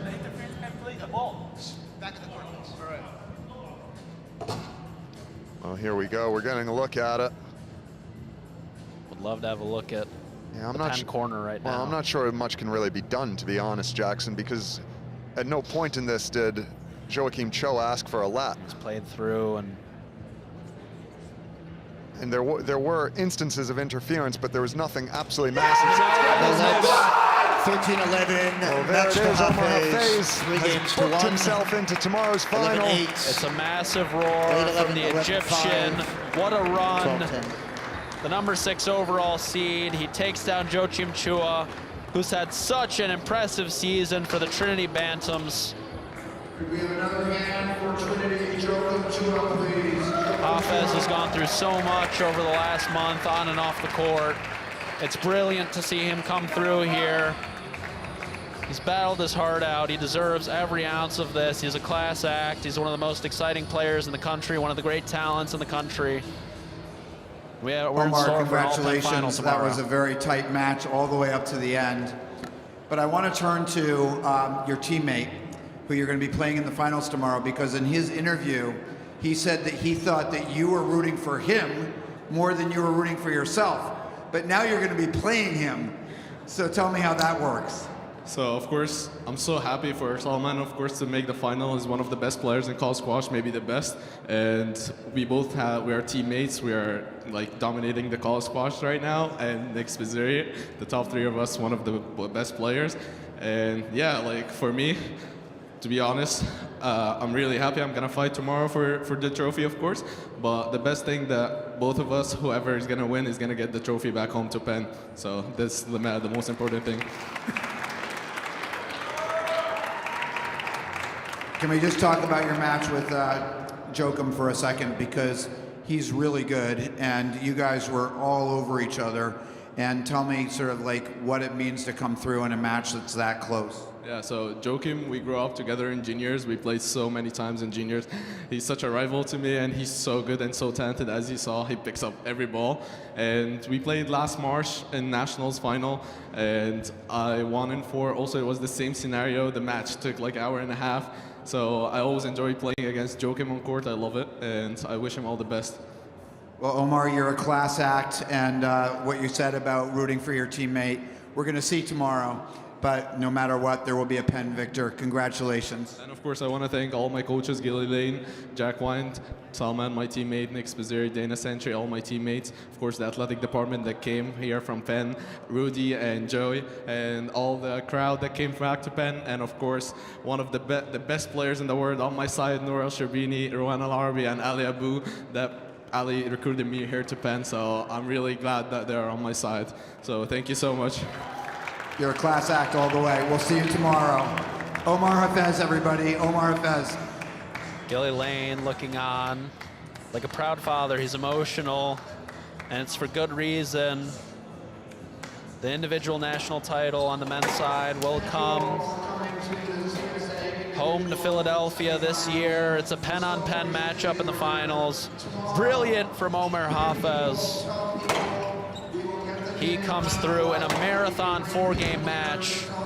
The match of the day, there's no doubt about that, against Trinity's Joachim Chua.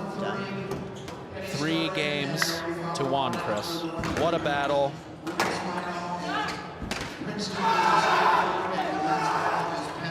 You see the emotion.